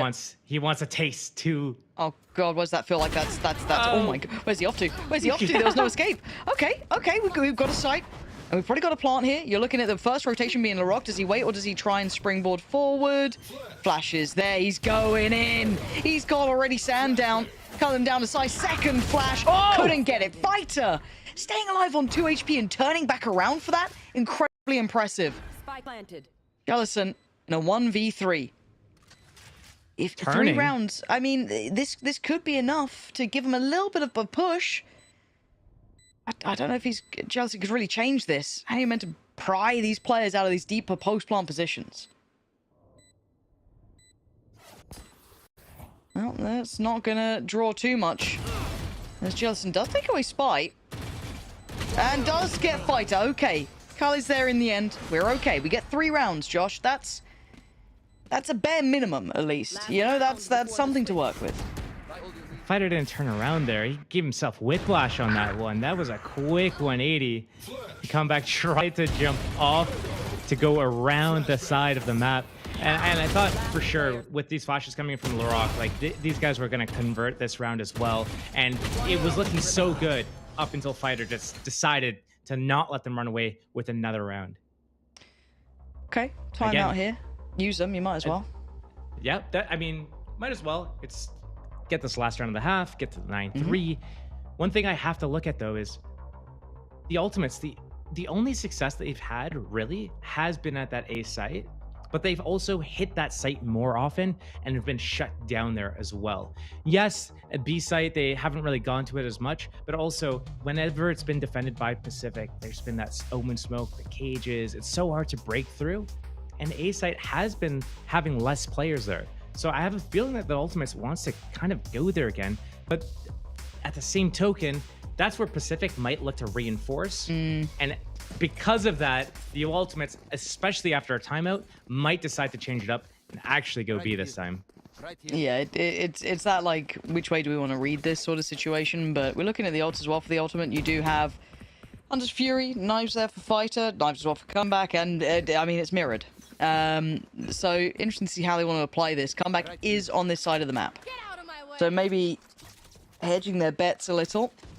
But they felt the pressure. A little bit of a util. Owl drone as well. That's going to be Hunter's Fury coming out very early on and in response. Any tags, that's going to be 1. And a second, beautiful. Gets Comeback, which is incredibly difficult against a Jet who can normally get around. But Jellison actually going unchecked in the smoke so far. And looking like they want a 3-2 split towards, I say B, but I'm looking where that spike's heading off to. It depends where they want to go. Okay, Rose 2 openings. goes down. Yeah, this should be B, right? This should be on a platter. Cautious creep up. Clearing of the trips. Yeah, this is good. Has to clear his own flank. Cover going out. Still looking for him though. Mo has caused such a panic on the side of Pacific. They don't know where he's gone. He got that kill on the back of Rose. Can't find out where he's repositioned to. And do they expect for Mo to be hit? They do. LaRock, very diligent clear. Quick underhand flash, spots out another. Oh my god. Finds another. Now we look at the other 2 players who are still here for Pacific to start building towards sight. Couldn't land the shot that they needed there. And now Loiter in a 1v3. 1 on the site. He knows where both players are now, but how do you get a fair fight on either? You don't. Fighter there seals them up to a 4th round. It's a small window of chance, but maybe it's all they need. I mean, they needed something. It was a ring of rounds. It was a run of rounds, but it's not over yet. 4 might give them hope. Last player.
Okay, so those 3 final rounds, Josh, gave them just enough to make this look possible, right? It's not out of the woods, it's not an easy game by any means, but there's a chance now. There's a chance. The story of that first half had to have been comeback, getting those first bloods, or in general, just Pacific starting with that first blood. The Ultimates weren't able to get that, and in a few of these rounds, they were able to do it, but only 4 rounds to play with. It's going to be kind of difficult here. They're also looking to use that middle. See if they can take a page out of the Book of Pacific. See if Fighter can go head-to-head, toe-to-toe with Comeback. Oh, that's a lovely little start, though. That puts into question the flank potentially, and I kind of like the response from Comeback, though, is to take space himself. Straight away, straight through towards Secret. Rose there going to find Mo, and even the scoreline up Loiter. They're so aggressive in this, taking out Spy early doors. Spike's down, and now Khalid, Fighter, and Sand are gonna have to try and navigate this incredibly difficult space. 2 through CT. You're seeing that slow creep from Sand up towards Heaven, but Comeback's already found Sand, so that's gonna be denied. Loiter and LaRock just denying any step back through a clear-cut pistol there in the end. It's both pistol round wins now for Pacific. They're building on that lead. They're looking really just well-oiled. Yes, Jellison gets caught in the side on an aggressive mid-push that comes in the side of Team Ultimates, but now it opens up that site. We see a nice little flash and dash combo into that Heaven area, and then it's just wraps once they're able to get that spike planted and lock down those chokes. 4 classics and a Sheriff. Yeah. I mean, in, reality, 4 rounds is not much to work with. It gets you through maybe a pistol and a bonus, right? But then it's, hey, have a flawless game. Don't let Comeback get confident. Don't let him farm you up. Well, this one looking like it's already going to be account closed pretty quickly. Comeback just creeping in. Yeah, this guy's just nuts. Spite, last one here. I mean, it was classics and a Sheriff, so it's not, too bad. But the scoreline's the bigger issue, isn't it? The scoreline is definitely the bigger issue. And it's a flawless round for Pacific, so they build on that economy lead. It means that they have a little bit of a buffer, but again, with that Marshall in play, it really kind of begs the question, what is the play that they're going to do? Are they going to do one of their contact rounds and look if they can get the kills? We see a trade-off of the weaponry. Marshall goes to Rose, Comeback gets that Bulldog, so explosive hit might be the play here. Keep that momentum. It's been working. They've been running down the ultimates, so why not go explosive again? They did that A site hit basically a couple of times. Why not? Oh, this is a nice spot. Spike's still in spawn though. Yeah. He's looking for options, and you're right. The spike being there is raising an eyebrow for me, but waiting to see if they decide to back away from this, if they continue trying to path towards B, if this is all meant to be a fake to draw the players over, which it is doing. But fortunately, Mo is on the case. Mo keeping his head above all of the noise and pressure towards B, holds that A site. So nothing for free here, and it looks like a run back towards this B site now. It's a little bit of damage on Khalid. No opening. Spike still down in spawn. Only minute to work with. Managed to slip a player towards side. Good work from Fighter to still be very heads up about that clear. Come back someone to trade it, but they're just kind of brawling out, seeing how much damage they can do, I guess. It would be very costly to lose these weapons. This is just a bonus in the end for Pacific, but for Sand and the ultimate side, it's a confidence round. It's a well-needed round, and it's a 5th for them now. I mean, you say it's a brawl, but that looks like one of those schoolyard fights where as soon as like someone makes contact with the other, they're calling for like timeout, and like it's just that wasn't really a brawl. That was just kind of one by one. Just I'm good. It's my turn, I guess. But it just looked sloppy. It looked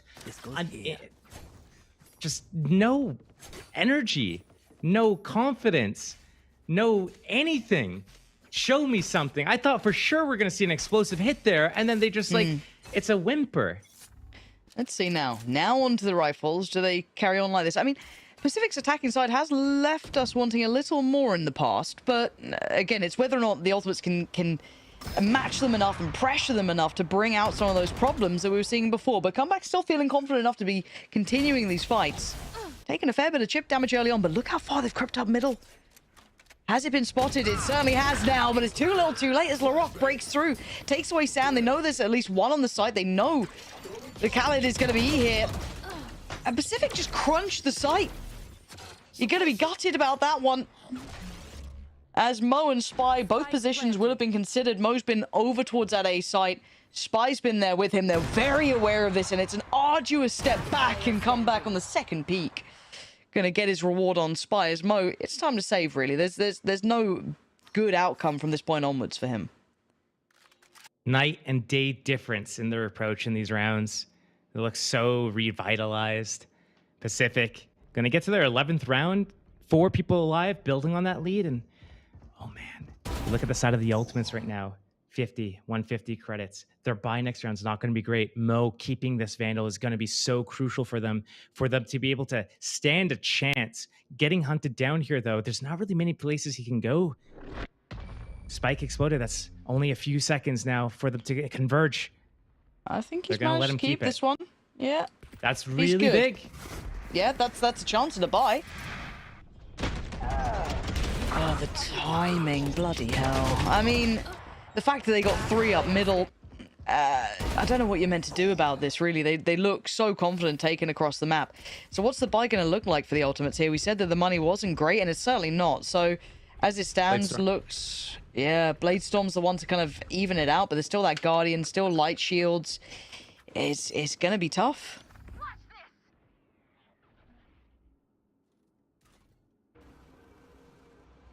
I'm back. With his operator, looking for that opening.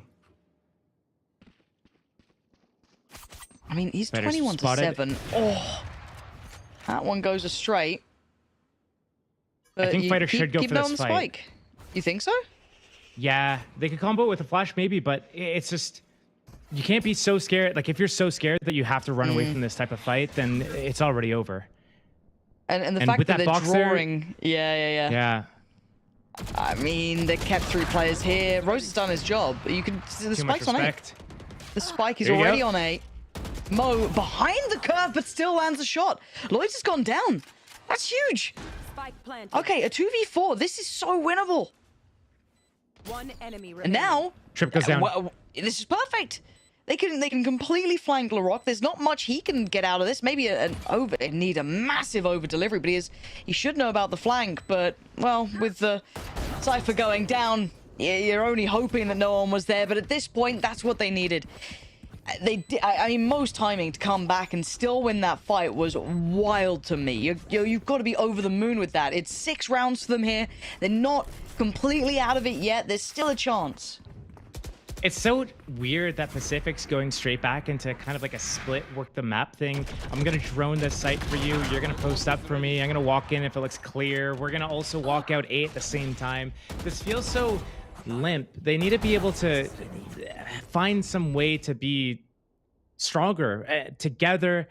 Go do that mid split, do an A hit, do anything explosive, your pistol round strat, anything. It looks like this is what they're gearing up for this round. So maybe we're going to get to see them get into heaven. I watch Comeback versus Mo in heaven angle right now. Let's see it. Oh my god, down middle. Fighter. You got to get confident, I guess. Oh, speaking of, sent down to the abyss. Khaled at least going to find comeback, but the trade is there. Rose going to keep this one moving forward. Spy getting curious and a little labored, but he does get his man, but a trade out. 3v3 now. Mo, Fighter, Sand trying to hold on to this. Trying to keep himself still in the game, but Jellison going to fight through. Take over towards top. Fighter trying to step in here. Ult going to be invested, but again, you've got the players so close by. Jellison going to put them up to 12, and Pacific brute forcing the round. Pacific, please just do something like that again. Don't revert back into your slow spread around the map, walking around thing. Please just go and get in their faces and fight them. Because right now, the Ultimates, they can't fight back head-to-head, pound for pound like that. They've done it maybe a few times this series, but overall, you keep winning these when you do this. So, what's it gonna be? Well, it's time to prove it. Pacific were given this second chance here. Given an opportunity after what was an incredibly difficult loss. Only hours ago, really. And a 1-for-1 trade out to start with. This time it's Spy to cleanly connect towards Larocque. Deny that creep up, that slow play. And now we're seeing them kind of walk it back through. Where does the Ultimates read this ending? Fighter! Quick snap back to find Rose, creeping through middle. So we are in a 2v4. This should be the best opportunity for the Ultimates yet. 7 rounds, surely. You'd think so. Set up for it. Spotted. Jellison doesn't win these, right? Right? Is that? Oh, Christ. Christ, is this? He's turned it. got a little scary there. Got a little scary. Again, it's just this back and forth of just you don't know which side of Pacific you're going to get. You're going to get this well-oiled, set play, move together, and just abuse their opponent, Pacific. Or you're going to get this, let's split around, let's leave all these gaps, let the enemy exploit us, try to walk out, clear 15 angles by ourselves, and get tapped out version of them. And it's just the difference between the two is just so staggering. It's jolting, it's jarring. And it's not the first time we've seen it. I mean, it hindered them further, obviously, in that first series we witnessed yesterday. But here, let's see if now with that a little bit of a chance given, the Ultimates can hold on. A 1-for-1 trade out in middle. Fighter keeps himself alive and gets himself out of dodge. Taking away comeback is always going to be the scalp to claim. Pacific trying to re-clear middle. Oh. Okay. Ran out of battery. But I'm seeing the rotation now, and once again, Pacific have been getting this space. Not for free necessarily, but they've got a path towards it. It's the cam that eventually gives it away, but they've got to step towards it now.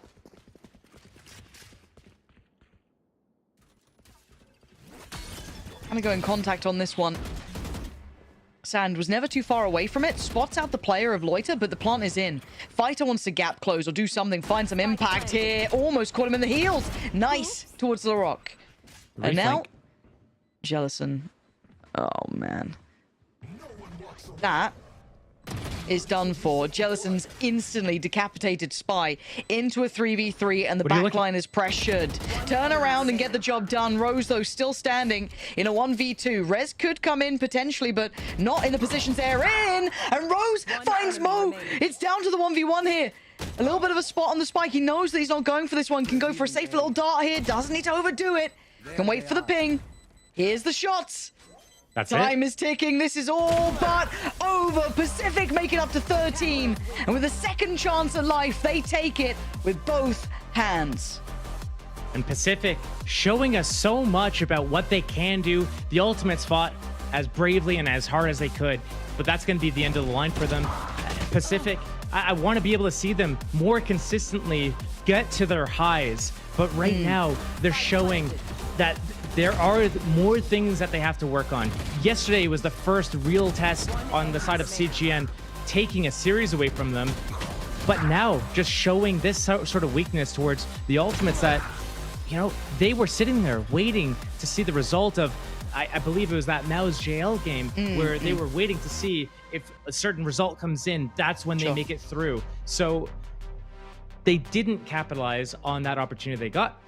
Pacific, still a little bit more work that needs to be done here.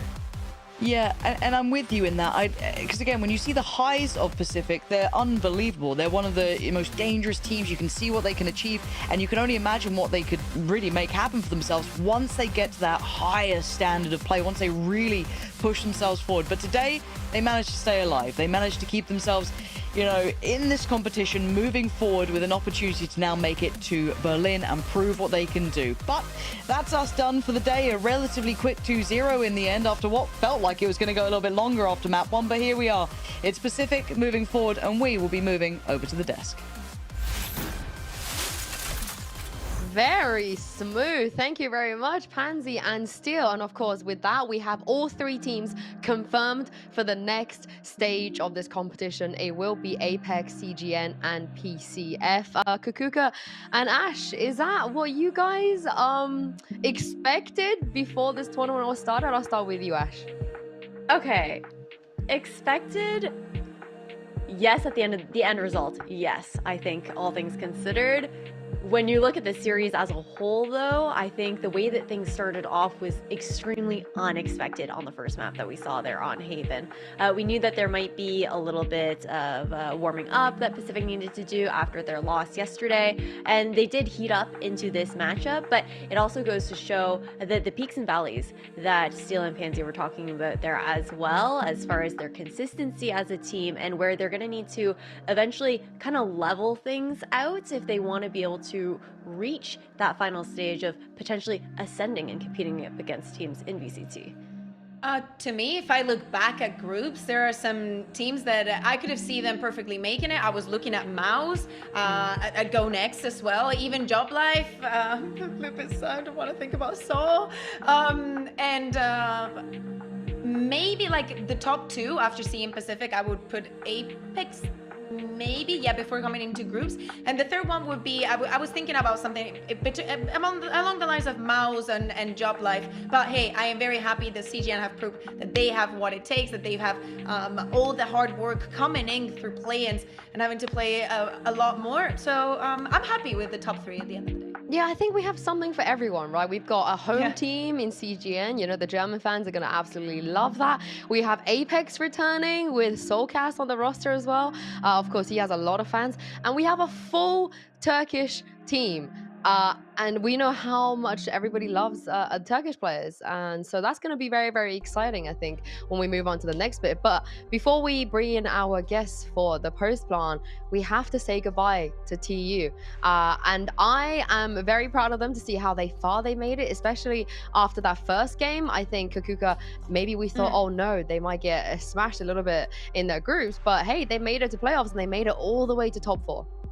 Yeah, exactly. I know it's a hard reality to deal with because everybody just thinks about the team that wins, but still making it to top 4, battling in your region, then going up against the other regions and making it this far, it's still a big accomplishment. It's still something that they have to be very proud of, but it is heartbreaking to think that they were already in Berlin, that they were so close to be playing on the stage, but they have to go with just playing in the studio, I'm afraid. Yeah, I think that that's a really big thing that we have to consider, right? The fact that, you know, they're there now, it's that big heartbreak, everyone having to go home after boot camp and everything like that here for the Ultimates. But this team also, I feel like, shows so much promise as far as what we can expect in the future within the MENA region here as well, and looking forward to seeing how they are able to continue to grow as well, because you think about the core 4 of them and then them having to fit in fighter right before Ascension and everything like that. The cards were against them in that kind of way as well, and I think that the results that they were able to find throughout this run it just shows the promise of what they can bring in the future. And I'm looking forward to seeing how the MENA region continues to develop going forward. Yeah, me too, for sure, for sure. I think that some of the names people are familiar with, but I think now, given how well they did, they're definitely going to remember them next year and also in the off-season too. But tickets will be going on sale tomorrow at 12 p.m. CEST. If you guys want to come and watch CGN, come and watch PCF, and come and watch Apex. I highly, highly suggest you guys do. It will be a very fun time. The vibes are going to be great. There's going to be a lot of tears after what I saw from the Gentlemaids Apex final last year. It's a great tournament, and hey, you might be seeing some stars in the making if you guys come swing by the studio and join us. And again, Kakuka's going to be there. Exactly, and it's going to be so exciting because we're going to have a best of 5 one day and then another best of 5, and you're going to get to see that rematch between CGN and Pacific. It was a nail-biter yesterday, and it has all the potential and all the ingredients to be an absolute certified banger. So come and join us in Berlin. We're nice. Oh, any early doors shout on who's going to be the Lanimal of Ascension this time around? Like, who's actually going to turn up? A kayak. It has to be to me, please. Like, I wanna see him keep up this performance, and I cannot believe that there is a chance that we finish out Ascension without seeing Apex versus Pacific, and that would crush me. That would crush me. That, I'm sorry, might be biased, need to be our final. Okay, you got your money on kayak. This is that's a hard. I think my reservation with Kayak is that his first game ever in tier 1, I guess, in terms of stage and LAN environment, is going to be a grand finals of Ascension where everybody trolled Apex for throwing last year. This is where I would feel like nervous if I were him. That's my only reservation. He's built different. Yeah. He's built different. But yeah, who early doors Lanimal shout, Ash? I feel like Anguist actually has potential to be a Lanimal here. Ooh, I don't know. I do love a Sentinel Lanimal situation. I feel like he has that opportunity to pop off. He's this super clutch like anchor player here for CGN. I feel like he has this potential to actually bring that energy to the stage. I'm such a mild one. I'm just gonna go comeback because he's Low-hanging Turkish. fruit. He's literally got nothing to lose. He's not old enough to play in VCT, even if he wins. I wonder what will happen. Yeah. So I think no pressure. Turkish.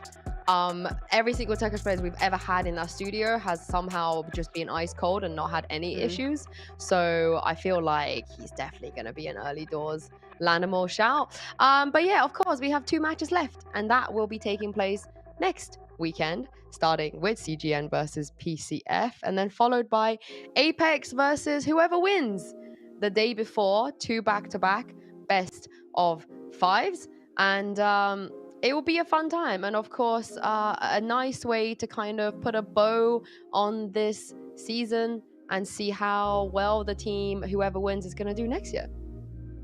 Yeah, I wanna see also, like, think about this, if because I'm going back around my thoughts on like Pacific, you know, making it to the final, and if we get to that point where Pacific is in the finals against Apex, I'm gonna make every single excuse that there is in the book for them, because the run that they've had, being so young, playing back-to-back best of 5s on the stage, and how the stakes are for them, I would make any excuse.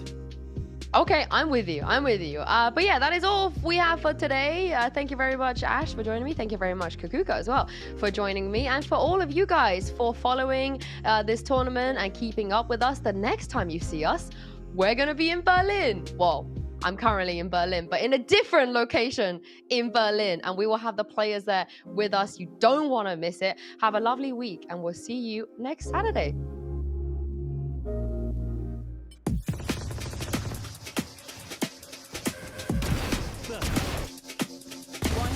Remaining.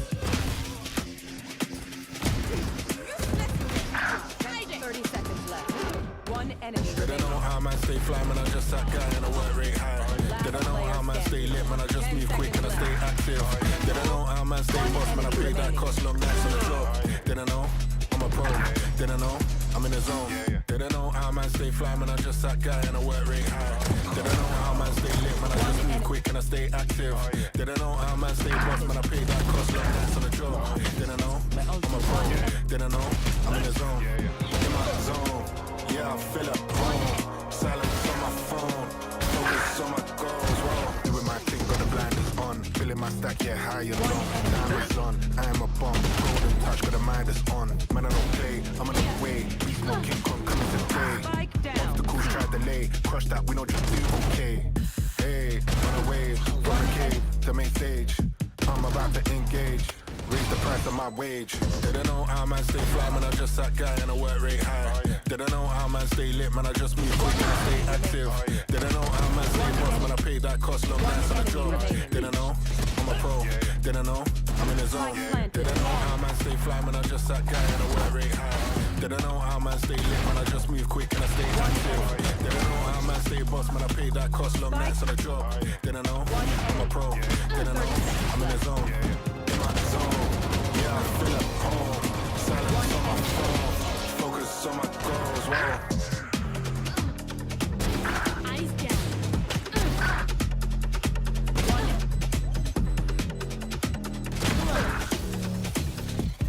Attackers win.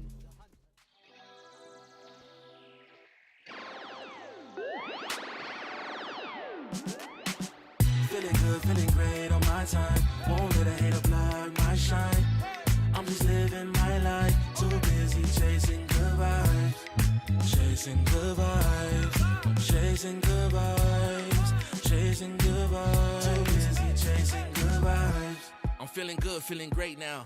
A hater can't play with my day now. Get that negativity out of my face now. In my city, I'm the man of my state now. Yeah, I'm living life to the fullest. Baby girl, you're talking to the realest. Energy and joy, you can't steal it. Good vibes all around. Baby, tell me, can you feel it? I woke up, so I'm blessed. Just another chapter in the test.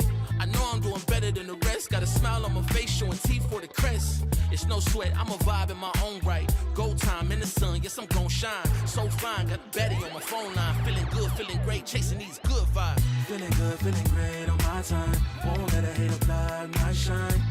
I'm just living my life. Too busy chasing good vibes.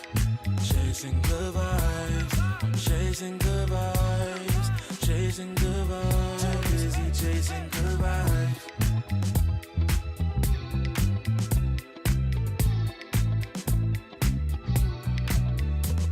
Put my soul on that beat, I'm ready to feast. Margaritas with some divas, I'm pouring the drinks. I'm living life to the fullest, the blessings in me. Don't really care what you say, whatever you think. Nah, unequivocal miracles with the lyrical. With the homies tryna pop like the cereal. Lucky Charms, got a model on my arm. Go watch on my wrist, garlic parm. No alarm, fireworks, I can feel it in the sky. I got love in my eyes, but there's money on my mind. I see passion and pride, I despise all the lies. I've been around the world, so I'm down for the ride. Good drinks, good people, and good times. Fast cars, pretty women on FaceTime. More money, more fun in my life. I'm just chasing my shots with good vibes. Feeling good, feeling great on my time. Won't let a hater block my shine. I'm just living my life. Too busy chasing good vibes. Chasing good vibes. Chasing good vibes. Chasing good vibes. Too busy chasing good vibes.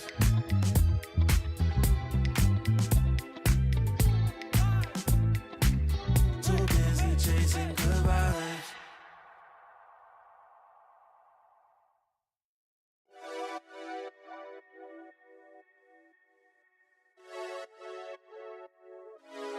Friday night putting them plays in, but it feel like a special occasion. So let's go out, go blazing, hit the dance floor, let go frustrations. I might have a hidden agenda, but my intention's pure. I'll give you all that I got, and I hope that you don't need more. It's okay, just take my hand now. Damn, me and sweating your hair out. You got me creasing my sneakers. That's usually something I care about. Couldn't see the path, but it's clear now. You was in my dreams, but you here now. And I just want a little dance and a reason to change my plans. All I want is for you to dance with me, with your hands in the air where I can see. I don't